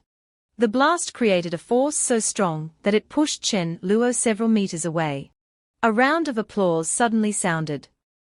Lian Ai appeared from nowhere, clapping her hands while praising, "A demonic creature at the blood refinement realm, combined with my violent Gu. Yet it didn't hurt you. I'm becoming more and more interested in you." Chen Luo was shocked, "So it's really you?" The green frog still sat on Chen Luo's shoulder, asking in confusion, "Ribbit, what's that?" Lian Ai saw the green frog and asked, "A new friend. Won't you introduce us?" But Chen Luo didn't pay attention to her words. He started to run with all his might. Seeing Chen Luo panicking, Lian Ai laughed triumphantly, "Run, try to run, can you escape from this young lady's palm?" The green frog now realized it was in danger. It said, "Ribbit, enemy." Chen Luo asked in a panic, "Great frog, do you have any powerful treasures on you? Preferably something that can explode and blow that monster to smithereens." The frog replied, "Ribbit. What kind of treasure are you talking about? Are you even in your right mind? Plus, I ran away from home." Suddenly, Lian Ai appeared in front of Chen Luo. She stood with her arms crossed, relaxed. "Little brother, where are you running to?" Chen Luo quickly braked. He widened his eyes in horror. "I can't run anymore." Seeing the urgent situation, Chen Luo grabbed the frog's neck. The frog scolded, "Ribbit, what do you want? Put me down this instant." Chen Luo said, "This has nothing to do with you, run away quickly." After that, he used all his strength to throw the frog far away. The green frog, having just been thrown away, was still in shock. It thought, "This fool." On this side, Chen Luo quickly grabbed a branch, preparing it as a weapon. He said, "Don't underestimate me like that. Even if I can't beat you, today I'll tear your clothes, to benefit the passers-by." Hearing Chen Luo say that, Lian Ai replied, "Humph, you're about to die and still talking nonsense. Today I'll chop your head off, and tear open your chest to take out the Wen Xin." After speaking, she flicked out something green from her hand. Those things transformed into praying mantis demons. Chen Luo also went into a battle-ready stance. He called out, "Little cat." The black cat appeared, saying to his master, "Here, meow." Chen Luo grunted, "Humph, killing one is still killing five is still killing." 5 purple beams of light began to attack him. On this side, Chen Luo used the branch to strike at the vital points of the praying mantis demon. He performed the Dugu 9 swords breaking saber style. The praying mantises were defeated under his hands. Lian Ai clapped her hands in praise, "Not bad, so that's how you kill them. Once I understand this, things will get more interesting." With that, she unleashed the raging wind Gu. Chen Luo held the branch, his face showing no fear. "I can see through it." Suddenly, the branch in his hand broke, making Chen Luo very startled. An attack from Lian Ai broke the branch and struck Chen Luo directly. Blood splattered everywhere. Chen Luo painfully fell backward, thinking, "Shit. Is this the difference in power? Even if you can see through it, it's meaningless." Lian Ai said contemptuously, "I hate weakness. I hate small, weak humans resisting." With that, she continued to inflict fatal blows to Chen Luo's chest and legs. She continued, "After extracting your Wen Xin, I'll turn your body into a puppet, to stay by my side. How is it? Being by the side of a beauty like me, you should be happy." With that, she was about to deliver a final blow to Chen Luo. But suddenly, Zhong Kuei and the black cat appeared angrily. Don't even think about harming our master. The black cat also raised its claws, meow. She unleashed her technique again, splitting Zhong Kuei and the black cat in half. She said disdainfully, raising little ghosts. This kind is not worthy to be my opponent. After being split, Zhong Kuei and the black cat gradually dissipated. On this side, Chen Luo was horrified to see that scene. He shouted, Zhong Kuei. Little cat. He recalled the moment when Zhong Kuei first appeared before him, clasping his fist respectfully, greetings, Lord. He remembered the moment the cat meowed on his shoulder, introducing it to Ji Zhong. Let me introduce to you my spirit book. Its name is Da Tong. What do you think? He also remembered the moment Zhong Kuei and the black cat happily announced to him, Master. I've leveled up. Awakened a new heavenly talent. Master, me too. With all the pain and anger, tears welled up in Chen Luo's eyes. He used all the remaining strength he had to rush towards Lian Ai, saying, I'll kill you. Even though he was bleeding. He did not falter. She said, I've changed my mind. Killing you, my master can also extract the Wenshin from your corpse. With that, she swung another blow towards him. Suddenly, a frog's tongue appeared from somewhere. The frog's tongue wrapped around Chen Luo's waist, pulling him away, helping him avoid Lian Ai's attack. Lian Ai stared at the frog in anger, saying, You don't know what's good for you. The frog kept pulling Chen Luo away. Lian Ai got angry and kept attacking continuously. Chen Luo worriedly looked at the frog and said, Don't mind me, go quickly, go instead of me. Qingju, Wannan County. Chen Mansion. Take the message. But he was interrupted by the frog, Ribbit. Don't you dare leave your last words. Ribbit. Ribbit. You threw me away, I'm so moved by you. This time consider it you benefited. Lian Ai's attacks came, Chen Luo was struck, and blood spurted out. Seeing that, the frog unleashed, soul fusion technique. The green frog shouted, Open. The frog flew into the air. Then, a force from the frog's body pulled Chen Luo into the air, avoiding Lian Ai's attacks. Her attacks created a huge explosion. Chen Luo didn't know if he was alive or dead. She looked upwards, saying disdainfully, Just a small demon, only came to die as well. This is the consequence of not knowing one's place. Then, something appeared from the explosion, making her surprised, The green frog had now transformed into a huge frog. Seeing that scene, Lian Ai was startled. A great demonic beast. A celestial devourer. Why did it appear here? The great frog roared. Then a massive aura appeared. She asked that little brat, he's not dead. What happened? From the aura, Chen Luo jumped down. His body no longer had the wounds from before. All over his body appeared green streaks of light. He seemed to have merged with the green frog. He said, I will kill you, to avenge Zhong Kuei and Da Tong.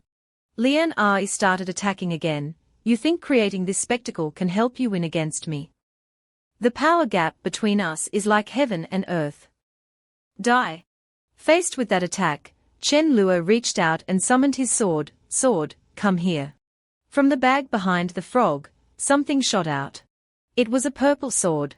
Chen Luo shot out like an arrow. Chen Luo used the swords to cut apart Lian Ai's attacks. Seeing this, she said, You think that's all I got? Crush him. In her hand appeared a ball of energy.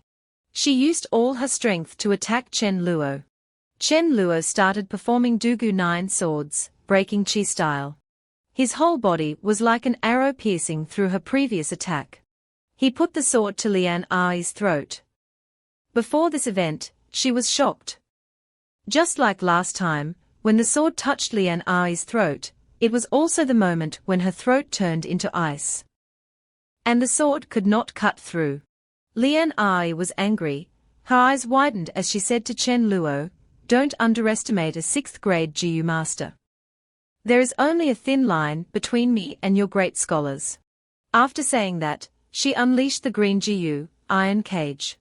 Her hair suddenly became sharp like swords and attacked Chen Luo. Chen Luo quickly dodged some of the attacks. Faced with those attacks, Chen Luo could only retreat backward. He thought to himself, this is as far as I can go. Lian Ai began to get angry. I didn't expect you to force me to this point. I really underestimated you. Next, you'll know what it means to be on different levels.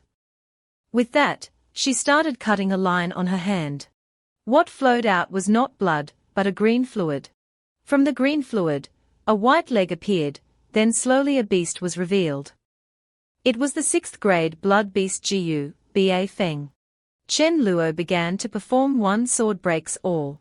On this side, the demonic beast also raised its sharp claws and charged, combined with Lian Ai's attacks. She said, "You're about to die and still talking nonsense." Chen Luo was trying his best to evade her attacks and also counterattack the beast. His shoulder was scratched open by the beast, blood flowed out non-stop. He thought to himself, must deal with the hair carefully, these living creatures are not easy to deal with. The demonic beast was licking Chen Luo's blood greedily. Seeing that scene, he frowned, got it. He probably thought of a way to defeat the beast. On this side, Lian Ai continued to command the beast, Ba Feng, suck his blood dry for me. The demonic beast roared terrifyingly. As for Chen Luo, he was using his strength to draw out his own blood essence. Lian Ai smiled mockingly, ha ha, are you crazy? You dare to draw out your own blood essence. Ignoring her words, Chen Luo held the blood essence he had drawn out earlier in his hand. The demonic beast smelled the blood and became excited, its eyes lit up. With that, Chen Luo used all his strength to throw the blood essence far away. Seeing that, the demonic beast howled and quickly followed the blood essence, disappearing. Before that scene, Lian Ai's eyes no longer had pupils. She called out, Ba Feng, come back quickly. But before she could finish her sentence, she received a sword strike from Chen Luo. Her blood splattered everywhere. Chen Luo continued to attack with more strikes. He said, when fighting with your life on the line, looking around like that will lead to a miserable death. With that, he raised his sword high, preparing a fatal blow. He said, it's over. But she caught Chen Luo's sword. She glared at him, saying, don't be too arrogant. Although her blood was flowing non-stop, she still resisted Chen Luo's attack. She said, to force out my natal GU, I'll admit that you have some ability. Behind her back, a pair of blurred butterfly wings appeared. She still held Chen Luo's sword tightly. Chen Luo was shocked. I can't pull out the sword. She is using a special ability to hold my sword. The frog on Chen Luo's bare shoulder said, tiredly, quickly think of a way to finish her off in one go. My power is almost depleted. Lian Ai said triumphantly, but now, you must regret getting so close to me. Her eyes gradually turned vicious as she said, turn into nutrients for me. Chen Luo said, I understand. His whole body was bursting with power. He thought to himself, mortal chi, the last power I can use. The power gradually accumulated and grew stronger. Chen Luo slashed at her with his sword. The colliding energies created a chaotic scene. He couldn't see clearly in front of him. Only hearing a miserable scream, a. Chen Luo panted. Lian Ai, hit by Chen Luo's attack, had fainted and fallen to the ground.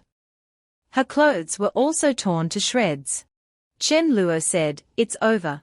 He approached Lian Ai, sword in hand, and said, I want you to pay for their lives.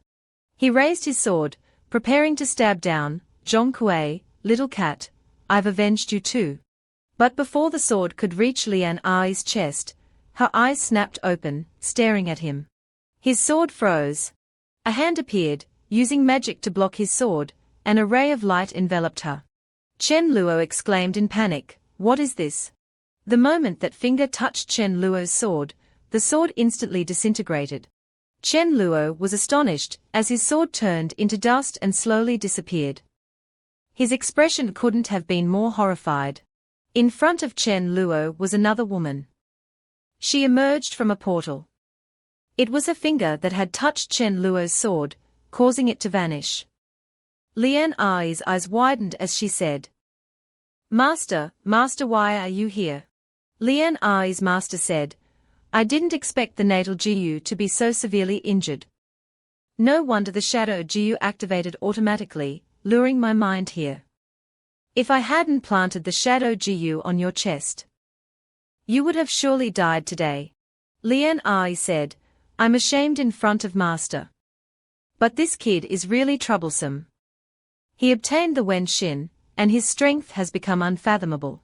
Lian Ai's master looked at Chen Luo with a probing gaze. Are you the one who stole our Wen Xin? Chen Luo was sitting on the ground, feeling uneasy. No, this guy's aurate's impossible to sense his true strength. And mine. Before he could finish his sentence, he collapsed. The green frog was ejected from Chen Luo's body. Lian Ai's master continued, Wen Xin, come out. She used magic to make Chen Luo's body glow. The green frog beside him had fainted some time before. The energy in Chen Luo's body slowly escaped and gathered into a small circle. She said, extract the Wen Xin. This guy won't survive a few more moments. Suddenly, the fainted green frog's body started to glow. Chen Luo's whole body was enveloped in a barrier. On the barrier were talismans. The woman was startled. This is the highest level of protective talisman of the Taoist sect. Heaven's official bestows blessings. She turned to her disciple and asked, Is this place Fuyun Mountain? Lian Ai said, Yes, master. Why Fuyun Mountain? As soon as she finished speaking, a spatial distortion appeared. The master grabbed Lian Ai and said, Leave quickly. Even though Lian Ai was still struggling, they left. The Wen Xin is still. She explained, Fuyun Mountain is the place of the Taoist prison. That green frog is probably closely related to the Taoist sect. I'm just an illusion. If we attract a Taoist master, I won't be able to protect you. Before leaving, she gave Chen Luo a dangerous look. Wen Xin, I will come and take you. As the two master and disciple left, only Chen Luo and the unconscious frog remained there. After fainting, he found himself in the dreamlike flower forest. Chen Luo, clutching his wound, said, Are you Zhongkue and Little Miao? He stood there, looking at the two withered trees, and said sadly, It's my fault for not being strong enough to protect you. Suddenly, a vague green figure appeared behind Chen Luo. The figure said, They are not dead. Book spirits are the manifestation of the power within the book. As long as the book is indestructible, the book spirits are indestructible. Chen Luo turned around in surprise and asked, Who are you? Why have I never seen you before? The figure bowed and said, I am the spirit of the secret realm, paying my respects to the Lord. Chen Luo said in surprise, The spirit of the secret realm. Little Miao once mentioned it. Then he continued to ask, If they are not dead, how can they be resurrected? The spirit of the secret realm replied, The more people who read the book, the more naturally the spiritual energy can condense again, and they can reappear in the outside world. Chen Luo clenched his fists with determination, so it needs more readers. But if I don't become stronger, even if they are resurrected, I won't be able to protect them. Then Chen Luo cupped his hands and bowed, Spirit of the secret realm, tell me, how can I get more books? Facing the spirit of the secret realm, he thought to himself, I need to become stronger, I need to become stronger than anyone else, so I can protect everything I have. The spirit of the secret realm continued to explain, You need chi luck.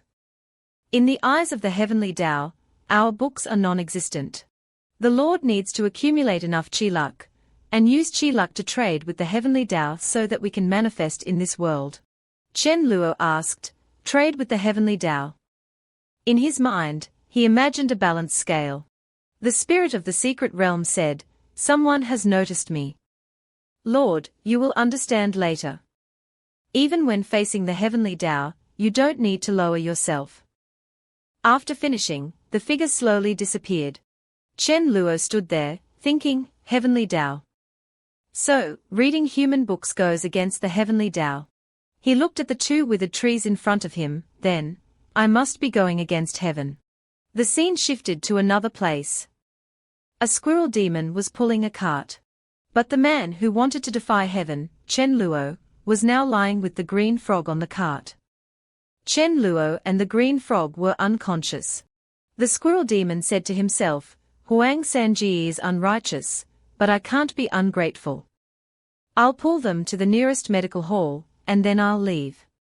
Consider it repayment for the favor of the blood refinement pill. Suddenly, something flashed behind the squirrel demon. Two bear demons were eyeing them. That seems to be the young master of Luo Di Sheng Qian Pavilion. That human must be Wan and Ba that Zhenjuan Sai is looking for. They are conspiring, let's go and rob them now. A crow demon sitting on a tree with its arms crossed said, Are you guys crazy? Those two are seriously injured now. Jin Chan Po Po and Zhenjuan Sai would think we hurt them. What then? The two bears said, We just want the reward for finding them, we absolutely don't want to hurt anyone. One of them chimed in, That's right, that's right. We are all good demons. We buy our meat at the market. The cunning crow demon said, So you need to think carefully.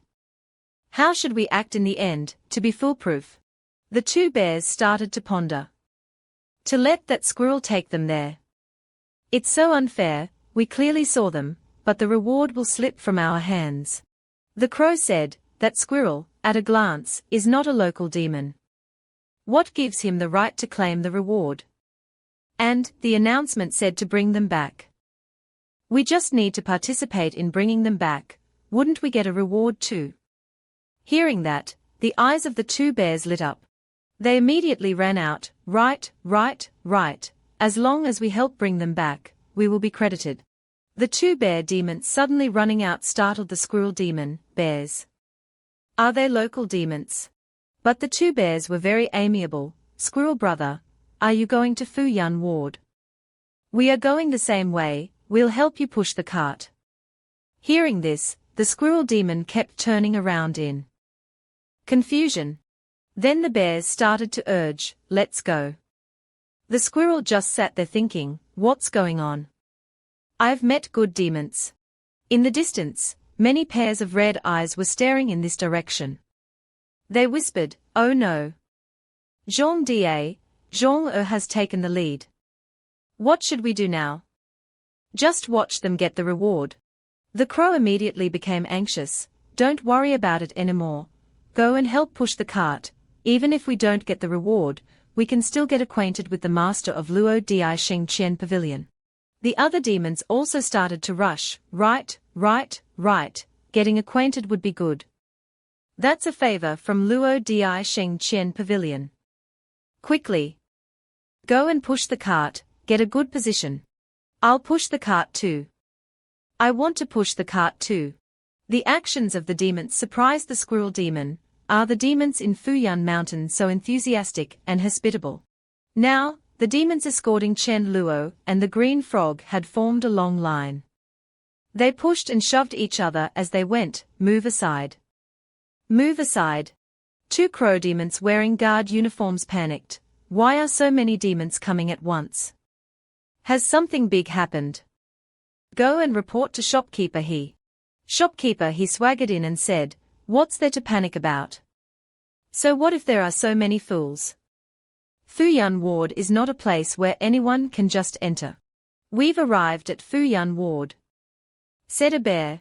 Shopkeeper, he flew down in front of them and asked, What are you chieftains doing at Fuyun Ward? The demons all moved to two sides, revealing a cart. Shopkeeper he, there's something. Something big. Look at the cart. On the cart lay a beast and a demon, both unconscious. Shopkeeper, he was so startled that he broke out in a cold sweat, Young master. Oh no. How did you get hurt like this? Now the squirrel demon, after rescuing Chen Luo and the green frog, was invited in. He was sweating and thought to himself, I didn't expect that a casual rescue would involve two big shots. He looked at the steaming cup of tea and leaped, is this legendary dragon blood wood?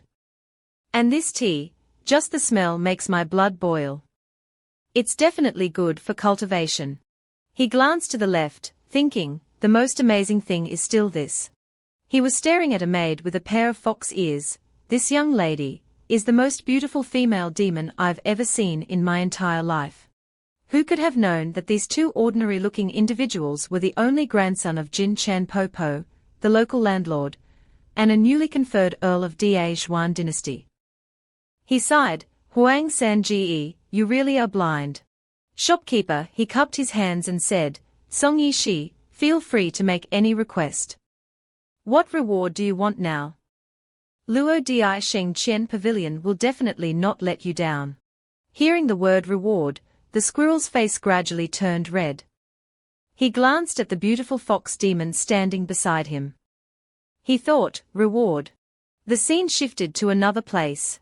In a room, an old woman was looking at her unconscious grandson, scolding, you damn brat, see if you'll be so stubborn again.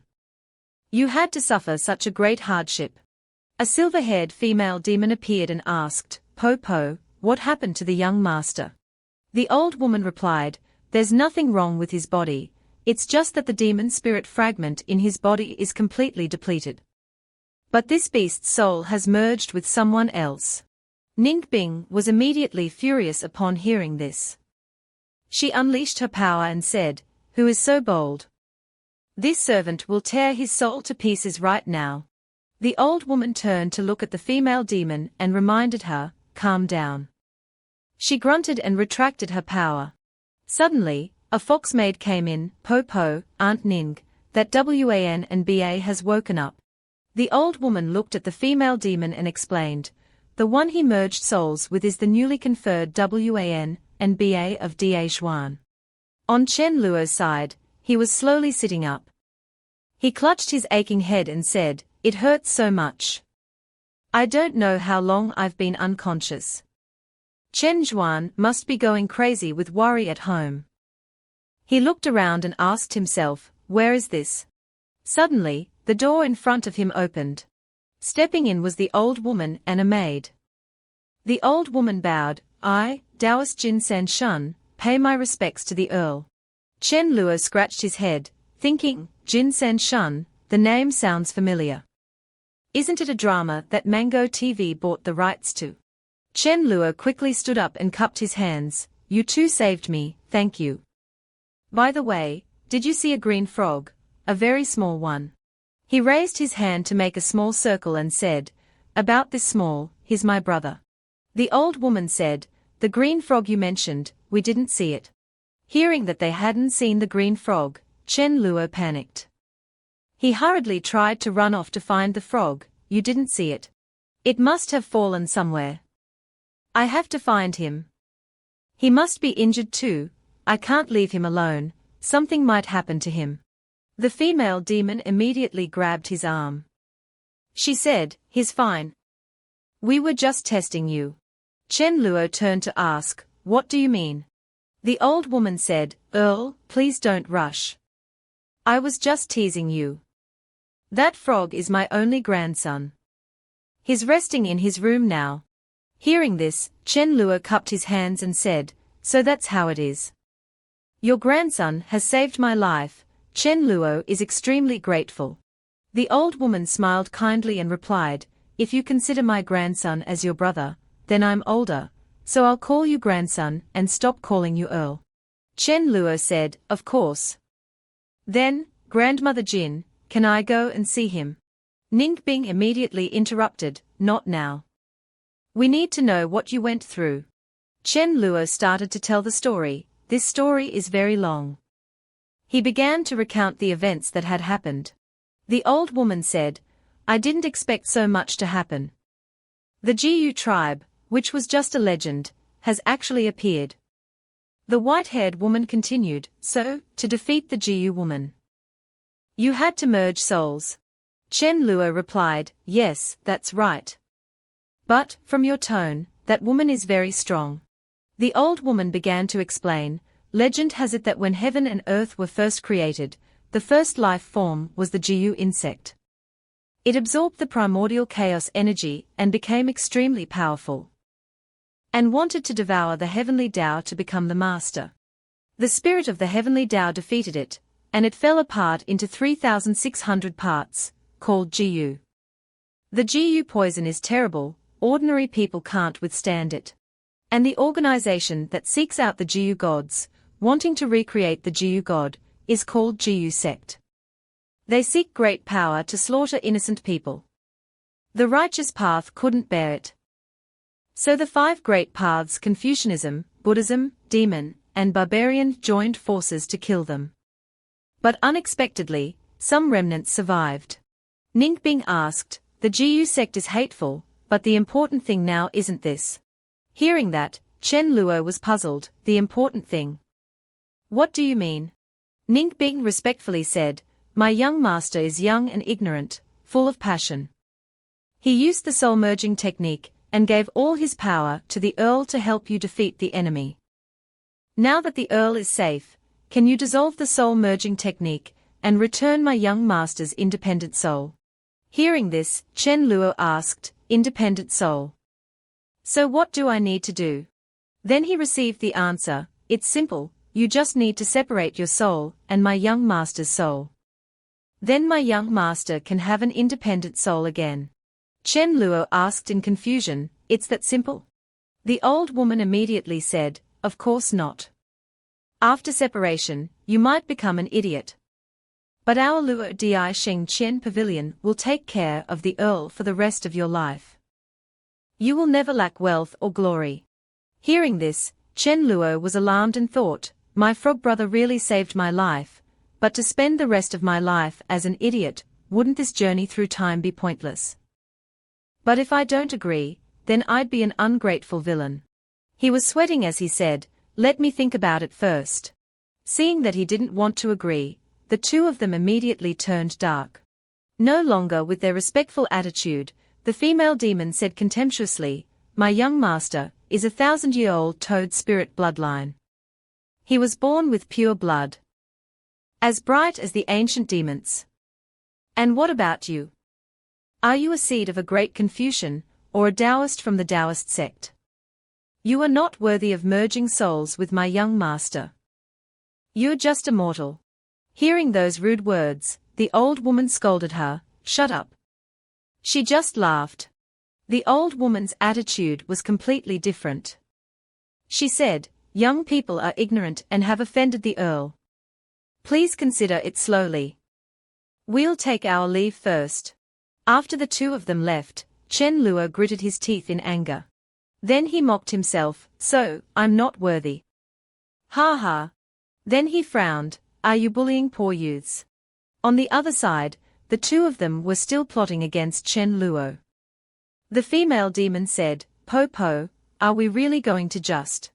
Before she could finish, the old woman said, Kwa Kwa's mother was the rarest heavenly luck toad in the history of the toad tribe, using the chi luck of the heavenly Tao as food. She had a natural ability to seek good fortune and avoid disaster. She could have had 10,000 years of life if not for giving birth to Kwa Kwa. But will a normal person like him be good fortune for Kwa Kwa? Will he be good fortune for the toad tribe? She began to give orders. Ning Bing, my junior sister Yuan Ha gave me a magic treasure called the soul-quelling pagoda. It can separate souls without harming them. I'll give it to you. After saying that, she gave a golden pagoda to Ning Bing. She said, if Da Zhuan blames me, I'll go and take the blame. Ning Bing, with a serious expression, said, there's no need. Po Po, I did this, so I will take the blame. After saying that, she flew into the sky with the pagoda. The old woman stood there watching her and thought to herself, the soul-quelling pagoda is said to not harm the soul. But the suffering it causes is not something ordinary people can withstand. That pagoda, in reality, is a torture tool of the Taoist sect. Night began to fall. Chen Luo was sitting alone, circulating his energy to open his meridians. He sighed and said, only half of the 12 meridians are open. I don't know when I'll completely break through the meridian opening stage. When that time comes, I wonder if there will be any unusual signs. Suddenly, the soul of the toad woman from before appeared, hovering above Chen Luo's head. She approached Chen Luo, thinking, today, I must separate my young master's soul. Even if he becomes an idiot, it is his destiny. Chen Luo was surprised and couldn't believe it.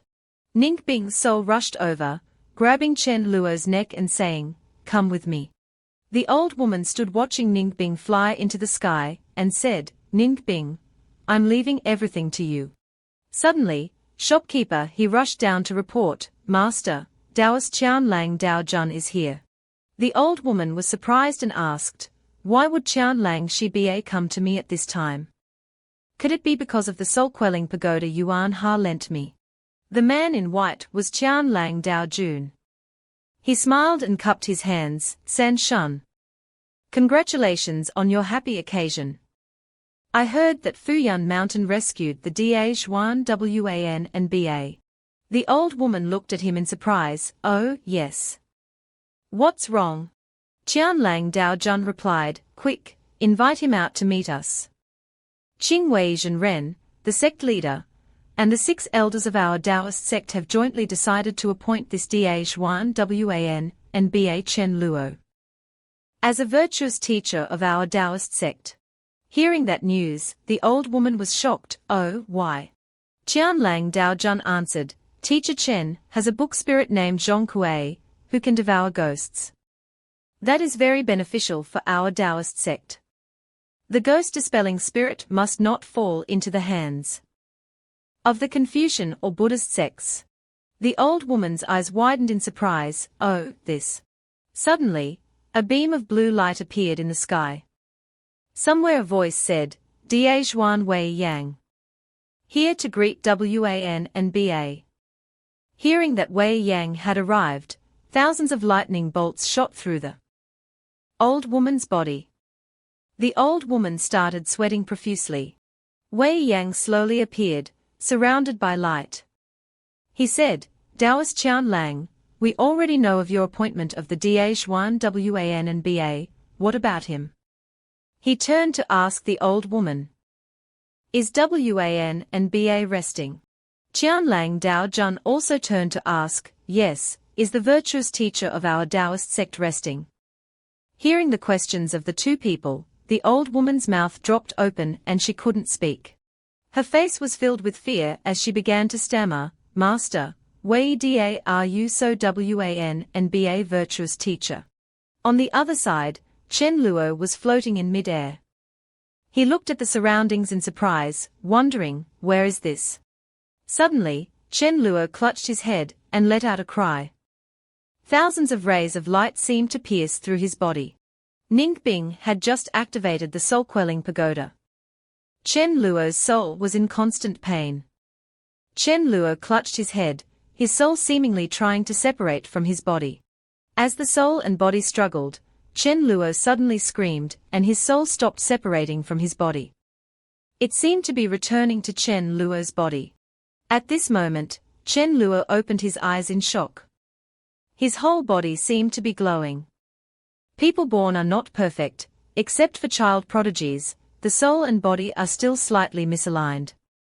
Chen Luo is no exception, but the soul quenching this time made Chen Luo's soul and body completely integrated. The Confucian sect called this the Wenchu entering the mortal world, the Taoist sect called it innate Tao. The Buddhist sect called it immaculate spirit. Now Chen Luo's body was erupting with unprecedented energy. Outside, Ning Bing was still relentlessly knocking on the pagoda. Ning Bing was confused, why have I knocked so many times? There's no reaction. What is going on with this soul-quelling pagoda? Suddenly, Ning Bing was surprised to see that the soul-quelling pagoda was getting brighter and brighter. She looked up at the glowing pagoda in awe. This is just like 200 years ago, when I followed Po Po to see Qing Wei Zhenren's tribulation. But why would it appear here? Suddenly, a strong vibration occurred. The pagoda seemed like it was going to shatter. Ningbing only had time to cry out before the sky turned hazy, and she couldn't see anything clearly. She covered her face with her hands and asked herself, what in the end is going on? A seven-colored light slowly appeared around the pagoda. Ningbing was surprised. This is. Ningbing's eyes were now wide with shock as she looked in that direction, the path to heaven. Then, a light gradually appeared before Wei Yang and Qianlang Dao Jun. Everyone present was shocked when they saw the light, the path to heaven. It's unexpectedly the fourth path to heaven. Qianlang Dao Jun was drenched in sweat. He said in surprise, the sage's teaching, the blue color fills the sky, opening the path to heaven of the Confucian sect.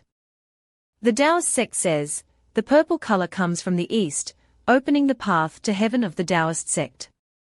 The Buddha said, golden lotuses bloom on earth, opening the path to heaven of the Buddhist sect. The two people below were so shocked that their eyes had no visible pupils anymore. Now, the essence is colorless, the moonlight recedes, which means there is a great sage that has opened the fourth path to heaven with 7 colors. The old woman was just as shocked. She widened her eyes and looked ahead, saying, 2 seniors, it seems the Qi luck is descending upon Wan and Ba Chen Luo's place. At Wenchang Pavilion, streams of multicolored light still swirled in the sky. When Xiang Yang Baichuan looked at the anomaly and said, Teacher, your wish is about to come true. He remembered his teacher's words, the only wish I have for this life is for the world to have people who are like dragons. It's about to come true. As soon as he finished thinking, he turned and gave orders to his subordinates, where is everyone? A subordinate appeared, yes. He ordered, tomorrow morning, spread the story of Chen Luo's life, especially the Zhongkue biography, all over the capital. The subordinate replied, understood. Following the instructions, they spread the word. In short, it was a Xianxia version of the story. With storytellers in every corner, new poems and news were shared. The entertainment novels written by Chen Luo were included, of course. This time, Chen Luo would be famous all over the capital, and it would even popularize multi-part novel storytelling methods. Obviously, they would still end on cliffhanger. At Shouyang Mountain, the great master Qing Wei Dao Jun stood on a cliff, looking at the anomaly and stroking his beard. The fourth path to heaven has appeared. And this world is about to change. In the western region, in the yellow sand, at the peak of the great pagoda, the Bodhisattva said with his hands clasped, the person who opened this path has an affinity with our Buddhist sect. He should protect our Buddhist sect. Then, a voice echoed, we will respectfully follow the Bodhisattva's orders. In Nanxiong, in the 10,000 mountains, in the Holy Army Hall, conversations were still echoing. Could it be Henqing Zhu of the human race, who has achieved Tao? No. Then who is it that opened the fourth path to heaven? In the room, many shadows of demons were discussing non-stop. The 3,000 miles of the path to heaven are enough to cultivate to a level equivalent to blood refinement. This is not important. The important thing is whether this person can continue to open up the path. The Confucian, Taoist, and Buddhist paths of heaven are all 10,000 miles. If this person opens another 3,000 miles, then our demon clan needs to prepare. Then, a pair of red eyes flashed in the darkness, then, put him on the agenda of the Holy Hall, and pay close attention to him. In the Manhwa, in the northern region, at the Golden Wall, a voice echoed, Alang, it's late at night, why haven't you returned to your palace to rest? A monster with 4 arms, with 2 hands folded in front of his chest, replied, Selina, the human race has another path to cultivation. They are cheering now. A red-haired female demon beside him, who seemed to be named Selina, replied, Alang, if you are worried, why don't you try to find the person who opened the path? The 4-eyed monster said expectantly, it's just a path to heaven of 3,000 miles, it can't change the big picture. I do look forward to him opening another 3,000 miles. At Fuyun Mountain, the power of the path to heaven was growing stronger. Ningbing was sweating and covering her head. How is this possible? An ordinary person, someone who can't even awaken their heavenly talents, how can they open the path to heaven? Ningbing looked at the light of the path to heaven destroying everything and thought, the person must be nearby. It must be. A continuous stream of power flowed into Chen Luo's body. Looking at the male lead, Ningbing said in shock, Heavenly Tao Qilak. The sweat on her forehead increased. The heavenly Tao is rewarding him. It really was him who opened the path to heaven. She started to panic. What did I do? To underestimate a prodigy who can open the path to heaven. Even counting 10,000 years before, the Confucian sage. The Taoist founder, the Buddhist Buddha. In her eyes, there was only the image of Chen Luo and his immense power. This person's talent can be considered a disciple for all ages. The power from before gradually disappeared. Chen Luo had already turned to face Ningbing and said, Do you still have something else? Out of nowhere, Ningbing picked up an ice blade and held it to her throat. She said remorsefully, All the mistakes are mine. I have eyes but did not see Mount Tai. Please don't involve Po Po and Kwa Kwa. Seeing that Ningbing was about to stab the blade into her throat, Chen Luo quickly ran over and knocked the blade out of her hand. When you thought I was useless, you wanted to quench my soul and tear my soul apart. Now that you see I have ability, you immediately want to commit suicide to atone for your sins. He continued, In your minds, is there only Orion? Hearing Chen Luo use those strange words, 3 big question marks appeared above Ningbing's head. Suddenly, the old woman rushed over like an arrow and yelled, Ningbing. We were foolish. Seeing that Ba Ta, Chen Luo, cupped his fist respectfully, thanking her for her previous help, but the matter of tearing souls was indeed a bit immoral, so let's consider it a wash. As he spoke, he produced a round, purple ball, in which the divine soul of Gua Gua was curled up. Keep this divine soul, we won't have any relationship after this. Ba looked at her grandson's divine soul, stunned. This was originally a great opportunity, but was ruined by us. Chen Luo scratched his head and continued, But Gua Gua is my brother, he risked his life to save me, so I should repay him, but currently my pockets are empty. Suddenly, a voice interjected, it was Qianling Dao Jun, he said excitedly, My Dao Palace has a secret realm called Star Seed. Throw a devouring star toad into it, and you can receive a great opportunity, enough to repay the life-saving grace. The male lead cupped his fist and asked, Who are you? Why are you helping me? Qianling Dao Jun beamed like a flower. I am Qianling Jinren of the Qianling Dao Palace. I came here to find you because of a great opportunity. Why, as long as you agree to be the sage teacher of my Dao Palace, what I just said will absolutely be true. Chen Luo put his chin in his hand and thought, Sage teacher, what kind of position is that? If it's too troublesome, I won't be able to do it. Wei Daru landed from the sky and began to explain, the Dao Sect sage teacher is the one who distributes money and resources to people, and doesn't require you to work. You can think of it as someone collecting protection fees for the Dao Sect. Hearing about distributing resources without having to work, Chen Luo's eyes lit up, and the air around him filled with the smell of money. He was excited, it's that good. Qianling Dao Jun was also rendered speechless by the air full of money. Yes, that's right. In his heart, he thought, but this way of speaking of collecting protection fees, it feels a bit strange. Somehow, Chen Luo, with his eyes blazing, grabbed Qianling Dao Jun's hand and agreed, Please let me collect your protection fees. Faced with Chen Luo's understanding of collecting protection fees, Qianling Dao Jun could only sweat profusely. Okay. After that, he turned around and ordered Ba and Ningbing, You guys go down, this place has nothing to do with you. The two of them dejectedly said, Yes.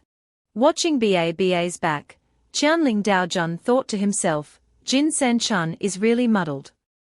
She almost let her grandson cling onto this 10,000 ages forth. She also realized her mistake, and said sadly, This old one is muddled. Over here, Chen Luo started to cup his fist and said to Wei Daru, can we go home now? Wei Daru replied, of course.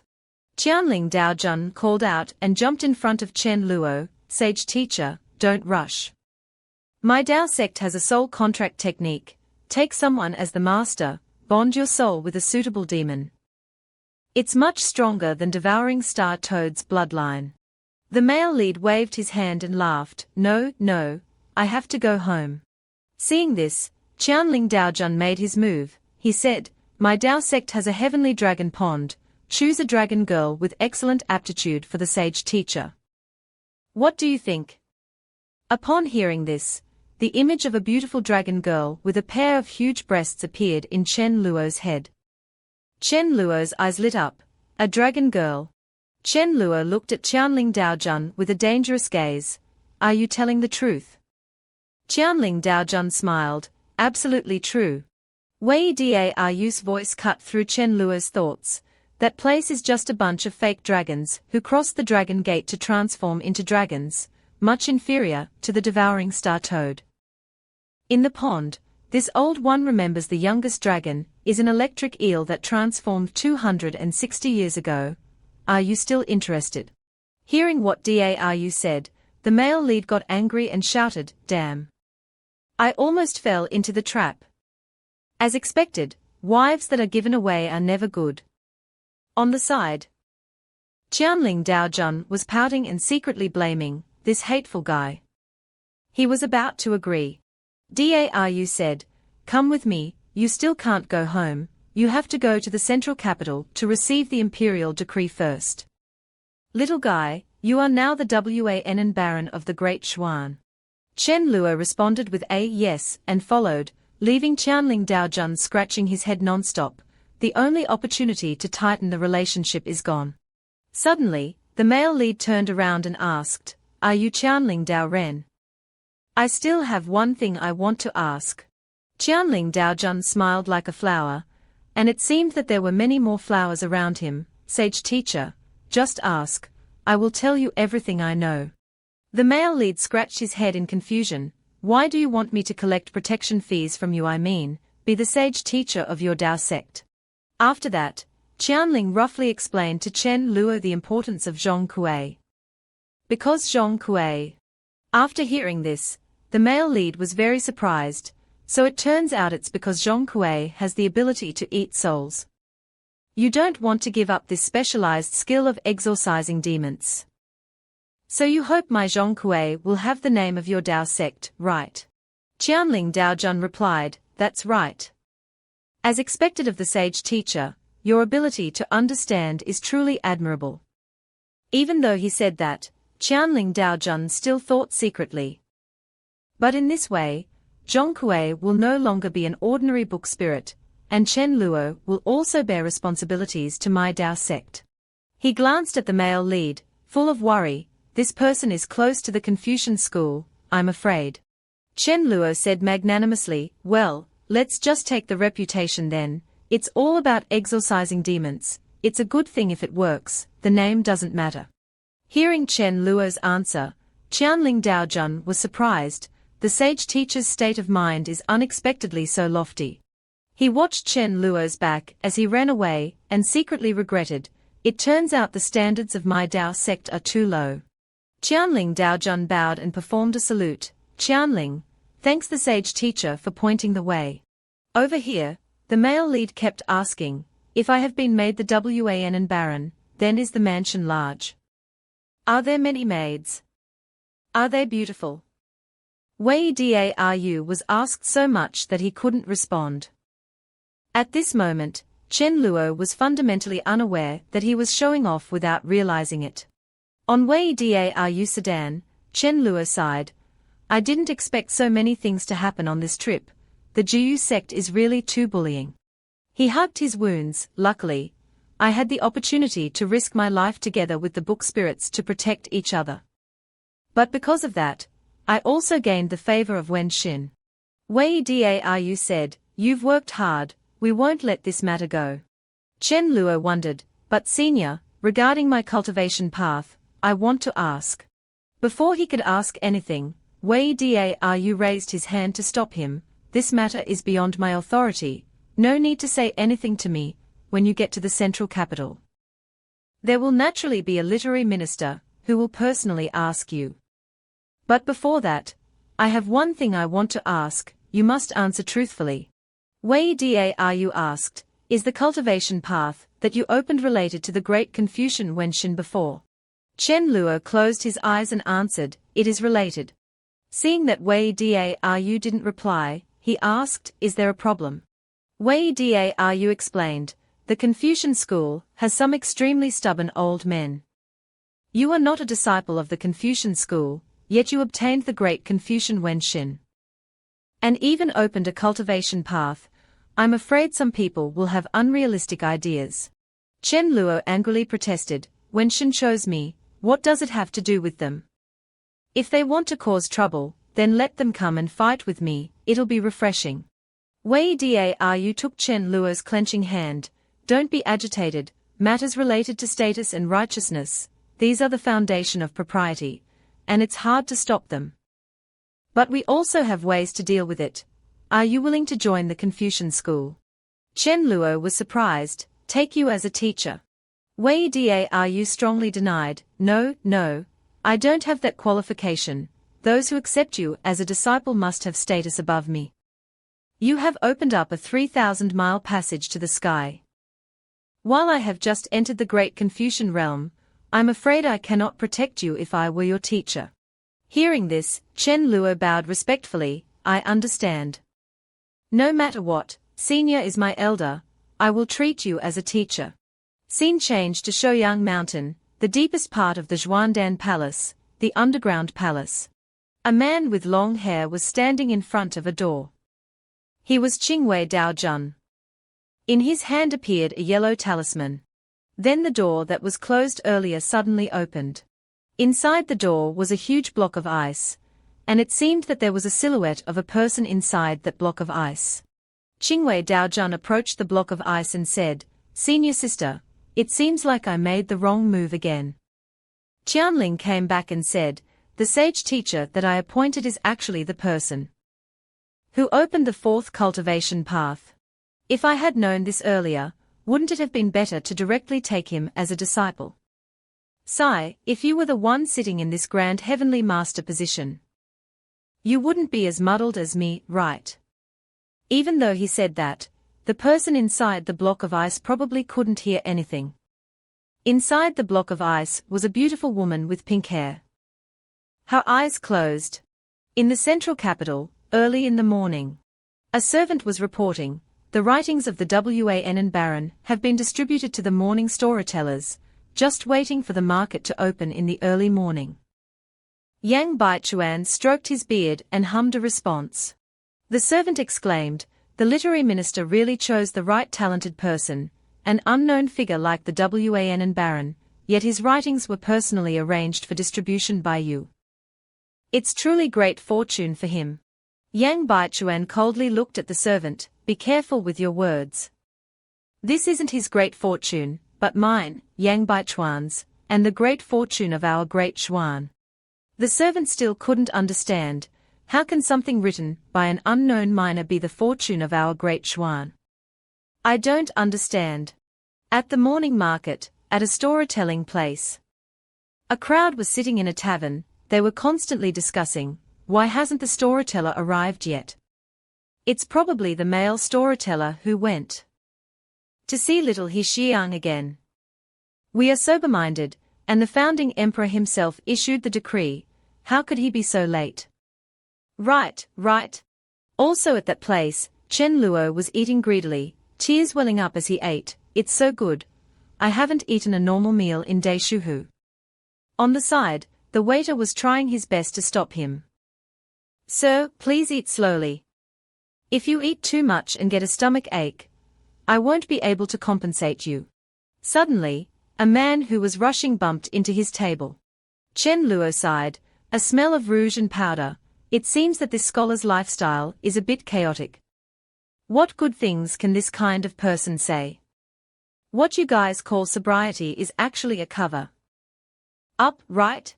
The waiter standing next to him scratched his head, puzzled. A cover up? What is that? The scholar from before was now standing on the stage. He was the storyteller Nan Wan Shi. He was covered in sweat and cupped his fist. I'm late. I apologize to everyone. This morning I will be telling a relatively special story. Chen Luo was chewing while paying close attention. Special. How special can your kind of goods be? The storyteller began to talk about the special situation. Today's news only has one thing. About Chen Luo, Chen Dongliu of Qingju Wan County, who was conferred by His Majesty of Great Chuan as the Wan Baron. And the text I will read is the extraordinary writing written by the Wan Baron, the tale of Zhong Kuei. As soon as Chen Luo heard this, he spat out the tea in his mouth. The male lead took out a handkerchief to wipe his mouth, thinking to himself, the Wei seniors group is too fast, they spread it around so quickly. The other people in the tea house were still discussing Chen Luo. Who is that? Never heard of him. Wan Baron, is this a hereditary title? Isn't everyone against conferring hereditary titles, right? Now? Our dynasty has ancestral rules, titles are not conferred without merit. Where does this Chen Luo have merit? Over here, the male lead was sweating profusely, at a loss for words. The servant standing next to the male lead scratched his head at those questions. How old is Chen Luo? Is he a Confucian or a Taoist? Then the storyteller began to speak eloquently. Chen Luo, 19 years old, a loyal subject, who wrote the extraordinary story The Tale of Zhong Kuei. Reading it can ward off ghosts. And even those without talent can read it. Chen Luo's eyes lit up. This storyteller is good. The storyteller continued to say, Zhong Kuei is a person from Zhongnan Mountain in Shaanxi, whose talent was outstanding in his youth. Below, everyone was listening attentively, with almost no more discussions. At 4 places in the central capital, the sound of storytelling echoed everywhere. Zhong Kuei is a person from Zhongnan Mountain in Shaanxi, whose talent was outstanding in his youth. Zhong Kuei is a person from Zhongnan Mountain in Shaanxi, whose talent was outstanding in his youth. At the same time, all the tea-house storytellers in the central capital. All the storytellers slowly read out the tale of Zhong Kuei. Zhong Kuei is a person from Zhongnan Mountain in Shaanxi, whose talent was outstanding in his youth. Everyone listened to the story and discussed, is there such a strange story? Zhong Kuei is truly a remarkable person. The story is so meaningful. When Chen Luo heard everyone telling stories about Zhong Kuei, he closed his eyes to listen, and in his head he saw the image of Zhong Kuei and the black cat. He smiled slightly. Old Zhong, you guys will soon be reunited. Above, the storyteller continued to tell the story. Chen Luo thought, this person tells stories very interestingly. In the future, when writing serial stories, I can also use him. Suddenly the servant turned around and whispered to Chen Luo, Baron, it's getting late, we should go see your mansion, right? Chen Luo replied, okay, and said he stood up to leave. Suddenly, loud cheers rang out, making Chen Luo stop in shock. The audience who had been listening to the story just now were now excitedly jumping and yelling. With a completely worshipful tone, wow, an extraordinary story. It is indeed an extraordinary story. This Wan Baron is really not simple. I really want to get to know this remarkable person. What kind of extraordinary person can write such an extraordinary story? Chen Luo was praised and became complacent. He thought to himself, a small story like this can also lead to such a bombardment in this world without entertainment books. Then if I release multiple installments of Xiao Ao Jiang Hu, how would that be? I dare not think. At the Wan Baron's mansion. Wei Yang was standing in front of the Wan Baron's mansion, waiting for Chen Luo. He said that he had been waiting for a long time, when he saw the white horse stop in front of the mansion. Chen Luo looked up at the magnificent building in front of him, unable to hide his shock. This is mine. The servant next to him said respectfully, that's right. This is the mansion of the Wan Baron. Chen Luo used one hand to shield his head and said, are you sure you are showing me a house, and not an entire district? Hearing this strange language, the two people didn't know what Chen Luo meant by district. The servant said, Baron, you jest, please come in, let this servant take you to look around. Chen Luo made an okay sign with his hands. Okay, if I go by myself, I might get lost. Wei Yang next to him suddenly coughed. Ahem, I won't go in, I just came here to greet you. Next, I still have to go meet the literary minister, 3 days later. When the court session begins, I'll come back to pick you up. Chen Luo bowed and thanked Wei Yang. Wei Yang disappeared in a flash, leaving behind only a ray of light. On the side, the servant still couldn't understand what the okay sign Chen Luo made earlier meant. At the Wenchang pavilion, Wei Daru walked leisurely, thinking, the Enshi is also here. If Chen Luo can be accepted as a disciple by the Enshi, then his future will surely be immeasurable. No matter what. Stepping through the door, Wei Daru said, Teacher, I'm back. Inside, there was a man wearing a red and black robe, frowning. This was the person who had the same rank as the literary minister of Great Xuan. Wei Yang's teacher asked, Have you finished settling the little guy? Is there nothing else to do? He was currently playing chess. Wei Yang cupped his fist respectfully and said, Someone is taking care of him already. I came here to inform the literary minister. Another person spoke, Go down, do you want to go meet that little guy? Song Tuizi laughed, Why would I meet him? Old man, you're 2 steps behind, you have lost. That's bullshit, Song Tuizi, don't you think I can't see? You used your divine sense of foreseeing before you played chess with me, did you? Song Tuizi also argued back. Don't be a thief crying stop thief, it was old man, who used his divine sense of foreseeing 2 steps before. The eyes of the two of them flashed a dangerous red light, and continued to argue, Song, you old man, see how I predict your next move. Yang old man, watch how I predict your prediction. Wei Yang could only stand there, petrified, watching his two Enshi arguing like children, great Confucian divine sense of foreseeing. Wei Yang spoke to cut through the noisy atmosphere, Enshi, I have a matter I want to ask you. Can you accept Chen Luo as a disciple? Both the two lords, upon hearing those words, stopped arguing, they let go of each other and Song Tuizi widened his eyes, staring at Wei Yang. At Wan and Marquis Manor, the servant kept explaining to Chen Luo, My lord, the entire Marquis Manor has a total of 20 wing rooms, 12 independent courtyards, 2 main halls, 6 side halls, and 2 large servant courtyards.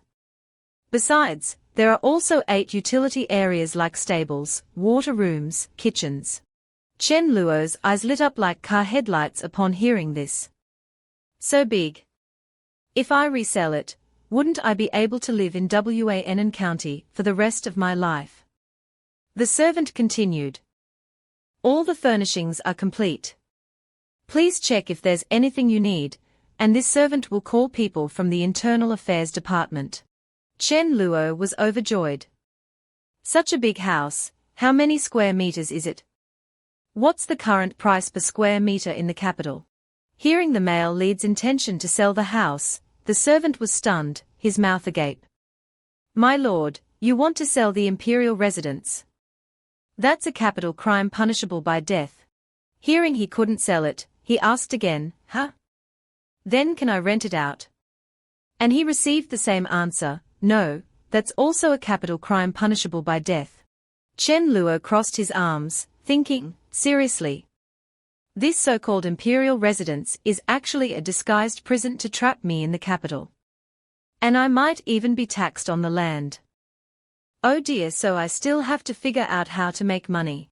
After thinking it over, Chen Luo scratched his head in frustration. Damn it, wasn't I here to enjoy the good life?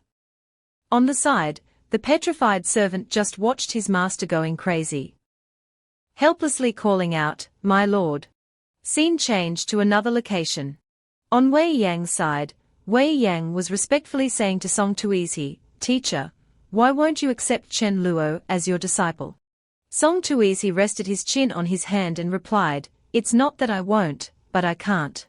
Wei Yang began to explain, Chen Luo is a good seed. Although he hasn't awakened his spirit connection talent, he has opened the fourth sky passage. Such talent, not accepting him isn't. Song Tuizi looked helplessly at Wei Yang and said, it's not that I won't accept him, but the Grandmaster wants to accept him. Wei Yang felt like lightning had struck him. The Grandmaster wants to accept Chen Luo. Song Tuizi smiled, his eyes now wide open, yes, that kid will be my junior brother from now on. Not stopping there, Song Tuizi continued, and your granduncle. Hearing the shocking news, Wei Yang turned to stone, his mouth agape, unable to believe it. On the male lead side, he didn't know what had happened, but he was also petrified. Now this is troublesome. Chen Luo looked at the grand house before him, such a big house, and I don't have a single coin, no servants, no food, not even a carriage. Chen Luo held his head in grievance. Why does even a carriage cost 300 taels of silver in the capital? Do they think I'm a billionaire? Chen Luo was still sitting on the roof, sighing with his head down. Maybe I could ask Chen County to send me money, but wouldn't that show how poor I am? Chen Luo held up his empty hands and thought, is there a way to make money quickly? Money, money, money. Then he jumped off the roof and ran away. Never mind, I'll go out and have a look. I'll starve to death if I stay here. I never thought that transmigrating would bring about money troubles.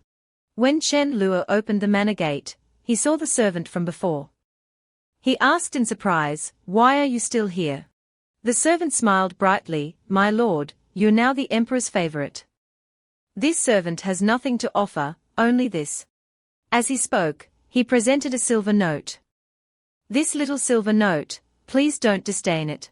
Seeing the amount on the silver note, a blinding light seemed to shine upon Chen Luo.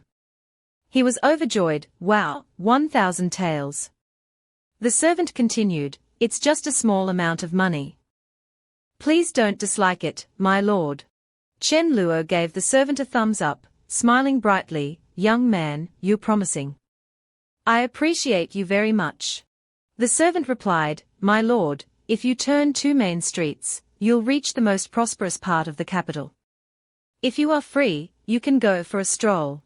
Chen Luo raised his hands excitedly, okay, let me see how prosperous this capital is. Seeing Chen Luo like this, the servant couldn't help but think, as expected of a newcomer, who hasn't seen the world. It's just 1,000 taels, there will be many more people who want to please him. Later, Chen Luo happily ran off, but he didn't notice that 2 figures were following him in the distance. It was the Wan Marquis. Yes, the one the master wants is him. Chen Luo looked at the bustling streets ahead in surprise. No wonder it's the capital, this level of prosperity can crush Wan County. The 2 figures that were following earlier were tailing Chen Luo. One of them said, the information is reliable. The Wan Marquis hasn't awakened his spirit connection talent. So he's just an ordinary person. The 2 of them then blocked Chen Luo's path. Are you Chen Luo? The newly conferred Wan Marquis. Chen Luo, still holding a half-eaten pastry, replied, you've got the wrong person. My name is Chen Xiang. Xiang as in soaring, TSK, how can you mention Xiang when you're eating? He continued to walk, ignoring the 2 men. One of them grabbed Chen Luo's hand.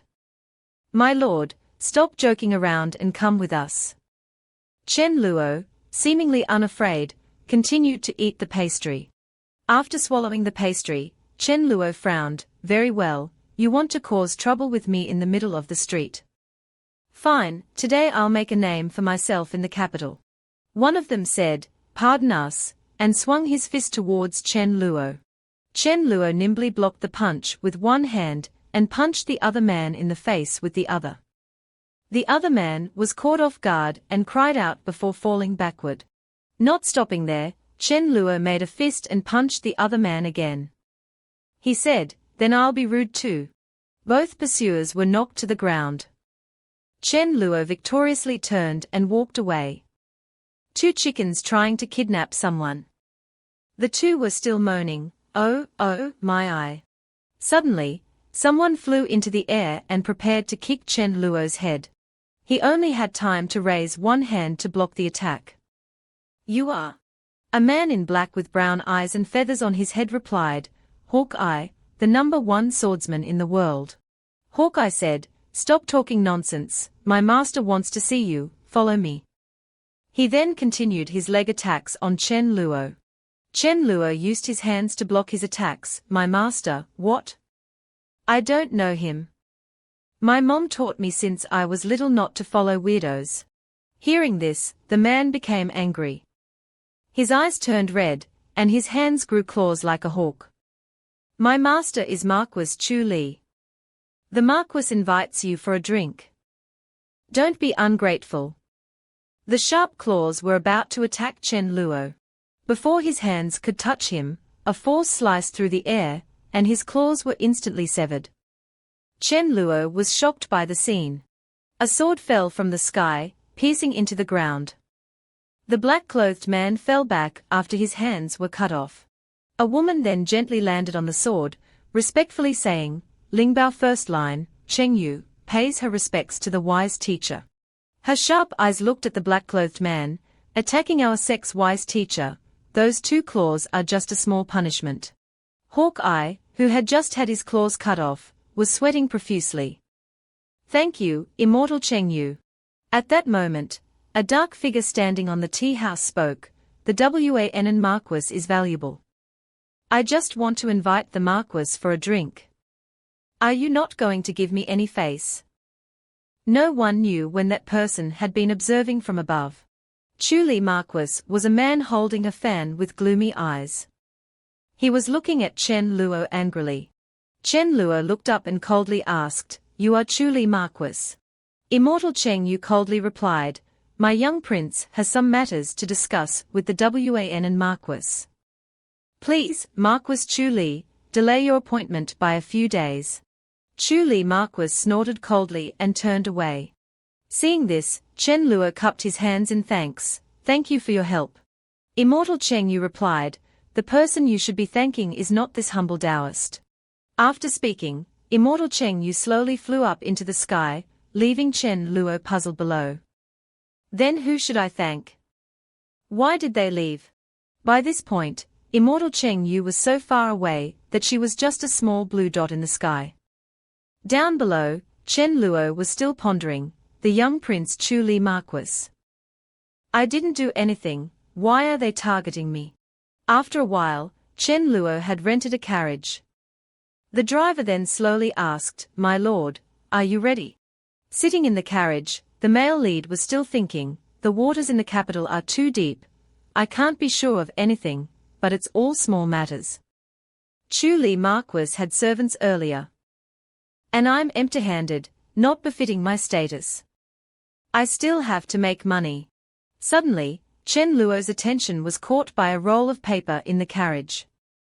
He said, "Huh." He opened the paper, and it was full of writing. It was a small street newspaper, about fake medicine. At that moment, a light of truth seemed to shine in the male lead's heart. His eyes lit up, "Isn't this my big chance to make money?" Chen Luo held the news he had just read and asked the driver, "Brother, where did you get this?" The driver replied, "This is the morning news, any tea house, pub, or brothel has people selling them. 1 copper coin per copy. We, common people, like to read them and then take them home to use." In the outhouse, Chen Luo carefully looked at the paper, thinking, 1 copper coin per copy. So cheap. Even if I sell 10,000 copies, it wouldn't be enough to fill the gaps between my teeth. Chen Luo then asked, "Is this the only morning news? Is there something more expensive?" The driver, while driving, replied, "Of course, there's the news issued by Wenchang Pavilion. That's where the money is. It's said that it contains the latest essays. And even scholars and great Confucian scholars annotate the classics. It's just too expensive, not suitable for common people like us. As soon as he heard money, Chen Luo's eyes brightened. He asked, "How much money is it?" The driver held up one finger and said, 10 taels per copy, and it only comes out once a month. Hearing the number 10 taels, Chen Luo was enlightened. So expensive. Are there people who buy it? The driver replied, there are far more scholars in the Great Xuan than you think. Not only are there buyers, but you have to line up early to buy one. I once saw a line stretching from the east to the west of the city just to buy one copy of that news. Chen Luo happily shouted, "Oh my, I'm going to get rich." I remember now. Memories flashed back. He saw the original owner excitedly going to buy the newspaper. "Sell me 10 copies of the mid-grade." At that time, Chen Ping, carrying a box of money, reminded him, "Young master, we can't afford that with this box of money." In his memory, books were divided into superior, mid, and lower grades. The author writes the superior grade, the big shots copy it into the mid-grade, and readers copy it again into the lower grade. But even the lower grade was a treasure that needed at least 100 taels of silver to buy a copy. And because books in this world had the power of the heavenly Tao, they highly respected authors, and there was no concept of copyright violation. Authors could receive a portion of the money spent by readers on their books. Truly, every penny spent on a hobby went back to the author. Recognizing the opportunity to get rich, Chen Luo was joyful. In this world, writing books is the real way to make money. With all the entertainment books in my head, won't I become rich? Chen Luo jumped onto the roof of the carriage, going crazy with excitement. The old driver thought, another madman. Writing books isn't that simple. A scholar or great Confucian might not be able to produce one essay in a year. As if those precious words are just vegetables. After that, the carriage stopped at a large house. The driver said, "Sir, we've arrived." From afar, a dark figure looked at the carriage with confusion. Chen Luo opened the curtain and stepped out, thanking the old driver. The dark figure lunged from behind, making Chen Luo jump in surprise. The dark figure yelled, "Young master." It turned out to be Ji Zhong. Ji Zhong pounced and hugged Chen Luo. "I finally found you, young master."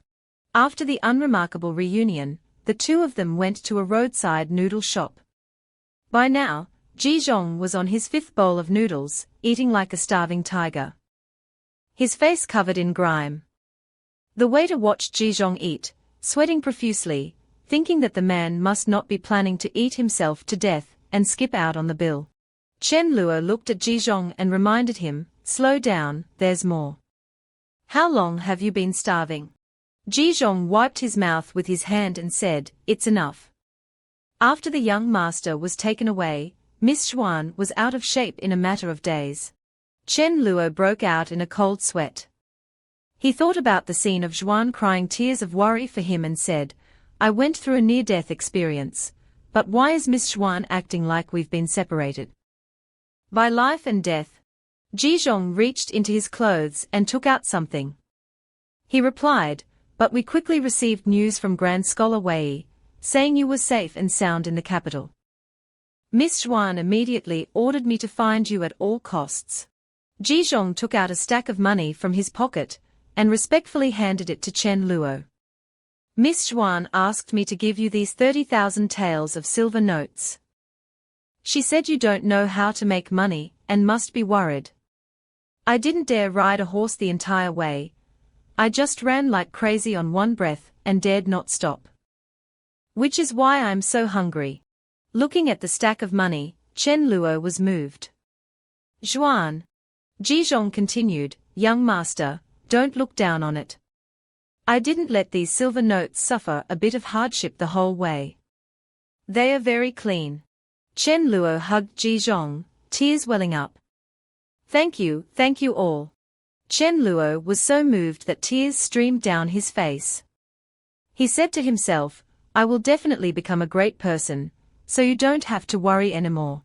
Ji Zhong also replied happily, "Young master, don't cry anymore.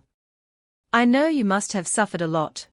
Because of running for a long time without stopping to eat or rest, the smell from Ji Zhong's body rushed straight into Chen Luo's nose. His face began to turn purple. Suddenly, Chen Luo fell backward, his eyes rolling back. Ji Zhong panicked, young master, please hold on. Returning to the Wan Earl's mansion, Chen Luo was pouring water into a basin. He saw Ji Zhong's figure looming in the distance, calling out, Gongzi, Gongzi. I've brought back the things you asked for. Ji Zhong held up a newspaper, saying, this is the newspaper you wanted. It seemed Ji Zhong had already washed himself clean, his face was no longer dirty. He approached, looking at the newspaper Chen Luo was intently reading, and asked. Gongzi, you're not a Confucian scholar, what do you need this newspaper for? Chen Luo replied, to understand what my competitors are writing. Ji Zhong didn't understand what Chen Luo was saying. Chen Luo continued, TSK, why is there such a long name at the end? Ji Zhong said it was a ranking list of Confucian scholars called the Tai Chi BNG, and the scholars called it the SHA with macron N, High BNG. Chen Luo asked, then why isn't your name on it? Ji Zhong rolled his eyes, indignantly saying, sooner or later, I'll be on that list. Chen Luo folded the newspaper, asking, are there many of these newspapers? Ji Zhong held up one finger, there aren't many of these. They come out once a month. You see more of the daily newspapers in the market, but they are not nutritious and not worth much money. Chen Luo smirked slyly, it seems this world is still that world. Ji Zhong was confused, his lips pursed, his head full of question marks. Chen Luo began to reminisce. When he started writing Zhong Kuei's biography, an invisible force seemed to seize his head. The heavenly law of this world was like the mindset of a parent. Everyone was under its influence, turning into bookworms who ignored worldly affairs, focusing solely on the classics. Besides debauchery and gambling, there was no entertainment in this world. Chen Luo's eyes gradually became sinister, he chuckled wickedly, hee, this is truly a wonderful world. Ji Zhong, seeing Chen Luo's sinister appearance, said, Gongzi, you've gone crazy. Chen Luo still looked at Ji Zhong with that sinister gaze and wicked smile. Xiaoji, what do you think about Gongzi starting a newspaper? At the Wei Yang mansion, Wei Yang looked up at the sky, calculating as he walked, judging by the time, master should be returning soon. A moment later, a beam of green light shot down, and Song Tuizi appeared. Wei the great scholar called out, Master. Wei the great scholar asked, Master, how was your observation of that boy? He saw Song Tuizi's grumpy expression and thought, this must be because that boy Chen Luo has done something again. Song Tuizi said, what do you mean by that boy? Song Tuizi explained to Wei Yang, if I acknowledge him, he'll be your junior master. Are you unhappy with that? Wei Yang's face turned purple, he could only say, yes, master. Inside the study, Song Tuizi, chin in hand, pondered and asked, Chu Li Hu, do you know who he is? Wei the great scholar hurriedly said, Chu Li Hu is the former vice minister of rights, Qi Xingming. But when he was colluding with several small barbarian tribes against Da Xuan, he was killed by the great barbarian king. He sacrificed himself for the country long ago, and the title was granted posthumously. The great scholar continued, the current Chu Li Hu is his only son, Qi Huaiyu. He relies on his father's merits and his grandfather, the great scholar Qi, so he's a bit arrogant. Then he asked curiously, I just don't know why master suddenly mentioned this person. Song Tuizi frowned, this person made things difficult for your junior master today on the street. The great scholar asked back, he made things difficult for Chen Luo. Song Tuizi pointed with his finger, from what I see, Qi Huaiyu is jealous of the popularity of Chen Luo's Zhong Kuei's biography, so he forcibly took a copy. In his eyes, Chen Luo is just a country bumpkin from a remote place, with no backing or support, extremely easy to bully. Wei Yang was furious, if not for his grandfather and his father, what right does he have to the title of Chu Li Hu? He's got a huge nerve. Song Kueji then stood up and turned around, saying, "Let's go." Wei Yang immediately asked, "Where are you going, master?" He raised his hand, the veins on his arm now bulging. "I'm going to go catch that Chikahu and give him a good beating." Wei the great scholar looked dumbfounded, thinking, master's temper hasn't changed over all these years. Over here, after hearing that Chen Luo wanted to start a newspaper, Jizhong said, "Gongzi, you want to make daily newspapers? That's just toilet paper, what do you need it for?" Chen Luo grinned, "I don't know formal writing, but what if I publish Xiao Ao Jiang who's serially on the daily newspaper?" Jizhong suggested, "Gongzi, why bother wasting time? You can just publish it as a book." Chen Luo raised his hand, stopping Jizhong's suggestion. "The problem lies here. How many people do you think can afford to buy an entire book of Xiao Ao Jiang Hu?" Chen Luo excitedly calculated, "If we divide it into chapters to sell, everyone can read it, and the price would be acceptable, right?" Jizhong recalled the memories of being bullied as a child, how many times he was turned away for not being able to afford books. People told him, "You can't borrow it to read. If you can't afford it, then don't read." Jizhong said, "Gongzi, doing it this way, poor scholars across the land will be able to read books." Jizhong suddenly kowtowed, startling Chen Luo. Jizhong reverently said, "Gongzi, you are truly virtuous. Jizhong will follow you with all my strength." Looking at Jizhong's puppy-like eyes, Chen Luo scratched his chin, saying, "Did I just emanate the aura of a king?" Chen Luo began to consider, "Okay, the problem now is, what else can I write on this newspaper besides novels? Just writing novels won't be enough, I need to find other content too." He started thinking, what to write. Expose news. But I don't have reporters. Write poems. My inventory is limited, how will I show off later? Invite others to write. But I don't even have enough food. Chen Luo held his head and cried out, "So, what am I going to use to fill up the other sections?" Jizhong, seeing his young master like this, could only stare blankly. As night fell, the moon was high in the sky. Chen Luo was asleep, lying in bed, his head sweating. Somewhere in his ear, a voice faintly called out, "My lord, my lord." Inside the dreamlike flower forest, Chen Luo stood before a tree. Red lights emanated from the tree. He asked, "Who is calling me?" Zhong Kuei appeared at that moment, clasping his hands respectfully, "My lord, it is I." Seeing that Zhong Kuei had returned, Chen Luo was so moved that he cried and hugged Zhong Kuei tightly, calling out, "Old Zhong." Zhong Kuei immediately reminded him, "Easy, easy, I'm still very weak."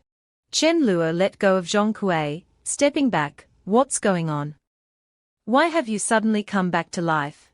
Zhong Kuei explained, "Because more and more people are reading Zhong Kuei's biography, my spiritual energy has recovered so quickly." Then Zhong Kuei's eyes welled up with tears, "It's also thanks to my lord." Chen Luo woke up from his dream, his eyes full of joy. He thought, so telling stories is actually effective. I have to go and investigate how popular the first volume of Zhong Kuei's biography has become. He imagined the black cat sitting on his shoulder. If the investigation goes well, I must quickly push out Xiao Ao Jiang Hu. Chen Luo changed his clothes and called for Jizhong. Outside the door, Jizhong replied, "Gongzi, I'm here."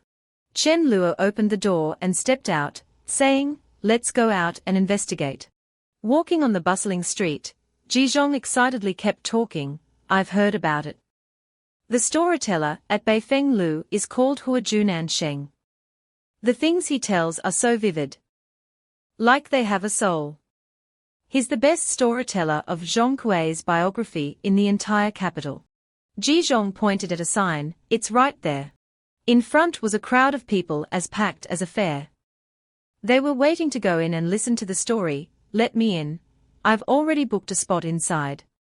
Some people couldn't get in and started climbing. "If I really can't get in, I'll climb onto the rafters." Others said, I can sit on someone else's shoulders to listen. Seeing the chaotic crowd, Chen Luo broke out in a sweat. Is this Hua Xiansheng that famous? The waiter was constantly stopping people. We are full today, please come early tomorrow. Chen Luo was worried. Oh no, it seems I won't be able to see Hua Junansheng today. Ji Zhong, standing behind Chen Luo, began to clasp his hands together. Then he started to cast a spell, pulling Chen Luo along with one hand, shouting, mighty righteous energy. Gongzi, don't worry, I'm here. Ji Zhong pulled Chen Luo and they flew as fast as an arrow, leaving the waiter at the door spinning like a top. He was full of questions, wondering what had just flashed by. Inside, Chen Luo squeezed through the crowd. It's too crowded. I didn't see this many people last time. Then everyone shouted, Hua Xiansheng is here. It was the same storyteller Chen Luo had heard before. He said, I'm deeply grateful for everyone's love. Next, I will tell today's story, Zhong Kuei's biography. The crowd below roared and shouted, Start. Start. Tell it quickly, Xiansheng. We've been waiting for you for so long. He reached down and picked up something black. Chen Luo looked up, puzzled. It turned out to be a Zhong Kuei mask. He put it on and transformed into Zhong Kuei. I, Zhong Kuei, have arrived. Both Chen Luo and Ji Zhong were so surprised that their mouths hung open. Nan Wanxiu began to perform, You bold demons, don't even think about harming people. Oh AAA. The people below kept shouting, Exterminate demons and defend the Tao. Banish the 5 ghosts. So cool. Great judge of the underworld. Chen Luo and Ji Zhong were stunned after watching the performance. Ji Zhong exclaimed with delight, Wow. Chen Luo thought, so this is it. In a world without entertainment, this is how it is. Chen Luo's expression then changed to a wicked one. Even if it's just one volume of Zhong Kuei's biography, it's enough to get them excited. Isn't a lack of culture an ocean for me? Chen Luo, to swim in. Kakaka. After finishing the performance, Nan Wanxiu took off his mask, saying, Today's storytelling of Zhong Kuei's biography ends here. Next, I will tell you about the court situation, the state of the world, and some wild guesses about the past and future. Just listen to it for fun. Nan Wanxiu began to use all his power of speech to tell stories. Recently, the barbarian tribes have invaded the borders, Bala Bala. The crowd below nodded in agreement. Very logical. That's how we should treat the barbarians. The demon race is not good either.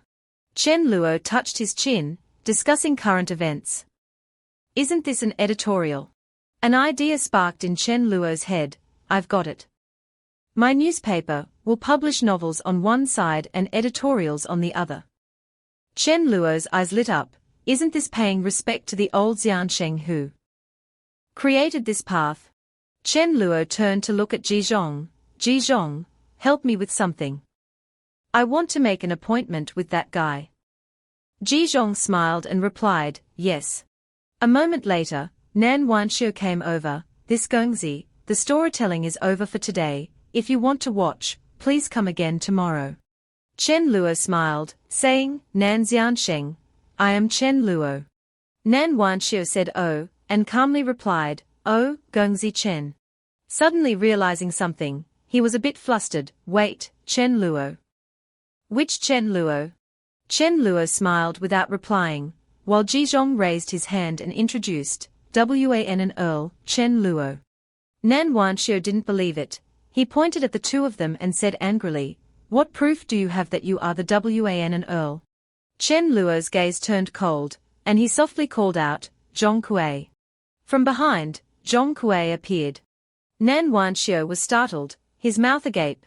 A spirit of books, Zhong Kuei. Having believed this was Chen Luo, he clasped his hands in salute. Student Nan Wanxiu was blind and didn't recognize you. Greetings to the Wan and Earl. Chen Luo helped Nan Wanxiu up, smiling, it's nothing. Nan Xiansheng, your storytelling today was very good. Being praised, Nan Wanxiu was very happy. It's because the Earl's writing is good. Chen Luo continued, no, I'm not talking about Zhong Kuei's biography. I'm saying your analysis of the public reports is very good. Nan Wanxiu was stunned, thinking, does the Wan an Earl mean he has set his eyes on me? He wants to accept me as a follower. Chen Luo continued to smile, I don't know. Before he finished his sentence, Nan Wanxiu hastily interrupted, I'm willing. Chen Luo quickly said, do you have any friends as outstanding as you? After the slip of the tongue, Chen Luo stared blankly at Nan Wanxiu, you're willing to do what? Nan Xiansheng also froze for a few seconds.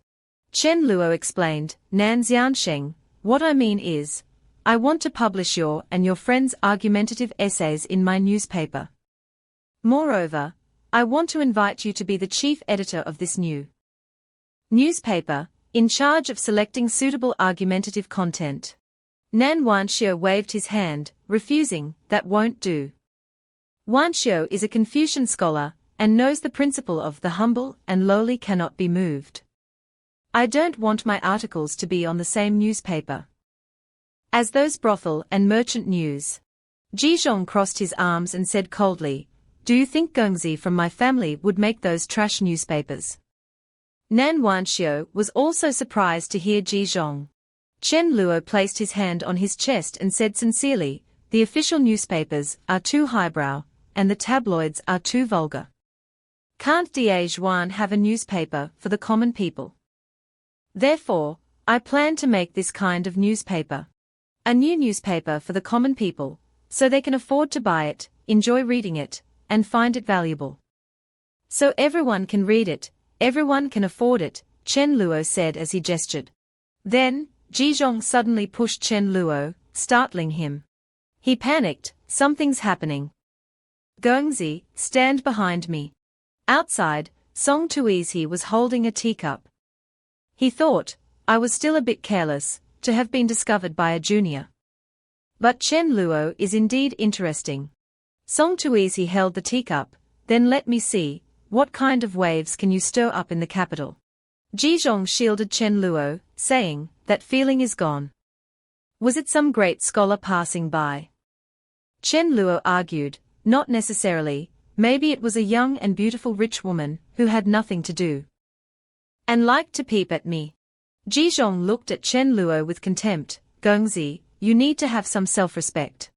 At this time, Nan Wanxiu hurriedly said, what the Earl just said was truly admirable, but I have a question. Nan Wanxiu worriedly said, can the arguments that people like us write really shoulder the words valuable? Chen Luo patted Nan Wanxiu's shoulder, reassuring him, Xiansheng, you are being too modest. Your articles are aimed at current events, of course, they have their value. Moreover, if we want the newspaper to sell, we still need a secret weapon. Nan Wanxiu immediately asked, secret weapon? Chen Luo said smugly, yes, this secret weapon is my story. A story even better than Zhong Kuei's biography. After hearing the news, Nan Wanxiu's jaw dropped. A story even better than Zhong Kuei's biography. He rubbed his hands together, then, can I see that story? Chen Luo interrupted him, Nan Xiansheng still has time to think about it. Starting a newspaper still needs to be discussed with the Wenchang Pavilion. As for the new story, I will have someone deliver it later. After speaking, he turned around and left. Looking at Chen Luo's departing figure, Nan Wanxiu thought, opening a daily newspaper still needs to be discussed with the Wenchang Pavilion. I would never have the chance to set foot there in my entire life. He then clenched his fists, but if the Earl is telling the truth, then tonight's new story must not be bad. I must see what kind of story he can bring me. Jizhong chased after him, Gengzi, do you want to give Xiao Ao Jiang Hu to Nan Xiansheng first? Chen Luo smiled and said, did you think I only have one Xiao Ao Jiang Hu? Hearing Chen Luo say this, Jizhong was also startled. Chen Luo raised one hand and said, I will give him a completely new one. Fanboy Jizhong hurriedly ran over, begging, then I want to see it first. Please, Gengzi. At this time, in the dreamlike flower forest, Chen Luo went in and said, Zhongkue, I want to find a book called Nai In Yang. Zhongkue raised both hands, My lord, the books here require you to use your heavenly Dao luck to draw. You cannot specify. Hearing this, Chen Luo was surprised, Huh? I can't specify. Chen Luo's head was full of sweat. I originally wanted to use the story of the legendary female hero to become famous. Now I can only draw. What if I draw something weird? After thinking, he asked, if it's drawing, then there must be rules, right? Zhongkue looked up at the sky. In the sky, lights were gathering, which was the heavenly Dao luck.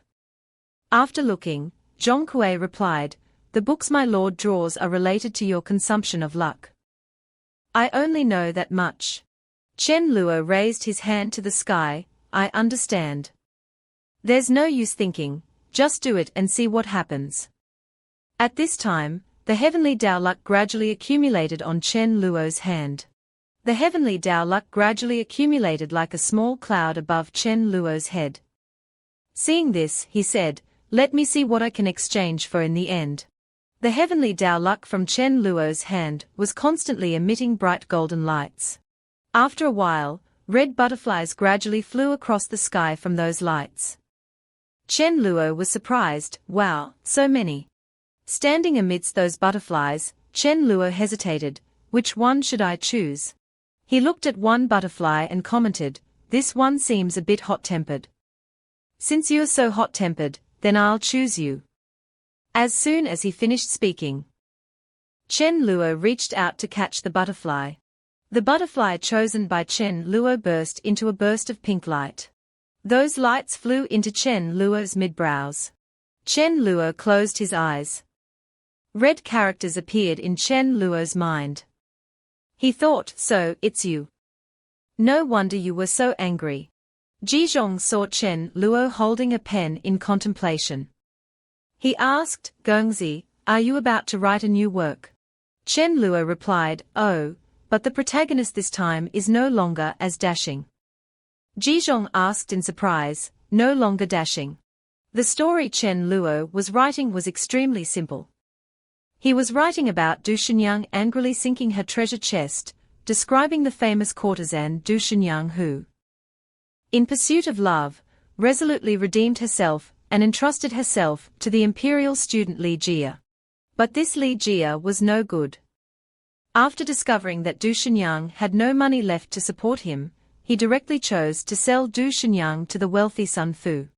Then, Du Shenyang took out her treasure chest, which was full of gold, silver, and jewels, and threw all of it into the water to vent her anger on Li Jia. Finally, Du Shenyang, full of hatred, jumped into the river and killed herself. After he finished writing, the pen in his hand also fell to the ground. Chen Luo was stunned, with tears falling. Suddenly, a stream of water flew from the paper into the air. Chen Luo quickly said, it's here. The stream of water condensed into a wave, carrying a wooden box. It was a spirit of books. That wooden box was presented to Chen Luo. Chen Luo held the wooden box in his hands. Jizhong said happily, who will the spirit of books be this time? Suddenly, the wooden box directly opened, and a beam of red light flew directly into Chen Luo. He only had time to exclaim, oh a. Cuck cuck cuck. A red bird appeared and started pecking at Chen Luo's face with all its might. He was in pain and wanted to push it away, hey. Hey. Hey. Chen Luo shouted loudly, stop. Stop for me. After that shout, it transformed into a stream of light and flew into Chen Luo's mid-brows. Chen Luo clutched his face, in pain from the bird's pecks, and because he had slapped himself hard. In pain, Chen Luo fell to the ground. Seeing his young master like this, Jizhong panicked and rushed over, Gongzi, are you all right? When Chen Luo let go of his hand, a handprint from his earlier slap appeared on his face.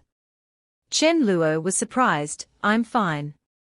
So it turned out to be.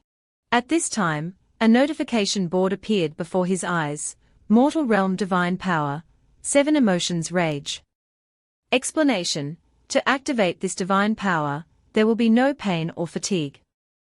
The power of martial arts and techniques will increase exponentially, but when used, one will lose their rationality, and the physical damage suffered will also be quite high. Chen Luo thought, mortal realm divine power, berserker mode with the body of a tyrant. He looked at the notification board in front of him, thinking, 7 emotions rage, could there be 6 more? Jizhong was anxiously patting Chen Luo's face. My lord, are you all right? Please wake up.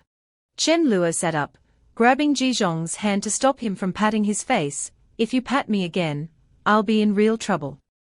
Go give the manuscript on the table to Nan Yuan, now. Jizhong was as excited as a bird. Wait, let me read it first. Chen Luo watched helplessly, this kid. Then he thought, just let him take a look. It's good to see his reaction. Jizhong was engrossed in reading the manuscript that Chen Luo had just written. After a cup of tea, Jizhong seemed to have gone mad. His face was filled with anger as he slammed his hand on the table, shouting, my lord. Jizhong was so angry that smoke was practically coming out of his head. Where are Li Jia and Sun Fu? I'll get those 2 dogs' lives to avenge Du Shenyang's spirit. As he spoke, Jizhong drew his sword, ready for a fight. Chen Luo, seeing his crazed appearance, couldn't help but sweat. He grabbed a pen and wrote something. This story is purely fictional. Any similarities are purely coincidental. Quickly take it to Nan Yuan, don't think too much. Jizhong, still furious, grumbled as he left, I don't care if it's fictional or coincidental.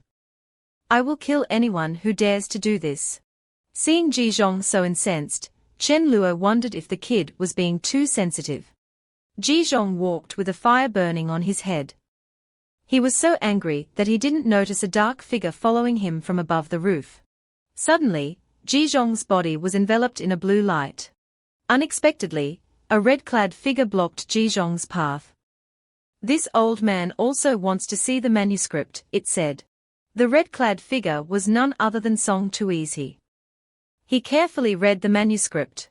After a while, he sighed, what a great fictional story. The characters are so vivid, the plot is tight, and the story, though ordinary, is very touching. Then Song Tuizhi looked at the spot of light on his hand. Is this the chi of the 4th path of cultivation? Just by reading it, Song Tuizhi recalled what his master had said. Indeed, my master was not wrong. This is a path for all living beings, where anyone can enter the Tao. Song Tuizhi quickly stuffed Chen Luo's manuscript into his robes. Although he stole it, he remained calm. This disgrace. How could the original work be sent out like this? This must be a treasure of my bamboo grove lineage. After he finished speaking, he used his power to write something on paper. Even if a great scholar copied this for you, Nan Yuan, it wouldn't be a loss. Jizhong started to lose it, watching as the manuscript was being copied, while still holding his stack of papers for Song Tuizhi. Suddenly, Jizhong snapped out of it. Huh? Something feels wrong, forget it, taking the manuscript is more important. At a brothel, a woman was soliciting customers, come on in, sir. Jizhong wondered, I didn't expect Master Nan to come to a place like this. Should I go in or not? The image of Du Shenyang appeared in Jizhong's mind. There are people like Du Shenyang in this brothel, too. As long as I have integrity, what's there to fear? Suddenly, a woman with ample curves appeared before Jizhong, greeting him warmly. You look like a stranger, sir. Are you looking for a particular lady? Jizhong blushed and stammered, pushing the stack of manuscript into the woman's chest while closing his eyes. I'm looking for Master Nan Yuan. Is he here?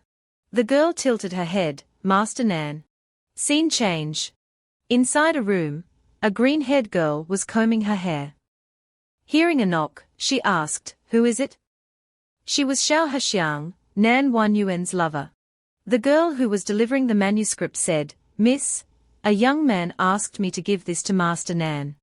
Xiao Haxiang hugged the stack of manuscript, feeling emotional, so thick. It's from Morning Post. Xiao Haxiang glanced at the manuscript and suddenly exclaimed in surprise, huh? Inside the room, Nan Yuan was soaking in a bath, thinking, exposition. Story. The new newspaper for the people. What kind of newspaper will it be? Suddenly, Nan Yuan heard sobbing from outside. He panicked, that sounds like Xianga. Nan Yuan quickly threw on a robe and rushed out. Xianga, what's wrong? Xianga was holding the manuscript, tears streaming down her face. Nan Yuan had no idea what was going on. Suddenly, Xianga slapped Nan Yuan hard across the face and scolded, "You're all disgusting men." Nan Yuan was hit for no reason, wondering, which bastard is trying to get me? Meanwhile, Chen Luo kept sneezing. He wiped his nose with a handkerchief and muttered, "Who's praising my handsomeness behind my back? I have to go to the palace to face the emperor tomorrow. I hope there won't be any trouble." Chen Luo remembered, "That's right, Senior Wei said he would arrange a master for me. Why hasn't he arrived yet?" While Chen Luo was worrying about why his master had not arrived, on the other side, his senior brother was preparing to send a package.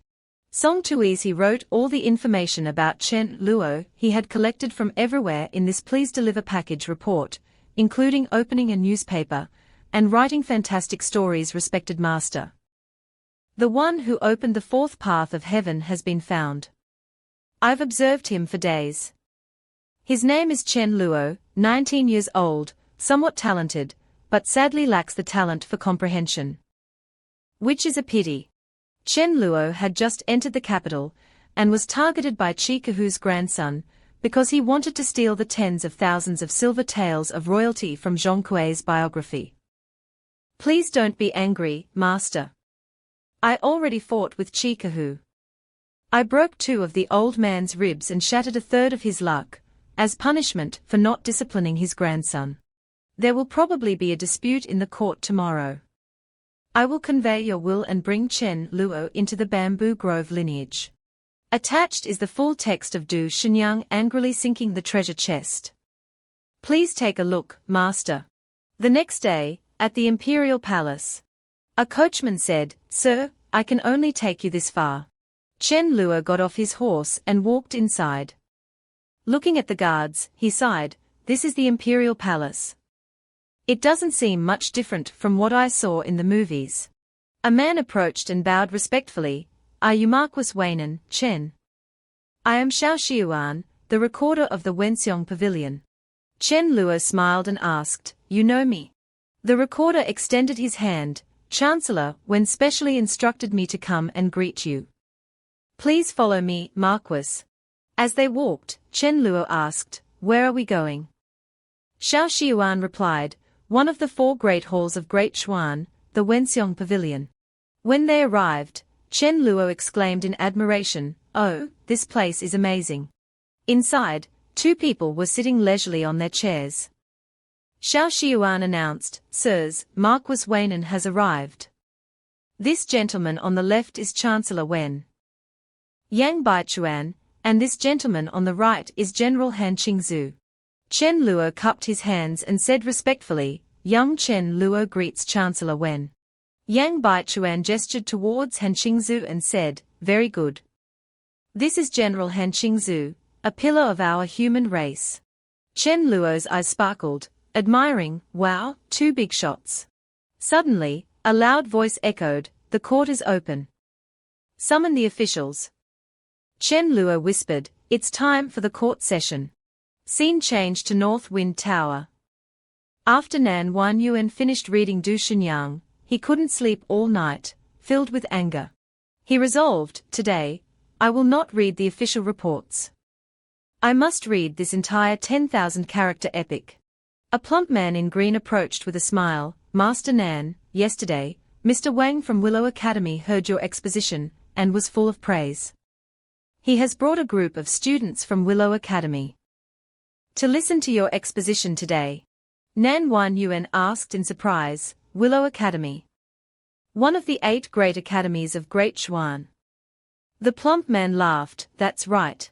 Nan Yuan thought, back then, I didn't get into a top academy. Today, they are here to listen to my exposition. Today, I must give them an extraordinary exposition. Back at the great Zhuan court, an eunuch held an imperial edict and read, bestow Chen Luo the title Marquis Weinan, to be inherited by his descendants. Grant Weinan County as his fiefdom, with an annual income of 10,000 silver taels. Chen Luo knelt and said respectfully, I accept the edict, Your Majesty. Suddenly, a voice spoke up, Your Majesty, this old minister has a question for Marquis Weinan. An old minister with a menacing expression pointed at Chen Luo and demanded, Marquis Weinan, I ask you, did you steal the great scholar Wen Xin that was discovered in Weinan County?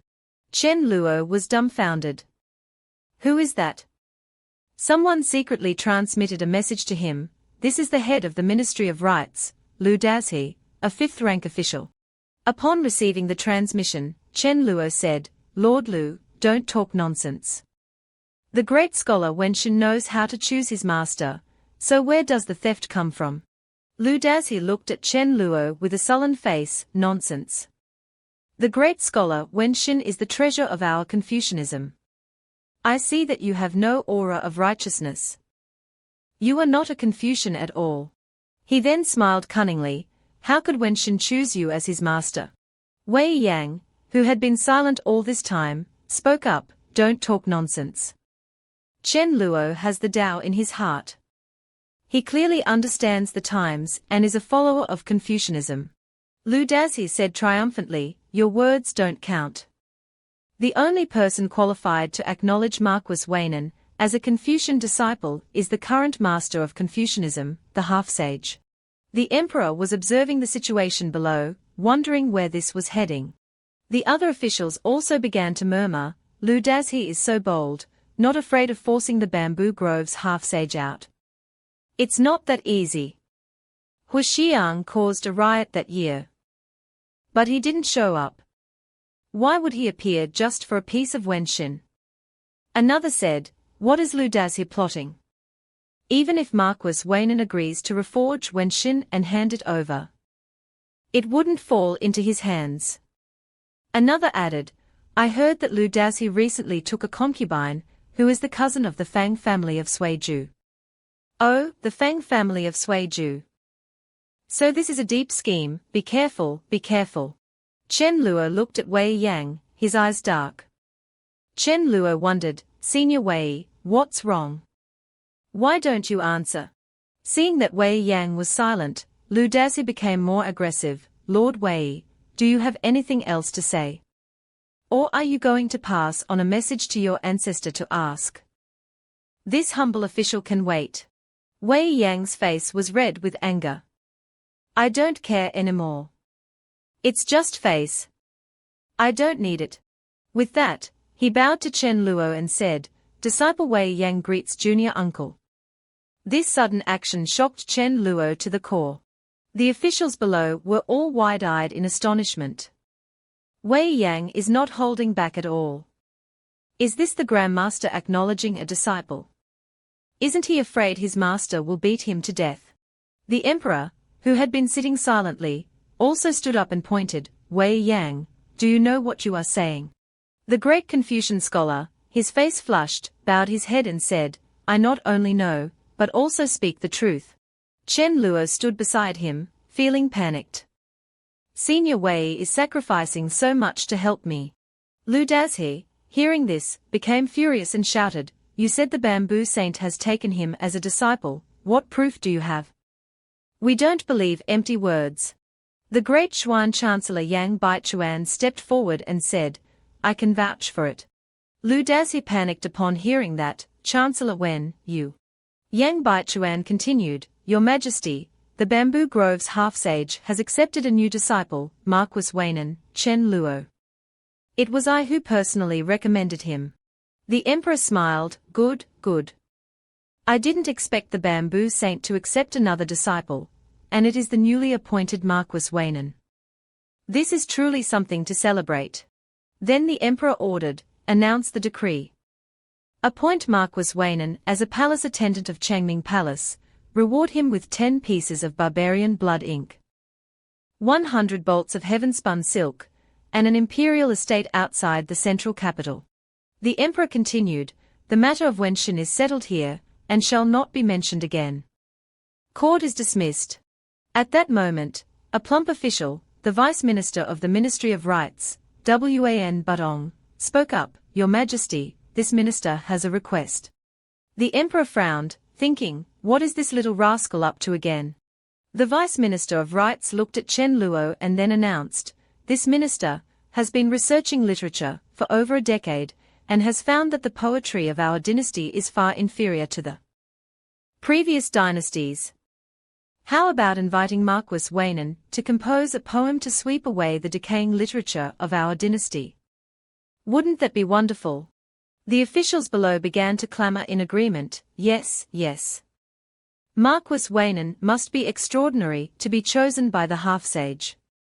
Lu Dazi also took the opportunity to add fuel to the fire. "Poetry, that's right. Marquis Waynan, you must have some talent." The emperor smiled brightly, "Marquis Waynan, the generals are about to go to war. How about you write a poem for the generals?" In truth, the emperor also wanted to see if Chen Luo truly had talent. Wei Yang and Yang Baichuan were sweating with worry, "This is bad. Junior uncle can only write stories. I've never heard him write a poem before." Wei Yang looked at Chen Luo anxiously, then he was surprised. "Huh? What's that look on junior uncle's face?" At this time, Chen Luo was smiling, and he was laughing like a madman. Chen Luo's eyes flashed with a dangerous light. Thus, Chen Luo respectfully cupped his hands, then, "I will respectfully obey." But in his heart, he was overjoyed, "Ha ha ha. Isn't this exactly what I'm good at?" Wan Budong looked at Chen Luo with disdain. "A person whose talent for comprehension has not yet awakened, what can he possibly write?" Chen Luo thought for a moment, then decided, "Let's do it." Having made up his mind, he waved his hand and asked for ink. Chen Luo now sat down, brush in hand, starting to compose poetry. The court officials, witnessing this scene, were all surprised. They discussed animatedly, "Ode to Bamboo. Is he borrowing the two words Qingzu from General Han Qingzhu's name to compose poetry? It's quite fitting." Another said, "It's not just that, this kid is making a double entendre. Don't forget he just joined the bamboo sage's lineage. From ancient times, poems about bamboo are like passing travelers. Let's see what kind of poem he can write." Chen Luo finally finished 2 lines, clinging tightly to the green mountain, never letting go, its roots firmly embedded in the distant cliffs. The court officials, after reading it, all praised it. Amazing. With just 2 lines, he's vividly depicted the green bamboo growing on the rocks. Exactly, especially the 2 words Jiaoding. Truly lifelike. This isn't gentle, it's resolute. The 3 times 10,000 battles at Wan Ren City, where millions of soldiers risked their lives without retreating. Looking at those 2 words clinging tightly, it's indeed fitting. 10,000 different thoughts, speechless, only 2 words can express it, this person. Wan Budong glanced at General Han Qingzhu, and sarcastically said, "Wan and Bo is indeed extraordinary in literature, but presenting a poem of bloodshed to a general going to war might not be very auspicious." Hearing the sarcasm, Han Qingzhu's eyes darkened. Chen Luo still held his brush, "Is that so? Then I'll finish it." He continued to write, "1,000-pound hammers and 10,000 blows cannot bend it, the 4 winds may blow as they will." As soon as he finished writing, a green gust of wind appeared. Everyone was surprised, "What is that? Quickly release the great righteous Qi, what kind of strange wind is this?" Yang Baichuan closed his eyes to enjoy the wind, "No need to block it, this is the wind of pure heart.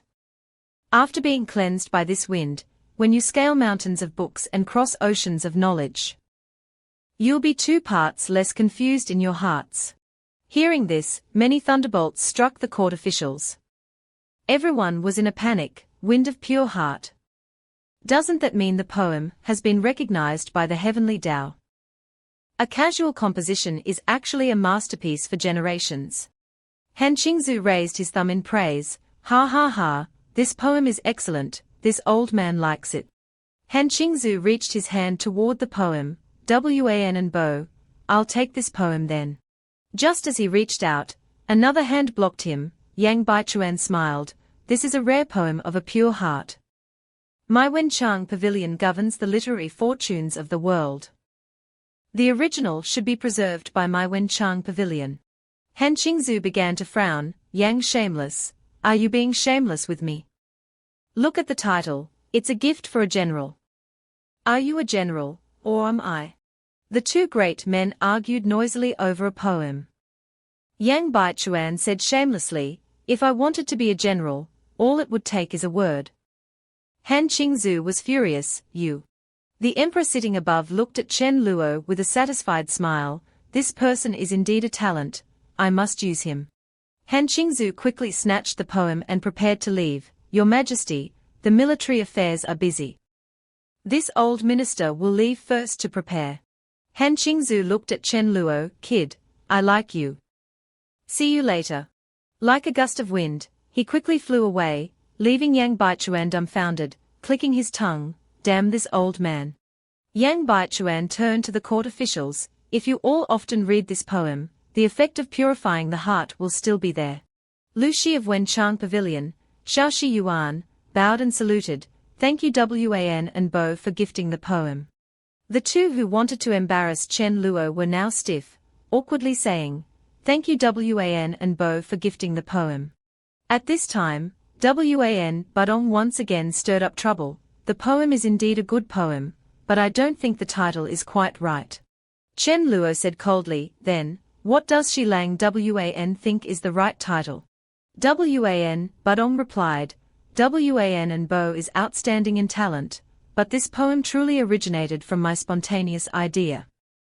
The officials of the Ministry of Rights began to chime in. Yes, if Shi Lang Wan hadn't said it, Wan and Bo wouldn't have been able to write such a poem. Another person interjected, the title of the poem is indeed a problem. Yang Baichuan and the other officials were sweating, thinking, aren't these people from the Ministry of Rights embarrassed enough? That person is truly thick-skinned. An official with a purple face muttered, I can't take it anymore. He pretended to be knowledgeable. Wan and Bo's talent is outstanding, but this poem truly originated from my spontaneous idea. The officials of the Ministry of Rights also echoed. If Shi Lang Wan hadn't said it, Wan and Bo wouldn't have been able to write such a poem. Right. The title of the poem is indeed a problem. Wan Budong, emboldened, pressed on, therefore, I think the title of the poem should be invited by Shi Lang Wan to Ode to Bamboo, and gifted to the general departing for Wan Ren City. The Ministry of Rights again chimed in, oh, right. That's how it should be. Wei Yang went mad, his fists clenching. Today, this old man will see just how thick your skin really is. Seeing that a fight was about to break out, Chen Luo stopped them. He smiled, it so happens that I have another poem I want to give to Shi Lang Wan and the great men of the Ministry of Rights. Wan Budong happily exclaimed, read it, let's hear it. Chen Luo began to read. Wind blows, rain lashes the high walls, clouds weigh down, thunder booms, rain stops, no dragon is in sight. Then Chen Luo pointed at the officials of the Ministry of Rights. A pond full of frogs croaks endlessly. Another official immediately clapped and mocked, oh dear, it turns out the wind has stopped, the rain has stopped, and a bunch of frogs feel they are the most amazing now, huh? The officials of the Ministry of Rights were like frogs transformed, enraged, you little brat. The emperor quickly covered his laughter. Wan Ai Ching, what a great poem, why don't you quickly thank Ai Ching Chen? Wan Budong was furious, but dared not disobey the imperial decree, bowing. Thank you Wan and Bo for gifting the poem. Chen Luo quickly waved his hand, smiling, no need to be so polite. At Beifeng Tower, an hour before Chen Luo's performance at court. Nan Wan was still standing on the platform, telling stories as usual. The crowd below was urging him, "Mr. Nan, please tell us about Zhong Kuei. I didn't get to listen yesterday. And I've been unhappy all day. Yes, please tell us about Zhong Kuei." Mr. Nan's version of the Zhong Kuei story is the most interesting. Nan Wan gritted his teeth in frustration. How hateful. The crowd below was confused, their heads full of question marks. Nan Wan said, "Today, I will be bold and share a marvelous piece of literature with everyone. Listen closely." Then Nan Wan began to narrate. A famous courtesan named Du Wei, ranked 10th in the brothel, known as Du Xinyang, her whole person surrounded by beauty and fragrance. Pitiful was the flawless jade, fallen into the dusty world of pleasure. Du Xinyang entered the profession at the age of 13, and is now 19. In the past 7 years, she has known countless sons of the royal family. No one was not mesmerized by her beauty, willing to spend all their wealth for her.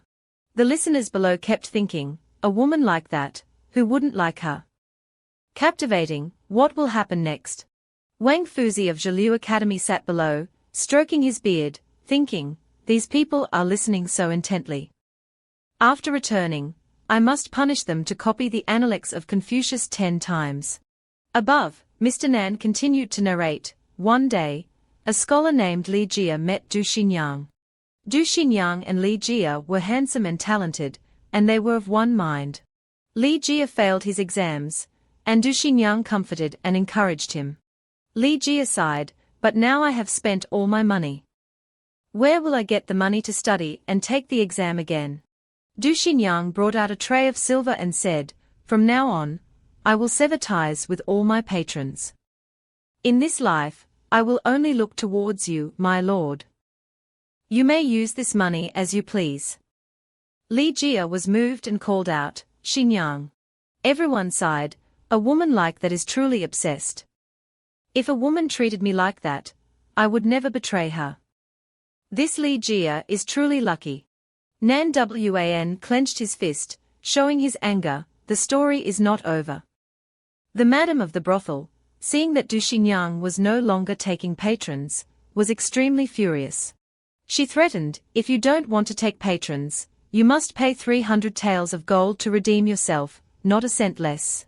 Du Xinyang replied heroically, 300 taels of gold it is, as we agreed."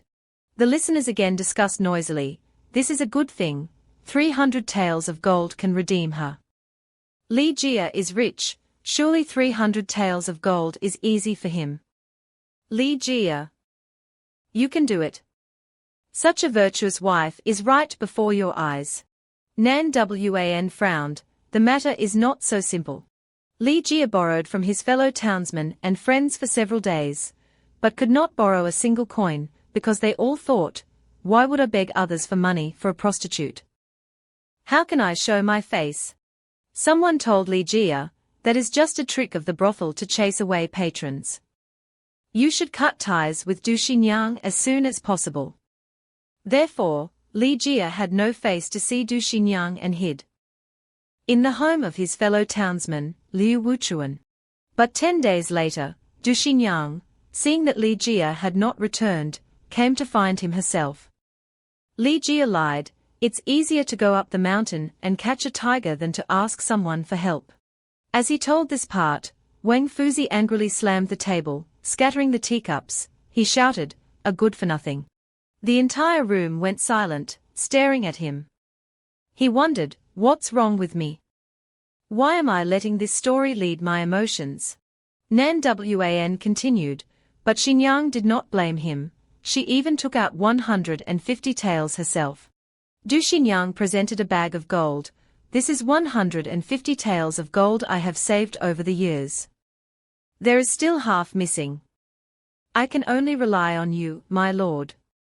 He looked at her with deep affection. Xinyang. Liu Wuchuan, seeing how sincere Xinyang was, volunteered to lend money to Li Jia, helping them escape. "Here is 150 taels I will lend you. She is sincere to you. You must not betray her. He replied, of course not.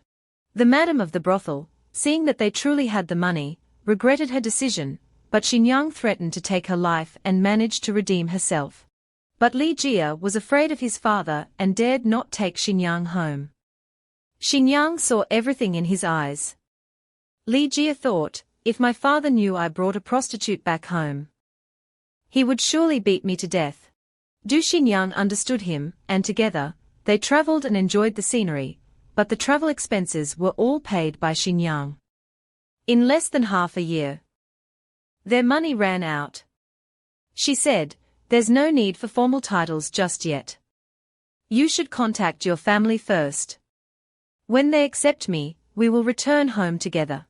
At this time, the whole room exploded. Which academy's student is this? Mr. Nan, tell me, I must teach him a lesson. Another person said, that's right, let's go together. He has lost all the face of a scholar. Seeing the intense reaction of the people below, Nan Wan hesitated. This.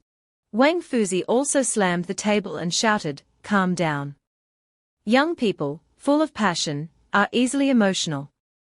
Please, Mr. Nan, continue. Nan Wan continued, but at that time, a rich man named Sun Fu became enamored with Xinjiang's beauty. Sun Fu advised Li Jia, who was facing a dilemma and was helpless, to sell Du Xinjiang for 1,000 gold. This would allow Li Jia to go home and claim he had not been indulging in pleasure and also free Li Jia from being entangled by a prostitute. Wang Fuzi angrily dropped his teacup. His eyes darkened. My bad, Mr. Nan, please continue. Li Jia, crying, disgust with Du Xinjiang, wanting to sell her to Sun Fu for 1,000 gold. He said, we made an agreement, and he will come in a large boat to fetch you. Xinjiang saw through Li Jia and gave up on him completely. The next day, Sun Fu came with a cunning face. My lady, I have been waiting for you for a long time. Du Xinjiang helped Li Jia count the silver herself. Everyone felt that she had resigned to her fate. She said, indeed, there are 1,000 taels here. Gongzi-san, you haven't gone back on your word. Sun Fu smiled complacently, of course not, to get you, my lady, I have spent 1,000 gold. Du Xinjiang looked at Li Jia sadly. How hateful that you have eyes but cannot see. Du Xinjiang, carrying a chest, stood before Li Jia, saying coldly, look, what is inside. Seeing the inside of the chest, he exclaimed in surprise, my lady, these ornaments are worth hundreds of gold. Du Xinjiang's eyes darkened, and she threw all the jewelry into the river. So what? As she spoke, she tossed them into the water. The second, third layers were all jade, ancient gold, and purple treasures.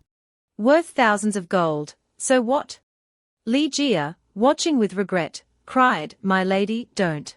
Du Xinjiang opened another compartment. She asked, look, what is this? Diamond pearls, emeralds, and cat's eyes. These are all priceless treasures. With one hand, Du Xinjiang threw everything into the river. So what? Li Jia shouted at the sight of her throwing away the treasure. Du Xinjiang, are you crazy? Du Xinjiang sadly said, in my chest, I have jade, but you, my lord, have eyes but cannot see.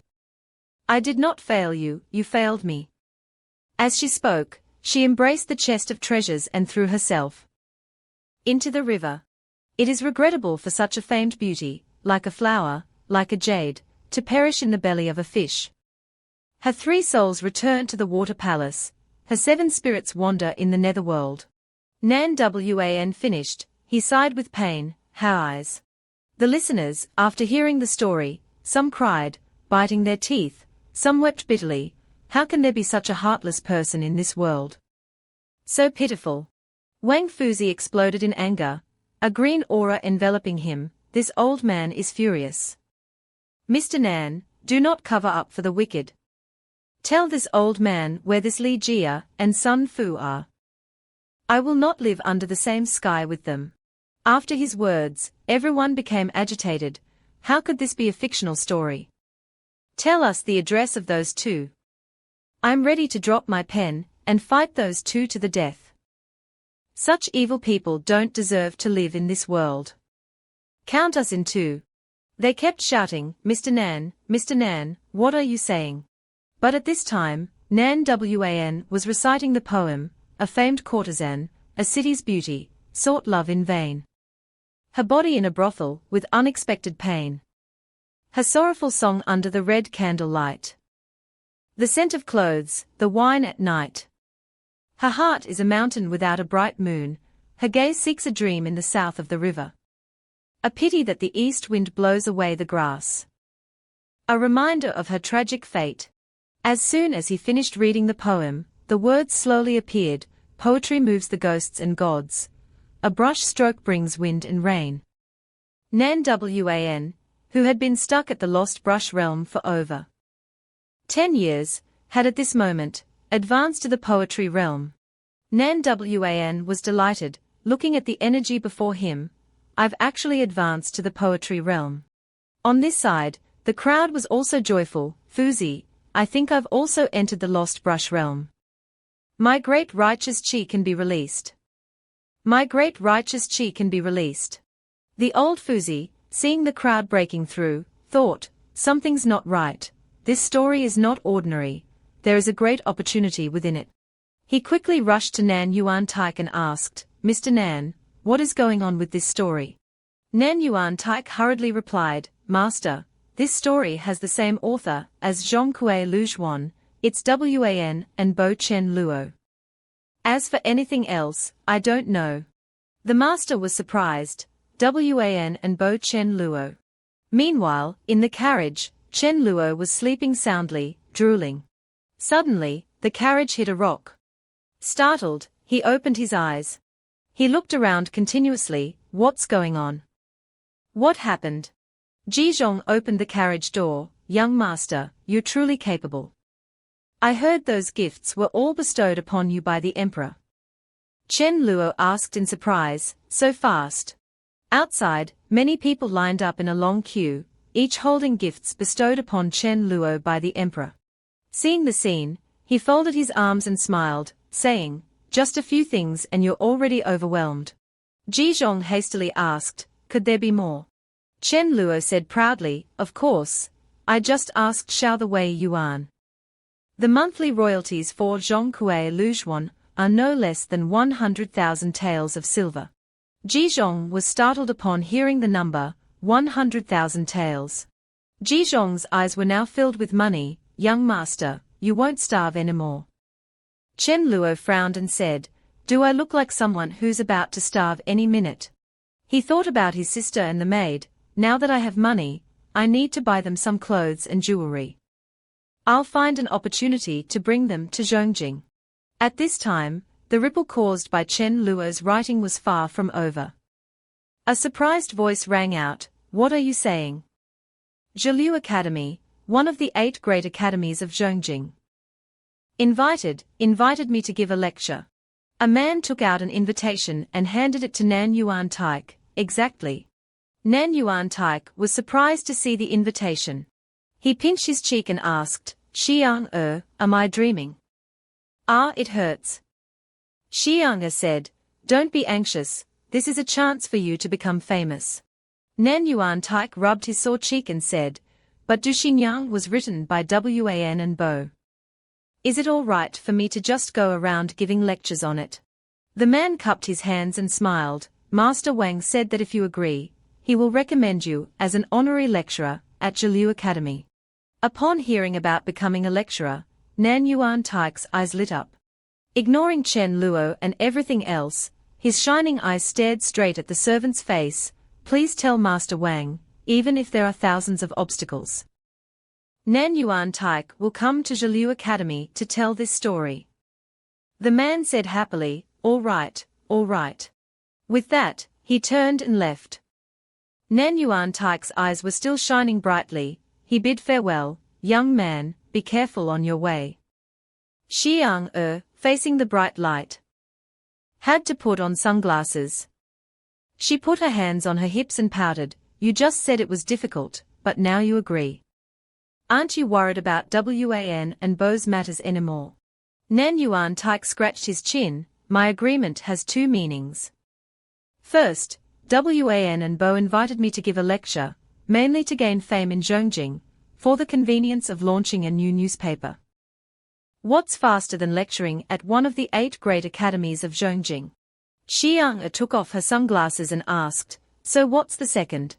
Nan Yuan Taik's eyes shone even brighter, causing Xiang to quickly put her sunglasses back on. He offered too much. An honorary lecturer of Zhiliu Academy is something thousands of scholars in the world dream of.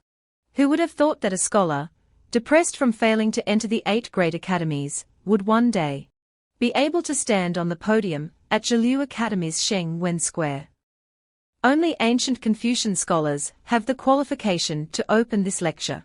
Nan Yuan Taik was moved, his eyes glistening. This is all thanks to Wan and Bo's blessing. Wan and Bo, Nan Yuan Taik is willing to devote his life to you. Then Nan Yuan Taik let out a sigh. He quickly regained his composure. Today, I must make Wan and Bo famous. The two masters below expressed their displeasure. Master Zhu Hongda of Zhiliu Academy said, Wang Shifeng's usual unconventional behavior is one thing, but why is he being so absurd today? Bringing a storyteller into the academy. Master Zi Jinfeng of Zhiliu Academy replied, indeed. Wang Shifeng, relying on the headmaster's favor, is activating the Sheng Wen platform for a storyteller. If word gets out, our Zhiliu Academy will surely lose face. At this moment, another person approached. It was Yang Ziting. He said, today's activation of the Sheng Wen platform for the storyteller was a decision made by all 3 deputy headmasters. Perhaps this storyteller has something extraordinary. The man in green said, I've heard of this Nan Yuan Taik. He's just a depressed scholar, living parasitically in Xiangliu, relying on his mouth to make a living in Beifeng Pavilion. The other man sneered, I heard Wang Shifeng used his literary reputation to pressure the deputy headmasters to open this platform. Just you wait and see, today will be the day Zhiliu Academy loses. All face. Suddenly, someone coughed, cough, cough. The sound from behind startled the 3 of them. Grand Scholar Qian Xiang, also known as Zi Haiyi, walked over and said, don't talk nonsense. Wang Shifeng didn't use his literary reputation to coerce, but to guarantee. He guaranteed. The 3 men immediately said in unison, we greet the deputy headmaster. The deputy headmaster said, he guaranteed that this Mr. Nan will deliver a timeless masterpiece, benefiting our students greatly. One man pointed and said, I see that Nan Yuan Taik's aura is faint, probably just ascended to the poem realm. If reaching the poem realm is so difficult, where would a timeless masterpiece come from? The man in green added, indeed, poetry can be achieved by luck, but a masterpiece is not so easy. Zi Haiyi smiled and said, the author of the masterpiece isn't him, but Wan and Bo Chen Luo. Hearing Wan and Bo, it was as if 1,000 bolts of lightning struck the 3 men, Wan and Bo. Did he write Zhong Kuei Lu Zhuan? A man quickly wiped the sweat from his face. Even if it's Wan and Bo, it's just one Zhong Kuei Lu Zhuan. He doesn't have the ability to ward off ghosts, and his writing style is just SOSO. Zi Haiyi looked at the 3 fools. Do you know why the headmasters were summoned to Wenxiang Pavilion this morning? They replied in unison, why? He continued, the Wan and Bo whose writing style is just SOSO in your words, today used 2 poems to shake the imperial court, including some rare Zhengxin poems. Wen Xiang personally ordered the gathering of the headmasters of the major academies to discuss the dissemination of this matter. Hearing such shocking news, the 2 men's jaws dropped. 2 poems shook the imperial court. Wen Xiang personally ordered a discussion for dissemination. Haiyi looked up at the sky with anticipation. So let's listen and see what other surprises this Wan and Bo can bring us. A moment later, in a room, a voice continuously echoed, a pity for such a beautiful woman to end up in the belly of a fish. 3 souls drift to the water palace. 7 souls wander into the underworld. Inside, everyone was in tears. Some held their heads, others angrily cursed, "Damn it! Damn it! Where are Li Jia and Sun Fu?" Hai Yi was amazed. Literary resonance. These students are blessed today. The masters held weapons, powerful auras filling the air, shouting in unison, "AAA! Where are Li Jia and Sun Fu? Sisters, gather! Let's fight them to the death! Too hateful!" The outburst of anger formed a green beam of light that shot up into the sky. Then suddenly someone said, "I've broken through." More beams of light shot up into the sky. Everyone shouted in unison, "I've broken through too." "Me too." Hai Yi looked at the scene before him with astonishment. A masterpiece, it truly is a masterpiece. These children, combined with literary resonance, their future is immeasurable. The three men who had criticized earlier now felt regret. One of them had a face as dark as the bottom of a pot. "Let's go." Hai Yi pointed at them and said, "This Nen Yuan Taik is a great talent, we must keep him. Oh, and there's also Wan and Bo. Those two are a bit troublesome, let the headmaster deal with them." As soon as he finished speaking, he was surprised. "Huh? Zitting, you've broken through too." Before them stood a person now surrounded by green auras. The other two exclaimed, "Ah, this is what's going on." Zitting, with tears streaming down his face, said, "Master, Zitting has had difficulties in his heart for the past 10 years. There's no hope of becoming a grand scholar. I'm ashamed before Master. But today, Zitting has figured it out." Zitting knelt before Hai Yi. "Master, 10 years ago, Zitting was burdened by literary reputation and failed a beautiful woman. To this day, she is still trapped in Xiang Liu. Today, hearing Mr. Nan tell the story of Du Xinyang, the confusion in my heart has dissipated. This student wishes to marry that beautiful woman, and I hope Master will act as a matchmaker." Hai Yi and the other two were surprised. The man in green said, sweating, "He thinks a courtesan is a good person. Is this young Zitting crazy? That's just a masterpiece Wan and Bo came up with." Hai Yi, instead of criticizing, placed his hand on Zitting's shoulder. Go get married. I will personally act as the matchmaker for you." With permission, Zitting ran off quickly. Behind him, Hai Yi continued to wave and cheer, "Be bold. Don't listen to the barking dogs." The other two were sweating profusely. "He's calling us dogs. That's the deputy headmaster, who dares to argue." At Wenxiang Pavilion, Kong Qianfang, the headmaster of Zhiliu Academy, held a poem in his hand, a smile on his face. "So this is the Ode to Bamboo, dedicated to General Ming on his expedition to Wan Ren Cheng, written by Wan and Bo." It truly is. Suddenly, his hand started to glow, and he frowned. Why is the headmaster's seal showing an anomaly?" The headmaster's seal glowed in his hand, and he curiously asked, "Who is contacting me?" A figure emerged from the headmaster's seal, urging, "Master, come back quickly. Our Zhiliu Academy is about to explode." He quickly replied, "What's the rush? Scholars must remain calm." The other person replied, "See for yourself." He looked into the orb, and before his eyes appeared a chaotic scene, beams of breakthrough light continuously appearing everywhere, and the joyous shouts of people. "I've broken through. I've broken through too. Me too. Me too." Kong Qianfang looked on helplessly. "It's just a mass level up." What explosion! Grand Scholar, using the divine ability 1,000 miles in a single step, rushed past like a gust of wind. He was going to see for himself. The others were surprised and discussed non-stop. Kong Qianfang actually used the Grand Scholar divine ability 1,000 miles in a single step.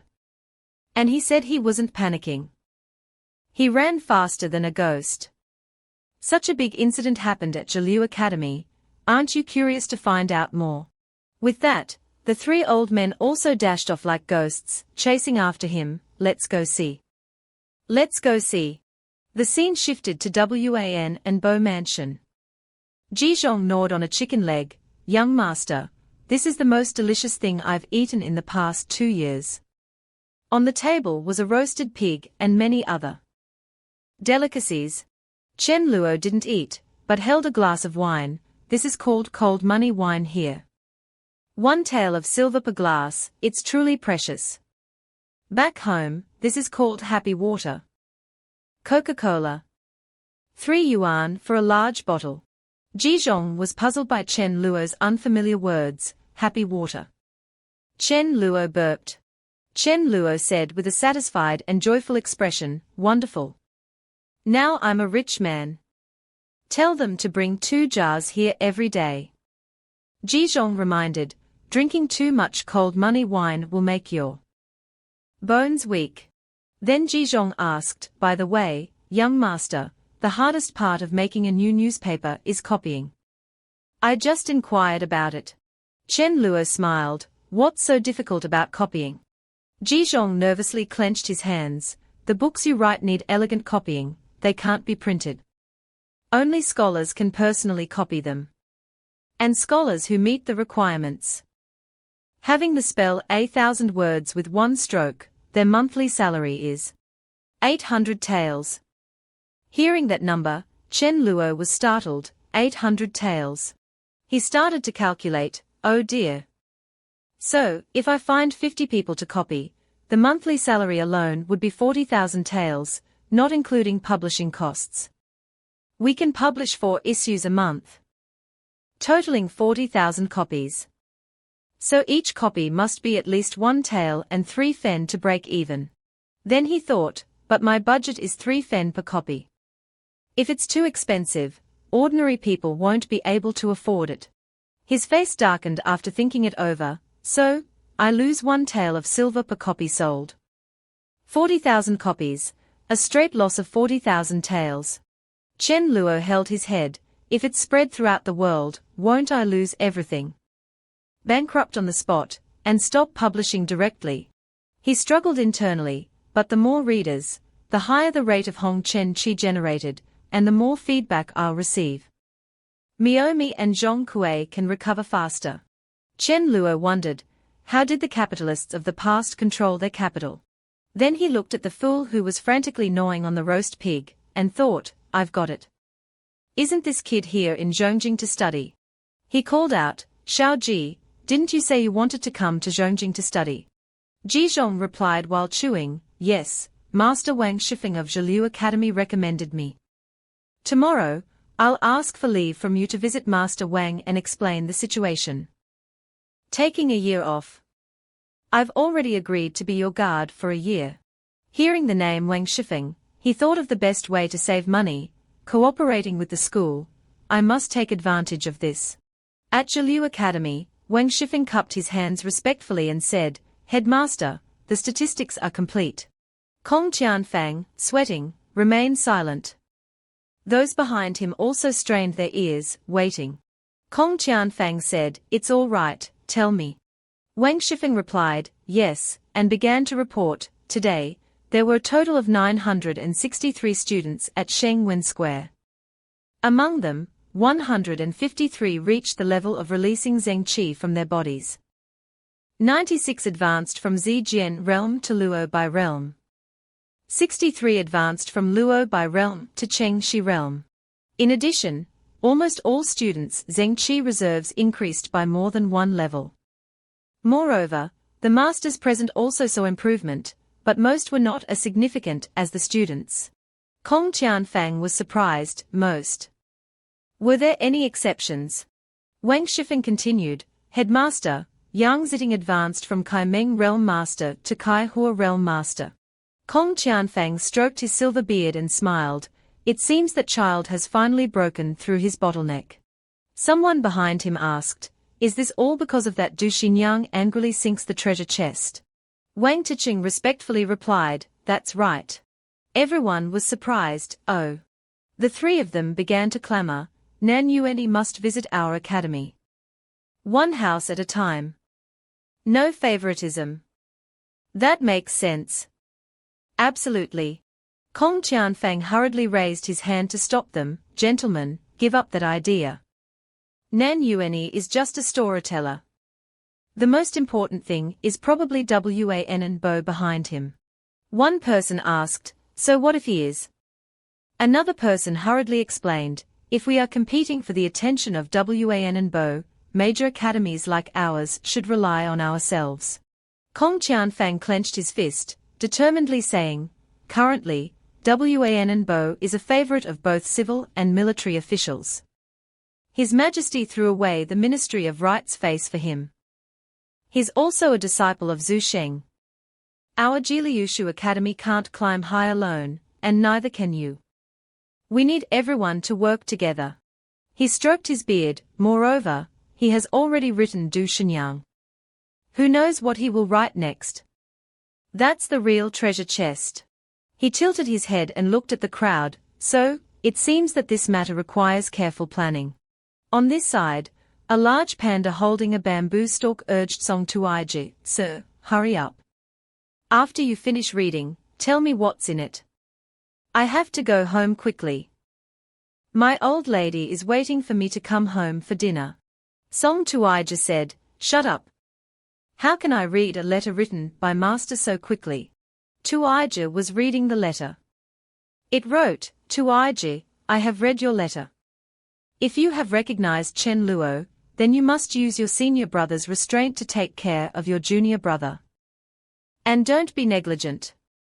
When you come to Zulin to visit me, you and he will decide for yourselves. After reading the letter, he sighed, it seems master likes this little junior brother very much. The letter wrote, your junior brother opening the fourth heavenly path is the path of all beings. The matter of opening a new newspaper is also the source of the power of the fourth heavenly path. You need to protect this new newspaper matter. This is the key to your junior brother's enlightenment. Song Tuiji said, that's a matter of course. I will teach anyone who dares to stop me a lesson. I have studied the Du Shenyang matter for half a day, and have some insights that I want to share with you. He was curious, Du Shenyang. Although this story is about the joys and sorrows of separation and reunion, it also conveys an idea of reminding the world to stand in the mortal world, but be outside the mortal world. Which is very similar to our Confucianism. After studying it for a long time, I found that after fusing the seven-colored qi and the Hao Ran righteous qi generated from the Du Shenyang story, and then using this fused righteous qi to perform all Confucian spells and techniques related to anger, there is an additional increase. I believe that if your junior brother can write all 7 emotional states of joy, anger, sorrow, thought, worry, fear, and shock, the overall strength of our Confucianism will increase by 30%. Song Tuiji's eyes widened in surprise. The strength of our Confucianism can increase by 30%. But after all, this is a short story. I don't know what kind of heroic writing it can produce, what kind of literary landscape it can paint. I'm really looking forward to it. By the way, the Western Great Buddha Bodhisattva has sent a Bodhisattva and 2 arhats into Dashuan to try and convert Chen Luo. Your second senior sister has personally gone to cause trouble for them. So don't worry. You can decide the rest yourself. Master, Zhu. After reading the letter, he muttered, so, second senior sister personally took action. It seems master is really angry. Zulin has 3 more relics. Song Tuiji picked up his pen. I guess I have to find a suitable opportunity to officially meet my little junior brother. I have to think carefully about how to show the momentum of our Zulin lineage. When we meet this time. Or should I drag Chikaxiu out for a fight again? Chikaxiu, who was eating at this time, felt a chill down his spine and goosebumps all over his body. At Wenxiong Pavilion, you mean to ask Chen Luo to authorize you to read, understand, and copy Du Shenyang? A group of academy heads flattered, Great Confucian Wei, we have a small gift for you. We hope you can help us connect with Wan and Bo. Others echoed, yes, yes, please help us. Wei Yang's face darkened, I also want to help you, but the problem is. He thought of the scene from the other day, damn it. I bowed to him in front of everyone. Now, if I go look for him again, Where will I put my old face? I will absolutely not go to Chen Luo again. Not even if I die. Kong Qianfang frowned thoughtfully. It seems that these small gifts can't move this old man. I have to add some strong spices. The older the ginger, the spicier it is. He stroked his beard and smiled. Ahem, doesn't great Confucian Wei always want the Tan Kong Fu of the previous dynasty's Shen Dajia? If you can accomplish this, I will give it to you. Hearing this, great Confucian Wei became excited. Are you serious? Shen Dajia was a master calligrapher, who had reached the level of brush-walking dragon and snake. Tan Kong Fu and Bian Fu, which he wrote in Xingye Zhongshu, were treasures that many people dreamed of. I have had Bian Fu for many years, and I only lack Tan Kong Fu. Kong Qianfang extended his hand, a gentleman's word. Wei Yang also extended his hand and agreed. Wei Yang thought, it's just face. Face is not as good as Tan Kong Fu. Wei Yang bowed. I agree with you all. I will definitely handle this matter properly. Please wait for my reply. Kong Qianfang and the others hesitated. No, we didn't mean it that way. They started clamoring, each with their own words. Wei Yang, why don't you invite Wan and Bo out so we can talk to him ourselves? If possible, our Chunfeng Academy would also like to invite Wan and Bo to be our honorary master. That's right. Wan and Bo is a disciple of Zhu Sheng. He has written patriotic prose and sincere poems. It's really inappropriate for him not to teach students a few lessons. Wei Yang extended his hand. You mean you want to meet and talk? Yes. Wei Yang broke out in a cold sweat and frowned. It wouldn't be too embarrassing if I finished this matter secretly. But with so many people watching, my old face really has nothing to cover it up. Wei Yang bowed and apologized. Everyone, please calm down. It's not that I don't want to call my little granduncle to meet you, but right now, my little granduncle is busy preparing for the apprenticeship ceremony. My master is watching over him, so he can't go anywhere. It's a pity about Tan Kong Fu. It seems that you and I are not fated. Everyone was disappointed, so that's how it is. What a pity. The great Confucian thought to himself, although I didn't get Tan Kong Fu, fortunately, my old face is still intact. Suddenly, Chen Luo pushed the door open and shouted cheerfully, Xiao Wei, I need your help. Wei Yang's eyes rolled back, and he froze in place. After a moment of confusion, the academy heads introduced their purpose, and Chen Luo understood their intention to seek cooperation. Kong Qianfang asked nervously, what does Wan and Bo think? Chen Luo stroked his chin and replied, let me think about it. But in his heart, he was calculating, although I need students to copy books, I still have to worry about my reputation. I should still set a suitable price. Chen Luo raised 3 fingers and asked, I need 50 people to copy 10,000 newspaper articles for me, 300 taels per person per month. What do you think? Wei Yang slapped his face. Why is this kid so stupid? Wang Tiqing asked, what do you mean? Chen Luo shrugged, don't you want to help me copy books? I'm preparing a new newspaper. My new work will be serialized inside, so I need elegant writers to copy it. The group of people gasped when they heard about the long-term work. There's a new work. And it's long-term. As expected, Wan and Bo is the real treasure chest. Kong Qianfang rushed over and grabbed Chen Luo's hands. Wan and Bo, don't be so polite. It's our academy's honor to copy books for you. The other 2 also seized the opportunity. Me too, me too. Chen Luo was dumbfounded. What do you mean? The 3 of them smiled and said, our academy students won't charge a penny to help you copy books. It's vulgar to talk about money when it comes to reading. It's just copying anyway. Students usually have to practice continuously, so it won't waste any effort. Chen Luo said seriously, but I can't let the students work for free. Kong Qianfang waved his hands. No, no. The academy already has a system for students. The academy will issue points instead of payment to students.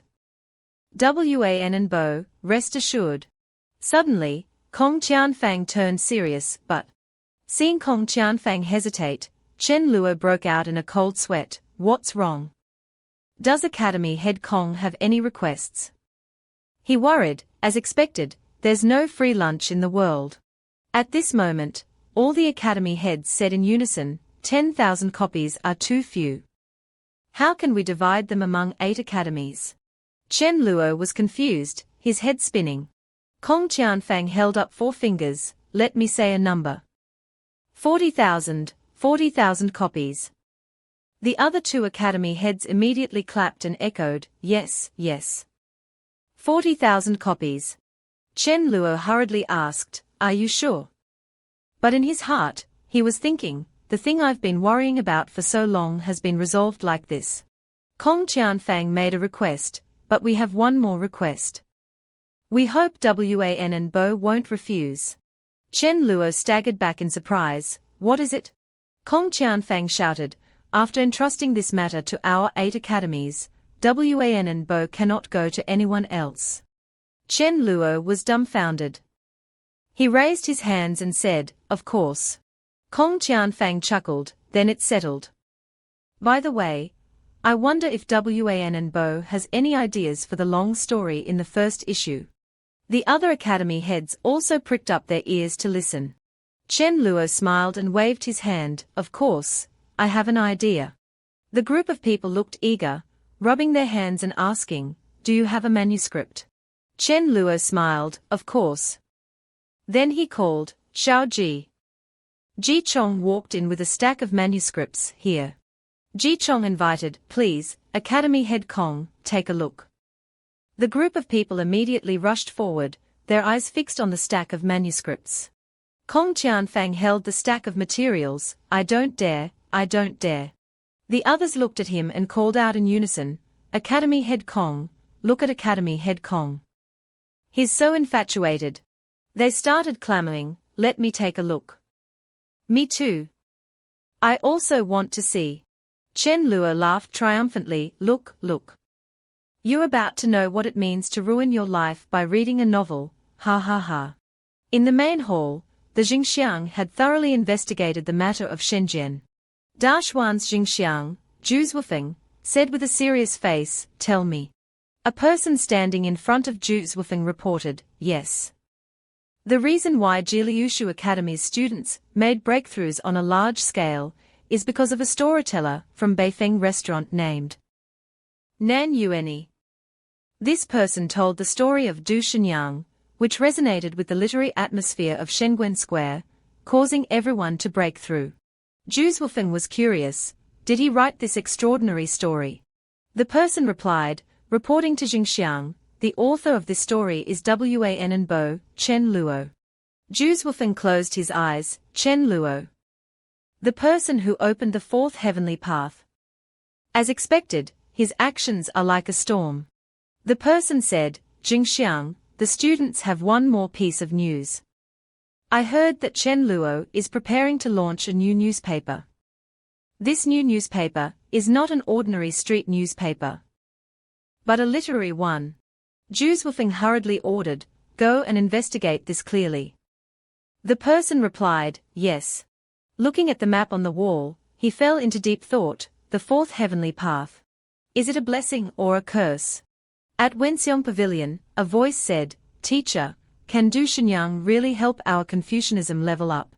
Yang Baichuan said, it's just a coincidence. But what you said is not wrong. The other person didn't understand, please explain, teacher. Yang Baichuan held the manuscript and explained as he read, the difficulty of this writing lies in using love as the key, capturing the hearts and minds of others. It makes people feel like they are breathing and sharing the same fate as the characters in the story. Young people are full of youthful energy, which is the age of anger. This article happens to be suitable, so there was a situation of level advancement in Jiliushu Academy. He added, Confucian scholars who level up because of this writing will definitely be chivalrous and daring people for the rest of their lives. The other person seemed to understand, So that's it. He called out, "Teacher," when he saw strands of how ran righteous chi emanating from Yang Baichuan. Yang Baichuan's eyes lit up, and he pointed, "That Chen Luo has written another piece of literature." On the other side, Wei Yang and the other old academy heads wondered, "Is it over?" "It's over already." They looked forward in unison. Wan and Bo, what's next? Chen Luo folded his arms and smiled triumphantly. There's still a lot more to come. Chen Luo shrugged, but it's not convenient to take it out now. The academy heads clamorously asked, "Then who is the person who exterminated the family? How does Fang Renji know the Lin family's sunset sword technique? What will happen to Lin Pingji's family? Give us some spoilers." Chen Luo waved his hand. "Just wait for the second issue. There will be chapter 2 then." Suddenly, someone slammed the door shut, his face grim, which startled Chen Luo. The academy heads were like fierce gods, each with a dark expression, approaching as if they wanted to eat him alive. Chen Luo panicked. "What are you doing?" As if thinking of something, they all widened their eyes with anticipation, pleading with him, "Wan and Bo, we are all great Confucians with reliable character. Why don't you just write the next manuscript now? We'll keep it safe for you." Others echoed, "Yes, yes." Brother Kong's words resonated deeply with me. "That makes a lot of sense. Wan and Bo, you're busy with so many things. We academy heads can do these small things for you. We can immediately swear to the heavenly Tao that we will absolutely not reveal anything." Great Confucian Wei suddenly spoke up to protect Chen Luo. "My little granduncle said one chapter is one chapter. What are you all nagging about?" The group of people immediately cowered. Then this manuscript, we will." Kong Qianfang thought. "I almost forgot that Chen Luo is a disciple of Zulin Bansheng. I can't force him. Then, even if I take this manuscript personally written by the author, it can be considered as obtaining a great treasure." Wei Yang waved his hand and collected the manuscript. He said, "Little granduncle, I will keep this manuscript for you." The academy heads were dissatisfied with this action. "We don't have the manuscript. How can we copy it?" "That's right. Great Confucian Wei, you." Great Confucian Wei said, "Have you Great Confucians not yet awakened the ability to remember after a glance? Do you want to trick me into giving you my little granduncle's original manuscript? This is the treasure of our Zulin." The academy heads, hearing Great Confucian Wei expose them, immediately changed the subject. The weather is so nice today." "Yes, it's beautiful." At this time, Chen Luo cupped his hands respectfully. "Everyone, please help me with the copying. As long as you copy quickly, I guarantee that the second chapter will be released soon." As soon as he finished speaking, they were like a gust of wind. "Excuse us. Let's go. Let's go back and copy. The students in the academy have been lazy lately. I have to make them study all night." "That's right. Our academy is the same." They then turned into streaks of light and flew away. Chen Luo looked at the streaks of light. "Do you need to use divine powers just to leave?" Chen Luo turned to Wei Yang. "Senior, I still have something to do. I'll take my leave now." Great Confucian Wei bowed. "Little granduncle, take care." He held the manuscript in his arms and muttered, "Is this manuscript really that good? Let me take a look." Suddenly, a ray of light struck Wei Yang, making his eyes widen in surprise. Wei Yang's face turned pale when he saw the person who appeared was Yang Baichuan. "Wenxiong, why are you here?" Yang Baichuan said, "I came to see what kind of story your little granduncle has written that made those people so eager to stop others." A moment later, Yang Baichuan asked in disappointment, "Is that all?" Wei Yang stroked his beard and said, "That's all. More than 27,000 words. That's all." Yang Baichuan's face flushed with anger. This guy is so hateful. He dared to end the chapter at such a crucial moment. Great Confucian Wei also agreed. Wenxiong is right. What writers pursue the most is a good beginning and end. To cut off the writing at a crucial point is simply madness, the shame of writers. Yang Baichuan said coldly, if I lock him up and make him finish writing this story, will your Julian's grand ancestor come to cause trouble for me? Great Confucian Wei was stunned. The person who comes may not be my grand ancestor, but my second granduncle. Second granduncle. Yang Baichuan broke out in a cold sweat and trembled when he thought of the second granduncle. The image that appeared in his mind was a demon with blood-red eyes. Yang Baichuan forced a smile. Just kidding, just kidding. Just a little joke. 3 streaks of light were moving across the sky. Back at Wanbo Mansion, Chen Luo thought, things went so well today. It's all thanks to Nan Yueni. I have to find a way to give him a red envelope. I have money now anyway. As soon as he mentioned Nan Yueni, he appeared and ran towards Chen Luo, calling, Bo Yi. Chen Luo responded, Chen Luo smiled and held his hand, Mr. Nan, I didn't expect you to be here. That's great. You helped me today. Nan Yueni interrupted Chen Luo, Bo Yi, your writing has given me a new lease on life. If you don't mind, Nan Yueni would like to become your disciple. Chen Luo broke out in a cold sweat, what's going on? Has my luck become this strong? As soon as the Wang Ba Ji Qi dissipated, little brother from all directions came to join me directly. Nan Yueni told Chen Luo about how he had been treated with great hospitality by the major academies recently, and how he had broken through his realm. Nan Yueni bowed respectfully, Bo Yi, your kindness to me is as heavy as a mountain. Chen Luo propped his chin, so that's it. No wonder he said that. Chen Luo helped Nan Yueni up, we helped each other, Mr. Nan. About the new newspaper I mentioned.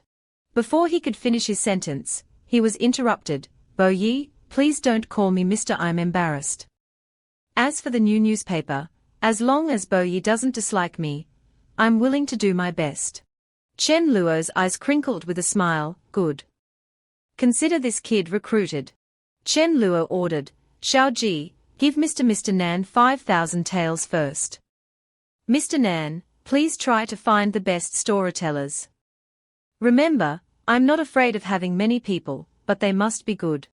Ji Chong took out the banknotes, Mr. Nan, here's 5,000 taels. Nan Yueni said, I will definitely live up to Bo Yi's trust. Chen Luo skipped away, Xiao Ji, order 2 roasted chickens and a few bottles of wine later. We must have a big meal tonight. Today is truly a day of continuous happy events. Xiao Ji ran after him, Rooster. Order? Master, what are you talking about? Chen Luo thought as he ran, the copying and publicity are all done. Now, the last step is missing, how to get it into the hands of buyers. While he was happy, an old man ran over, Bo Yi, help. Bo Yi, help. Chen Luo had a question mark above his head, huh? Help? The old man knelt down. A few people ran over and shouted, Lu Tong, don't disturb Bo Yi. Chen Luo bent down and looked at the old man, your name is Lu Tong. I don't know you. Why are you asking me for help? The man said, Bo Yi, please forgive me.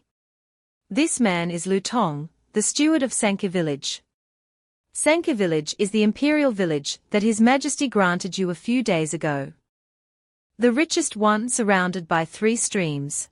Chen Luo exclaimed, you're the steward I've never met. What's your crime? Did you sell my village? Lu Tong frantically denied, I wouldn't dare. The other person continued, Sigh, Bo Yi, let me explain. It's like this. Although the current situation of our dynasty is stable, due to natural and man-made disasters, there are still many children without homes. This Lu Tong is kind and couldn't bear to watch. So, he brought these children back to the village, and so on. Lu Tong took in more than 200 children. If it were normal, as long as he paid enough taxes, this matter could be overlooked. But now that Sanke village is Bo Yi's private property, it can't be done anymore. Lu Tong cried and pleaded, Bo Yi, you can't drive those children away. If you drive them away, they won't survive. The annual tax of Sanke village is 10,000 taels of silver. When the harvest is good, it's 11,000 taels. As long as Boyi allows me to take in these children, I will deliver 12,000 taels every year, not a penny less. Chen Luo glanced at him and thought, what a coincidence. Taking in children on my land. Then, Chen Le ordered Jizhong to investigate immediately. Jizhong replied, yes, young master. Jizhong flew away. Chen Le pointed and said, a few of you, come inside and rest for a while. Inside the study, Chen Le crossed his arms. He said, when the harvest is good, the manor only earns 11,000 taels. Now, based on what you said, how can you give me 12,000 taels? Where does the extra 1,000 taels come from? Lu Tong trembled, his face full of sweat. Old slave will return a portion of the rented land for the children to cultivate. If a grown-up raises children, perhaps they can earn a little more income. If that's still not enough, old slave will. Chen Le immediately asked, sell the children to raise money. Lu Tong knelt down, tears streaming down his face. Old slave doesn't want to. But if there's no Huang Manor's protection, those children will have no way to live. Chen Le said, get up first. The problem now is not this, but can I really trust your words? Suspicion appeared in his eyes. What if you want to seize Huang Manor, colluding with Wang Li to deceive me? Or what if you're not raising children, but trafficking them? Then wouldn't I be an accomplice? Wang Li's eyes widened, pointing at Lu Tong. Master, it's absolutely not what you think. Lu Tong also raised his hand and swore, Master, don't think that way. This Lu Tong has a reputation for being a good person. Chen Le waved his hand. I'm just suspicious of you, don't worry too much. Wait for Jizhong to return, then everything will be clear. At this moment, Jizhong rushed in like a gust of wind. Young master, I've investigated clearly. Jizhong whispered to Chen Le, Lu Tong is telling the truth. I also inquired with the neighbors around. Lu Tong has been taking in orphans for 3 or 4 years now. Children who reach 13 years old will leave on their own. There's nothing unusual. Lu Tong looked at Chen Le with anticipation, calling him master.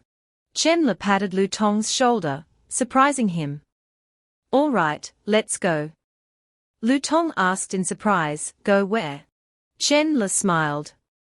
Go to Sanke Manor to visit the children. Then Chen Le added, you don't need to return the rented land. Huang Manor can continue to let the children stay, but they must work for me. While following Chen Le, Lu Tong agreed, of course. It's just that they are too young. I'm afraid they will ruin master's affairs. Chen Le waved his hand. They won't. I want them to be little messengers. No, newspaper boys. Switching to Hongju Academy, Cheng Jiefei, a student of Hongju Academy, was sitting in a daze, thinking. Du Xinang angrily sank the treasure chest. Just hearing my brother's rough account makes my heart yearn for it. Should I skip class tomorrow morning to listen to Nan Xianxing's storytelling? I wonder if Nan Xianxing will continue telling the story of Du Xinang. She rested her chin on her hand, thinking, or should I write a request and ask the head of the academy to help me find Wan and Bo? A hand was placed on Cheng Jiefei's shoulder. Jiefei, why are you in a daze? Behind her was a woman with ample bosom, asking, are you thinking about your lover? The two mounds pressed against Jiefei's head, making her blush and her eyes widen. Lover? How can you say such a thing? The woman's name was Liu Mengxian. She put her arm around Cheng Jiefei and laughed, why not? My father said that the love between men and women is the most normal thing. Only hypocrites avoid it like the plague.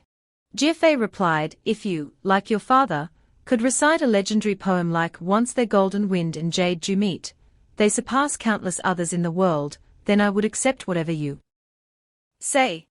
Mengxian immediately retorted, it's precisely because of this poem that the threshold of my house was almost broken down by those concubines, forcing me to stay in the academy for 2 whole months. Jiefei shrugged. All right, aren't you going to participate in the literary gathering of the Shioha group? Why are you looking for me? Mengxian gasped, covering her mouth. I almost forgot. The academy issued a notice, saying that they want to call scholars whose calligraphy has reached the dragon and snake realm to copy elegant literature. Copying it 100 times will earn 1 academic credit. I came here specifically to invite you to go with me. Jiefei asked curiously, do you know what literature it is? Mengxian said, it seems to be called Xiao Ao Jiang Hu or something. Moreover, it doesn't seem to be the work of a great scholar. Who knows why we are copying it? Jiefei then asked, if it's not the work of a great scholar, then who is the author? Mengxian smiled. Ah, it seems to be Wan and Bo.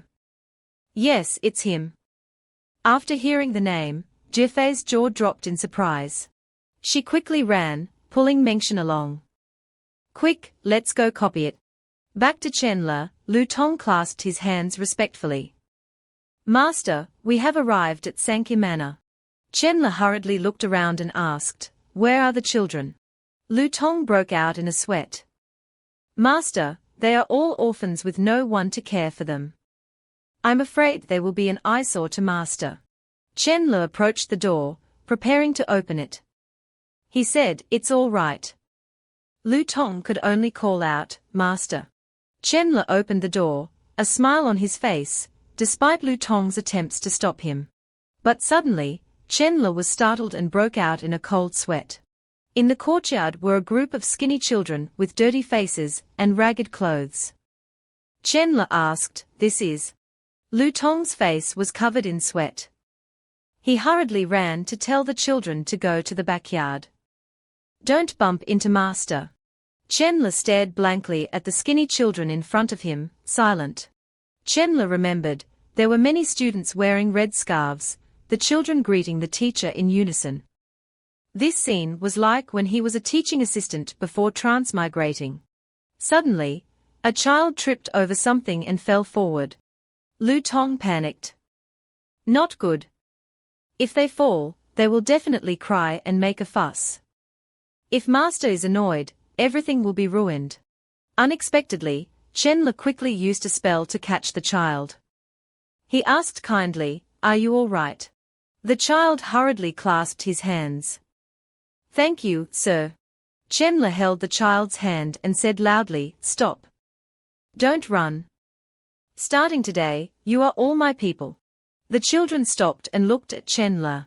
Chenle said seriously, starting today, you are all the people of Wan and Bo Chenle. Your home is Sanke Manor. From now on, you are no longer orphans. Hearing this, the children burst into tears. Really? We have a home. They knelt down and kowtowed in gratitude.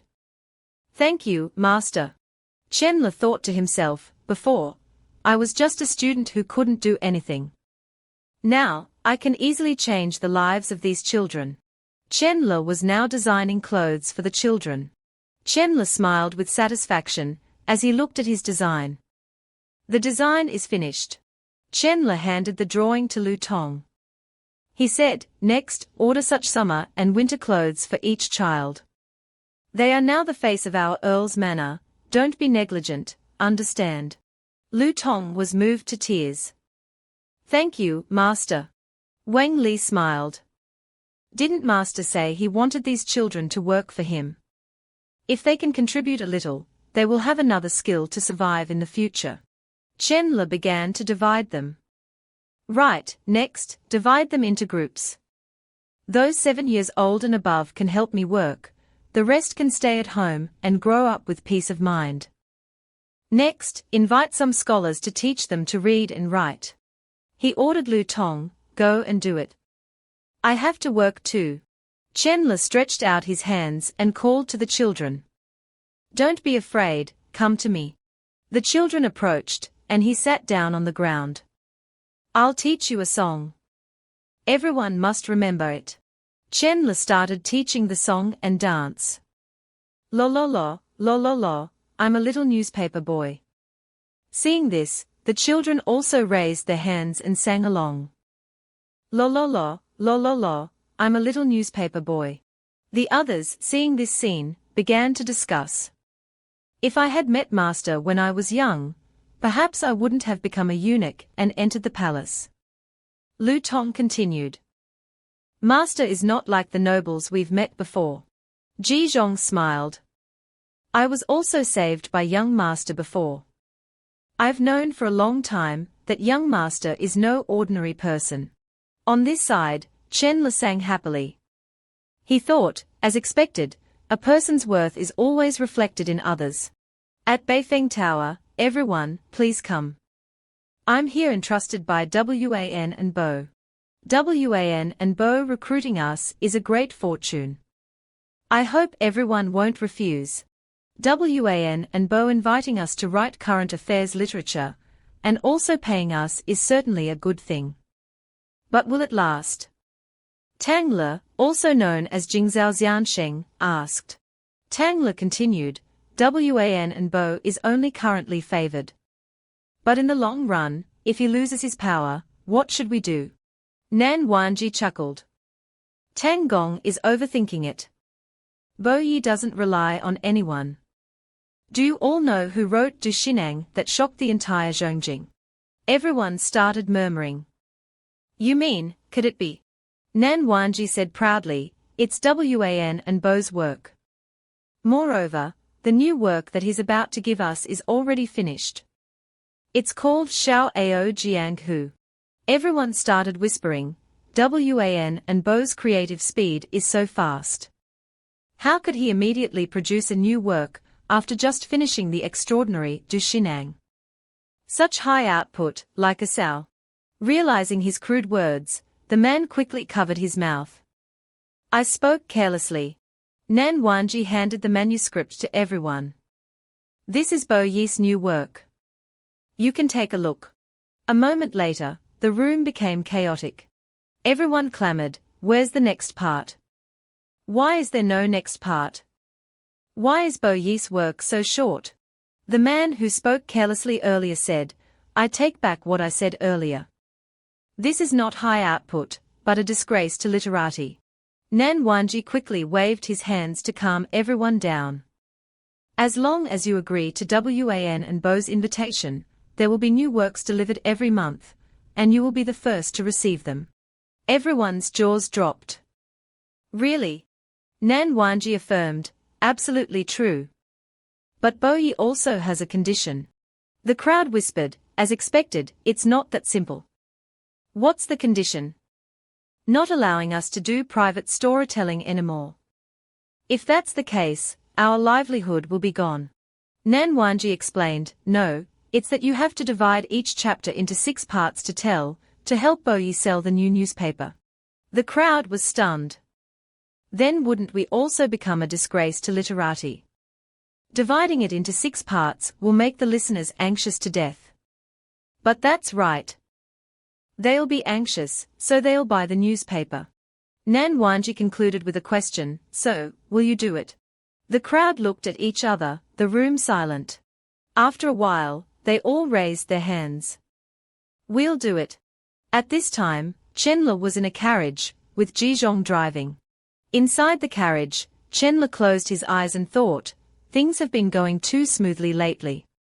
Next, I just need to print the new newspaper, and wait for the popularity to gather. Then, both money and fame will come to me. He chuckled softly. Should my next step be to bring my sister here to enjoy life? He suddenly remembered Chen Zhuan's eyes. That's right, the Mangu Dan from Wanbao Pavilion in Zhongjing can treat my sister's eyes. Chen Le immediately called out to Ji Zhong, go to Wanbao Pavilion.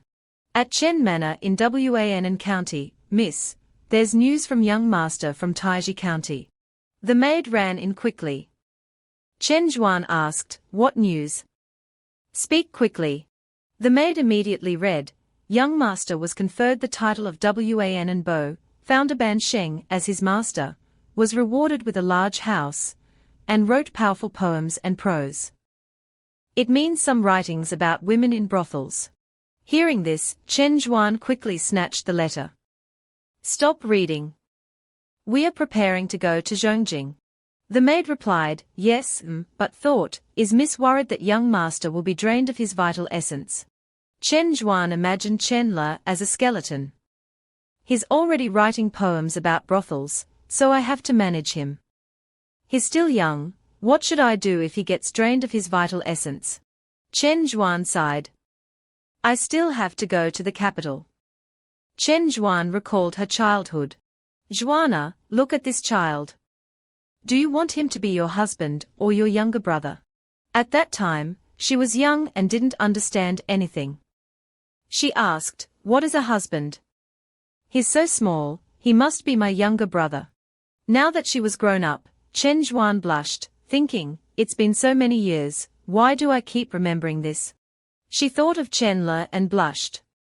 That little kid back then, how did he suddenly grow up so much? If I've been his sister for 19 years, then I'll continue to be. Back at Wanbao Pavilion, Chen Le looked at the street in front of him. Oh my, a commercial street. Ji Zhong scratched his head. Isn't a commercial street a good thing? A person said, Bo Yi, I have a connection for the mango dan you need. Please follow me. Wang Li led the way. Please come this way, Bo Yi. It's just ahead. Their methods are extraordinary. I saw mango dan at their place before. Entering inside, he introduced Chen Le to the owner. A noble guest has arrived, come quickly to greet him. The fat old man scratched his head and greeted Wang Gonggong. Seeing Chen Le, he smiled and greeted the guest. What treasure does the nobleman desire? Chen Le went straight to the point. Do you have mango dan? The fat old man rubbed his hands. Of course I do. Chen Le was overjoyed. Really? Ji Zhong urged the old man, quickly bring it out. We don't lack money. The fat old man laughed. It's just that we don't have any stock now. If you want it, you have to compete for it. Chen Le's expression turned serious. What do you mean by compete?